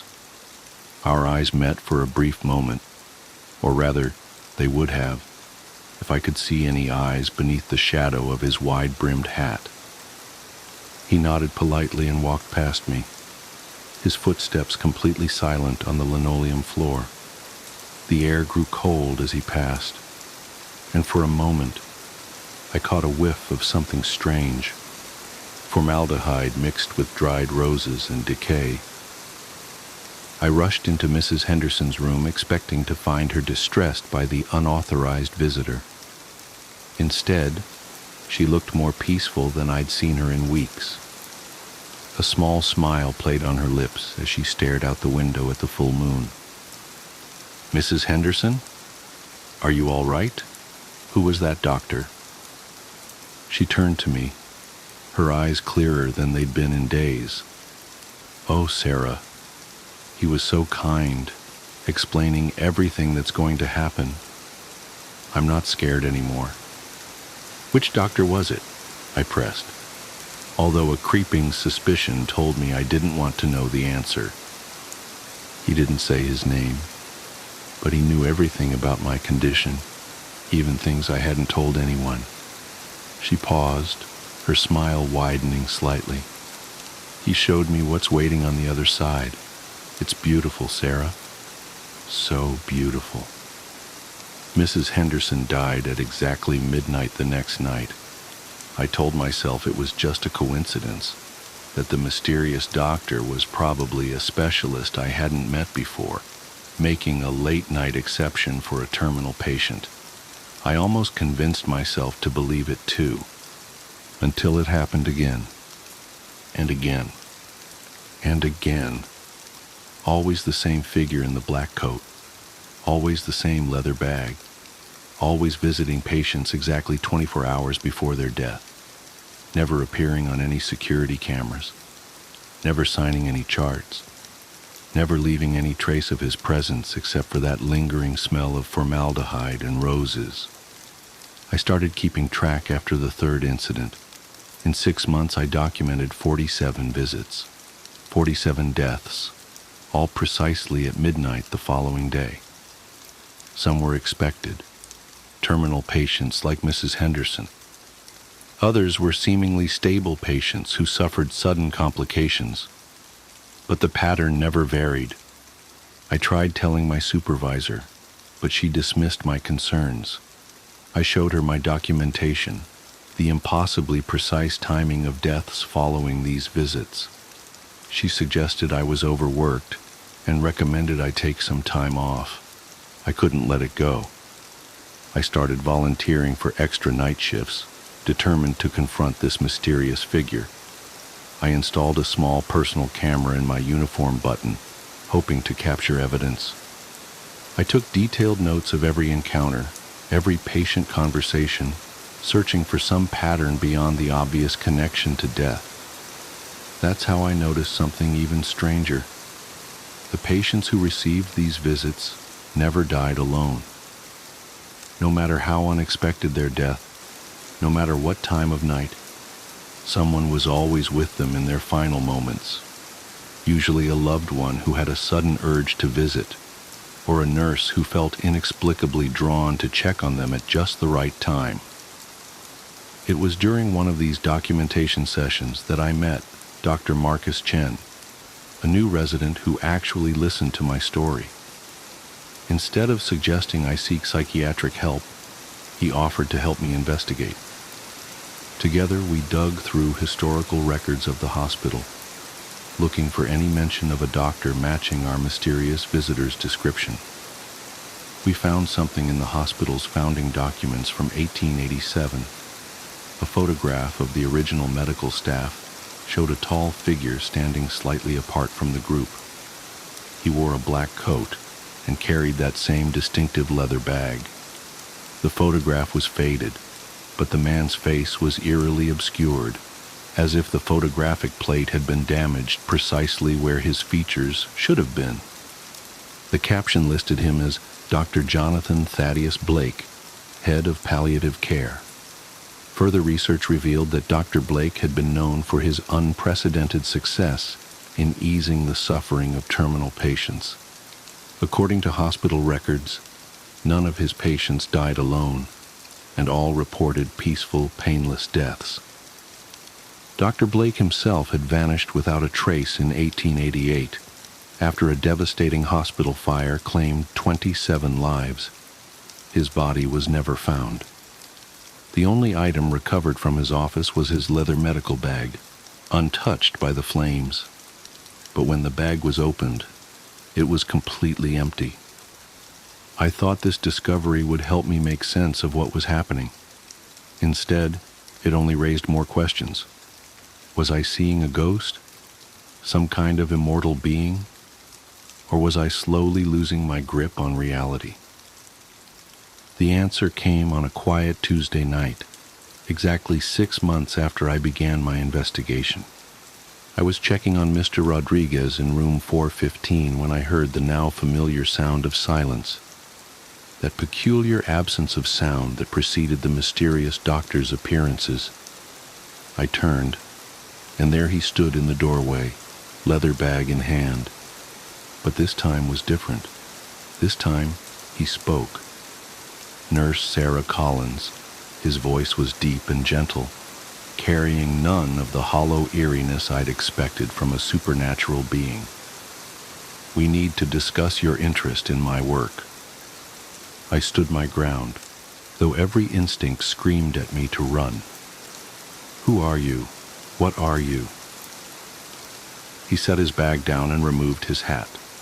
The face beneath was surprisingly human, elderly but distinguished, with kind eyes that held unfathomable depths of compassion and sorrow. I've had many names throughout the centuries, he said, but you know me as Dr. Blake. I've been watching you, Sarah. Your dedication to your patients, your determination to understand what's happening here. It reminds me of myself long ago. Are you death? He smiled softly. No. Think of me more as a guide, a translator between worlds. I help ease the transition, ensure no one faces the ultimate journey alone. It's a calling I chose, just as you chose nursing. But why show yourself to me? Because it's time for someone else to carry on this work. The world needs more guides, Sarah. The position is unusual, but the benefits are eternal. He opened his bag, which seemed to contain nothing but endless darkness. Would you like to learn? I should have been terrified. I should have run away. Instead, I found myself stepping forward, drawn by a deep sense of rightness. All those nights watching patients suffer, wanting to do more to help them through their final moments. Perhaps this was the answer I'd been searching for all along. What would I have to do? His smile widened. Simply take my bag. The knowledge comes with it. But understand, Sarah, this is not a decision to make lightly. The role demands complete dedication. You'll walk between worlds, never fully belonging to either. You'll witness countless deaths, but you'll ensure none of them are truly alone. I reached for the bag, my hand trembling. Will I die? In a manner of speaking, the person you are now will cease to exist, but what you'll become is far more meaningful. As my fingers touched the worn leather handle, memories flooded my mind, thousands of deaths throughout history, all guided by the figure before me. I saw the true nature of his work, not just ensuring peaceful deaths, but maintaining the delicate balance between life and death itself. I understood then why he'd chosen me. My obsession with documenting his appearances hadn't been about proving his existence. It had been about proving to myself that death could be gentle, meaningful, even beautiful in its own way. I gripped the bag firmly and felt a profound transformation begin. My flesh became shadow, my bones became mist, and my soul expanded to encompass both the world of the living and whatever lay beyond. The last thing I saw as Sarah Collins was Dr. Blake's form dissolving into peaceful nothingness, his centuries of service finally complete. That was 3 years ago. Now I walk the halls of St. Margaret's Hospital every night, visiting those whose time draws near. I show them the peace that awaits, ensure they don't face their final moments alone, and help maintain the balance between worlds. Sometimes I catch newer nurses watching me with suspicious eyes, documenting my appearances just as I once did. I know that someday, one of them will be ready to take my place, just as I took Dr. Blake's. The cycle will continue, as it has for centuries. But there's something I haven't mentioned yet, something that still haunts me, even in my current form. Remember how I said Dr. Blake chose me because of my dedication to understanding death? That wasn't entirely true. You see, I've now inherited all of his memories, including the truth about how guides are chosen. We don't pick people who study death. We pick people who are marked for it. The night Dr. Blake first appeared to me, he wasn't there for any patient. He was there for me. I had a brain aneurysm, set to rupture at midnight the following day. I would have died alone in my apartment, undiscovered for days. Instead, he offered me a choice: accept my fate and pass on, or take up his mantle and use my borrowed time to help others through their final moments. I chose the latter, and in doing so became something both more and less than human. But here's the real twist, the part that truly terrifies me even now. Every person who takes this role is simply postponing their own death. We're all living on borrowed time, maintaining the balance by trading our services for a continuation of our existence. And someday, when I find my own replacement, someone else marked for death who has the right combination of compassion and curiosity, I'll finally have to face what I've been helping others navigate all these years. I wonder if I'll be as peaceful as my patients when that moment comes. I wonder if my replacement will show me the same gentle understanding I show others. I wonder if... Oh, I feel a pulling sensation. Someone needs me. Room 412, a new patient. Their time comes at midnight tomorrow. As I walk down the familiar hallway, leather bag in hand, I catch my reflection in a window. For a moment I see myself as others must see me, a tall figure in a black coat, face obscured by shadow, bringing with me the scent of formaldehyde and dried roses. I straighten my hat and enter the room. The patient looks up, frightened at first, but I know how to ease their fears. I've done this hundreds of times now. "Good evening," I say softly, setting my bag down. "We have much to discuss about your journey. After all, everyone deserves to understand what awaits them on the other side, even if some of us have to wait centuries to find out for ourselves." The vanishing. I used to think time was like a river, always flowing forward, never looking back. Now I know better. Time is more like a noose, and with each loop, it tightens around reality itself, strangling away pieces of existence one by one. It started subtly enough. That Tuesday morning, I noticed the same red Volkswagen Beetle pass by my house 3 times in 10 minutes. At first, I dismissed it as coincidence. Maybe the driver was lost or looking for an address. But then I saw the license plate. Loop 247. The same plate, same slight dent on the rear bumper, same elderly woman with pearl earrings behind the wheel. I remember standing at my kitchen window, coffee growing cold in my hands, watching that car make its 4th pass. That's when I saw the bird, a cardinal with unusual white patches on its wings. It landed on my windowsill, tilted its head at me, and flew away. 2 minutes later, the exact same bird landed in the exact same spot, performed the identical head tilt, and flew off again. My phone buzzed. A text from my sister Sarah. "Don't forget Mom's birthday dinner tonight." I checked the date, Tuesday, March 12th. Nothing seemed amiss yet, except for that nagging feeling in the pit of my stomach. Like the moment before you realize you've made a terrible mistake. I went to work, trying to shake off the morning's oddities. My colleague Tom greeted me with his usual, "Another day in paradise, eh, James?" He always said that, but today it felt different, rehearsed, predestined. I sat at my desk, opened my laptop, and found myself staring at yesterday's work. All of it. Every spreadsheet, every email, exactly as it had been. That's when the first real chill ran down my spine. I distinctly remembered completing 3 major reports the day before, yet here they were, unfinished. My sent folder showed no trace of the emails I'd written. The calendar meeting notifications I'd cleared were back, blinking insistently. I called Sarah. "Hey, what's up?" She answered exactly as she always did.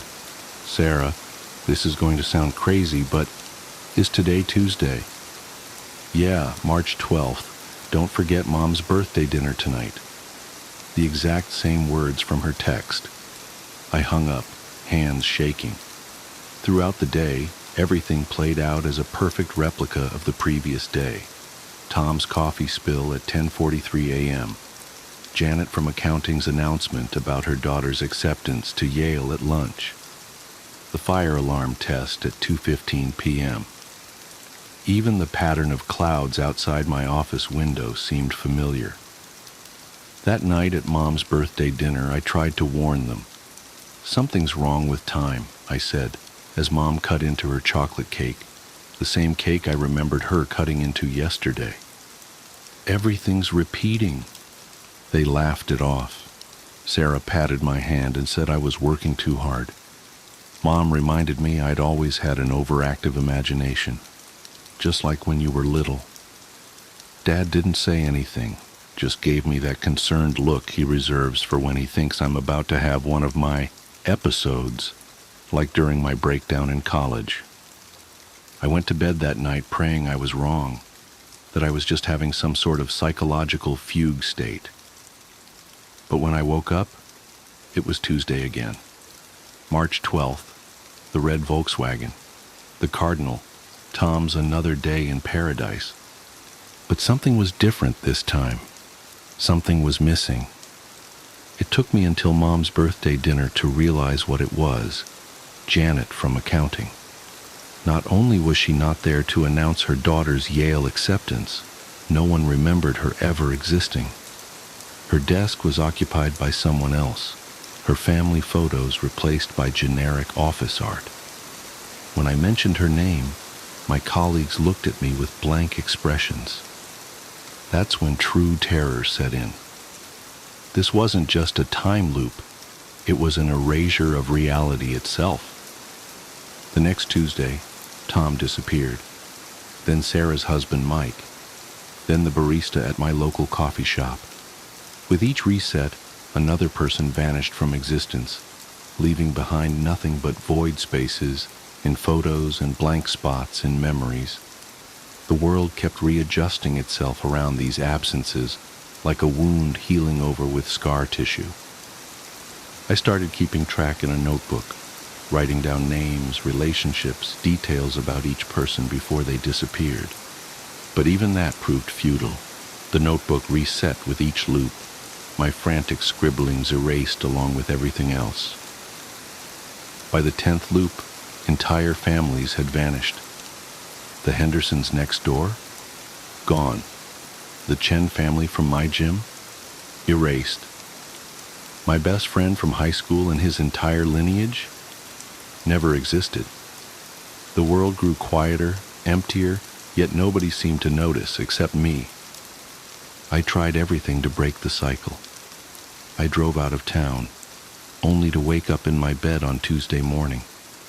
I tried staying awake for the entire 24 hours, only to blink and find myself back at the start. I even attempted darker solutions, but death itself proved temporary in this eternal Tuesday. The most maddening part was watching the world reconstruct itself around each absence. When my neighbor disappeared, his house transformed into a park that had always been there. When my first girlfriend vanished, my high school yearbook showed no trace of her, and all my friends had different memories of who I'd dated. Reality was like a self-healing membrane, closing over its wounds and leaving no scars. Only I remembered the truth, and with each loop, that truth became harder to bear. Sarah was the first of my family to go. One Tuesday, I called her number and got a message saying it had been disconnected. Mom and Dad had only one child now, had always had only one child.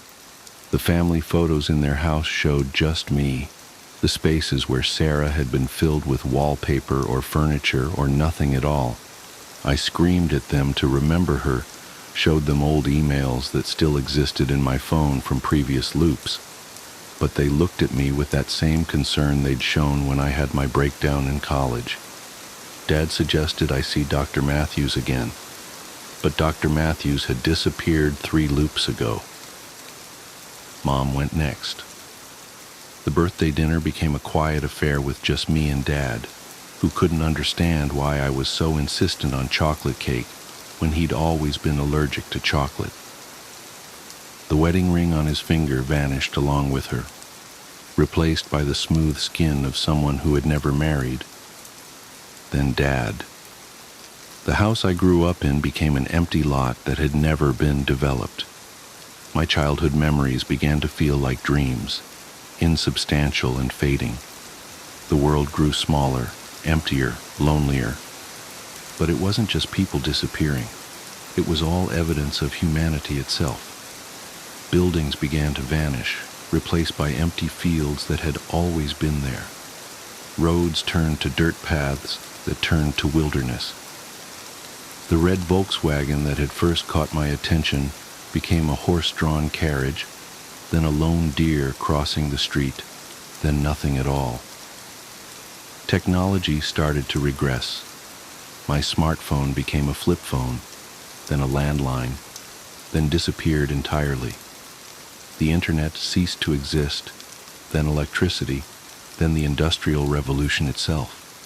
Each loop stripped away another layer of human progress, another piece of our collective history. I watched as the world unknit itself, person by person, invention by invention, memory by memory. The universe was cleaning house, and humanity was the stain it was trying to remove. In recent loops, I've started to notice something even more disturbing. When I look in mirrors, my reflection seems less substantial, as if I'm beginning to fade. My fingerprints are becoming smoother, my footprints in the mud shallower. Sometimes when I speak, my voice sounds distant, like it's coming from somewhere else. I know what this means. I can feel it in the growing hollowness of my bones, in the way light seems to pass through me in certain angles. Soon, very soon, I will be the last one to disappear. But here's the true horror, the revelation that keeps me awake during these endless Tuesdays. I don't think I'm trapped in a time loop at all. I think time is operating exactly as it should. This is entropy on a cosmic scale, the universe's immune system identifying and eliminating a viral infection called humanity. We were never meant to exist. We're a mistake, a glitch in the matrix of reality, and now that glitch is being corrected. The loop isn't a malfunction, it's a quarantine procedure, isolating the infection before systematically erasing it from existence. And I'm not the protagonist of this story, I'm patient zero. Somehow I became aware of the correction process, and that awareness has made me the focal point of the universe's autoimmune response. Through me, it will undo everything we ever were or could have been. As I write this, I'm sitting in what used to be my living room. The walls disappeared 3 loops ago, along with the concept of architecture. The ground beneath me is losing its solidity, becoming conceptual rather than physical. The sky above is less a thing than an idea of a thing. The cardinal with the white-patched wings just landed nearby. It's the only other thing that seems to maintain consistency between loops, but I understand now that it's not really a bird at all. It's watching me, studying me, measuring the progress of humanity's elimination. I can feel the next loop approaching. The air is getting thin, reality stretching like plastic wrap about to tear. Soon I'll wake up to another Tuesday, another version of the world with fewer people, fewer things, fewer memories. But this time feels different. My hands are becoming transparent as I write these words, my thoughts growing distant and strange. I think this might be the last loop, the final Tuesday. I should be terrified, but instead, I feel an odd sense of peace. Perhaps this was inevitable, the universe's way of hitting Ctrl+Z on a cosmic mistake. Or perhaps... Wait. The cardinal's looking at me again, tilting its head just like it did that first Tuesday. But this time I see something in its eyes, not the blank animal stare I remembered, but something ancient and vast and almost apologetic. And suddenly, I understand. This isn't an erasure at all. It's a reset. The universe isn't eliminating humanity. It's rewinding us, taking us back to a crucial moment, an essential crossroads. With each loop, it's not just removing people, it's removing the consequences of choices, the weight of decisions that led us down this path. Every person who disappears isn't being erased. They're being saved, preserved, reset to some point before whatever it is we did that broke reality itself. We're not being deleted, we're being restored to factory settings. The cardinal spreads its wings, and I notice something I never saw before. The white patches aren't random. They form a pattern, a sequence, a code. The same code I've been seeing everywhere but couldn't recognize. in the license plate of the red Volkswagen, in the arrangement of clouds, in the very fabric of these repeating days. My body is almost gone now, my consciousness spreading thin across what remains of time and space. But as I fade, I finally understand my role. I'm not patient zero. I'm the backup copy, the one who had to remember everything so that when reality resets completely, when we all return to that crucial moment, some part of me will know what to change, what to do differently. The cardinal takes flight, and as the world dissolves around me, I see what's written in its wings, the message that's been there all along. See you next loop. And then, it's Tuesday morning, March 12th. A red Volkswagen Beetle passes by my house. But this time I know exactly what I need to do. After all, that's why they chose me to remember, isn't it? The unrest stop. It's been nearly 2 decades since that night, and I still can't drive down an empty highway without feeling my stomach churn. Even now, the memory lingers like a shadow at the corner of my vision, always there, always waiting to remind me of what we saw, or what we think we saw. I've told the story to friends, co-workers, anyone who'd listen, and while most just laugh it off or give me skeptical looks, I've stopped caring. It's not about whether they believe me. It's about getting it out, like purging some toxin from my system. But if you're willing to hear me out, I'll tell you everything. Every detail, every chill, every moment when the world seemed to fold in on itself. I was 16 then, stuck in that awkward stage where I thought I knew everything and simultaneously felt like I knew nothing. My mom had decided that our summer vacation would be a road trip, a cross-country journey from New York to California, crammed in a battered minivan with my older sister Jenna, who was 20 and eternally exasperated with me. The trip was supposed to be an adventure, a bonding experience. What it became was something else entirely. It was late, past midnight, when we found ourselves on a desolate stretch of interstate somewhere in the Midwest. The road was long and flat, cutting through endless fields of nothingness. We hadn't seen another car in what felt like hours, and the only sound was the hum of the engine and the occasional crackle of static from the radio. Despite the emptiness, we weren't tired.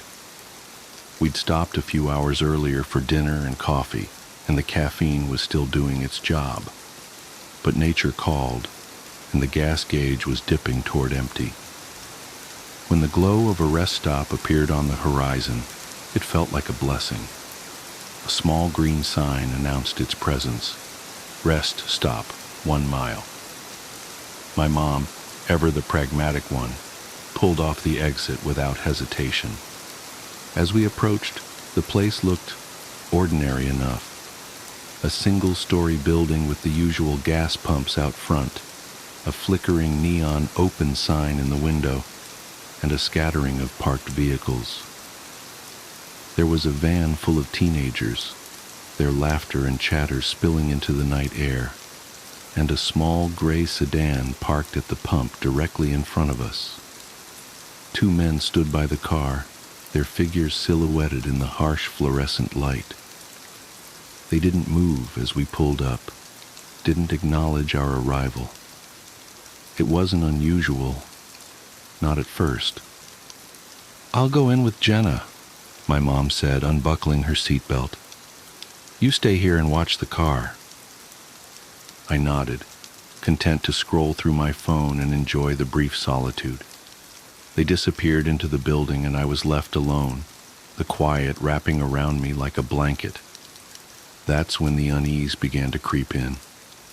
It was subtle at first, a faint prickle at the back of my neck, an inexplicable sense that something was off. The teenagers were the first to react. I heard one of them say, "This place is creepy as hell." followed by murmurs of agreement. They fumbled with the gas pump, muttering about it not working, and then, just like that, they piled back into their van and sped off, their taillights disappearing into the darkness. I turned my attention to the gray car in front of us. The two men were still there, standing as still as statues. They weren't talking. They weren't moving. They weren't even looking at each other. It was as if they were frozen in time. I felt a chill crawl down my spine. When my mom and Jenna came rushing out of the building, their faces pale and eyes wide with fear, I knew something was wrong. "Get in the car," Mom said, her voice sharp and urgent. I didn't argue. As soon as they slammed the doors shut, I saw it. The men turned to look at us, slowly, deliberately, but they didn't move their bodies, only their heads, their eyes. I'll never forget their eyes, or rather the lack of them. Where their eyes should have been, there was nothing but darkness, not black like ink or shadow, but an absence of light, an emptiness that seemed to pull at my very soul. I couldn't look away, and yet every fiber of my being screamed at me to run, to flee, to get as far away as possible. "Go!" Jenna shouted, and Mom floored the gas pedal. The tires squealed and the minivan lurched forward. As we sped out of the parking lot, I glanced in the rearview mirror. The men hadn't moved. They just stood there watching us, their empty eyes fixed on our retreating car. We didn't stop driving until we reached the next city, an hour away. Even then, we couldn't bring ourselves to talk about what had happened. It wasn't until the next morning, when we were safely ensconced in a brightly lit diner, that we finally compared notes. And that's when things got even stranger. We tried to find the rest stop on a map, retracing our route and pinpointing the exact location where we'd pulled off. But it wasn't there. No matter how many times we searched, no matter how many locals we asked, there was no trace of it. It was as if the place had never existed. To this day, I don't know what we saw. Were the men even human? Was the rest stop some kind of liminal space, a tear in the fabric of reality? I've heard stories of haunted places, of ghostly apparitions and unexplained phenomena, but nothing comes close to what we experienced that night. I've driven that stretch of interstate several times since then, always hoping and dreading that I might see the rest stop again. But it's gone, vanished without a trace. And yet, in the quiet moments, when the world feels just a little too still, I can't help but feel that it's still out there, waiting for its next visitors.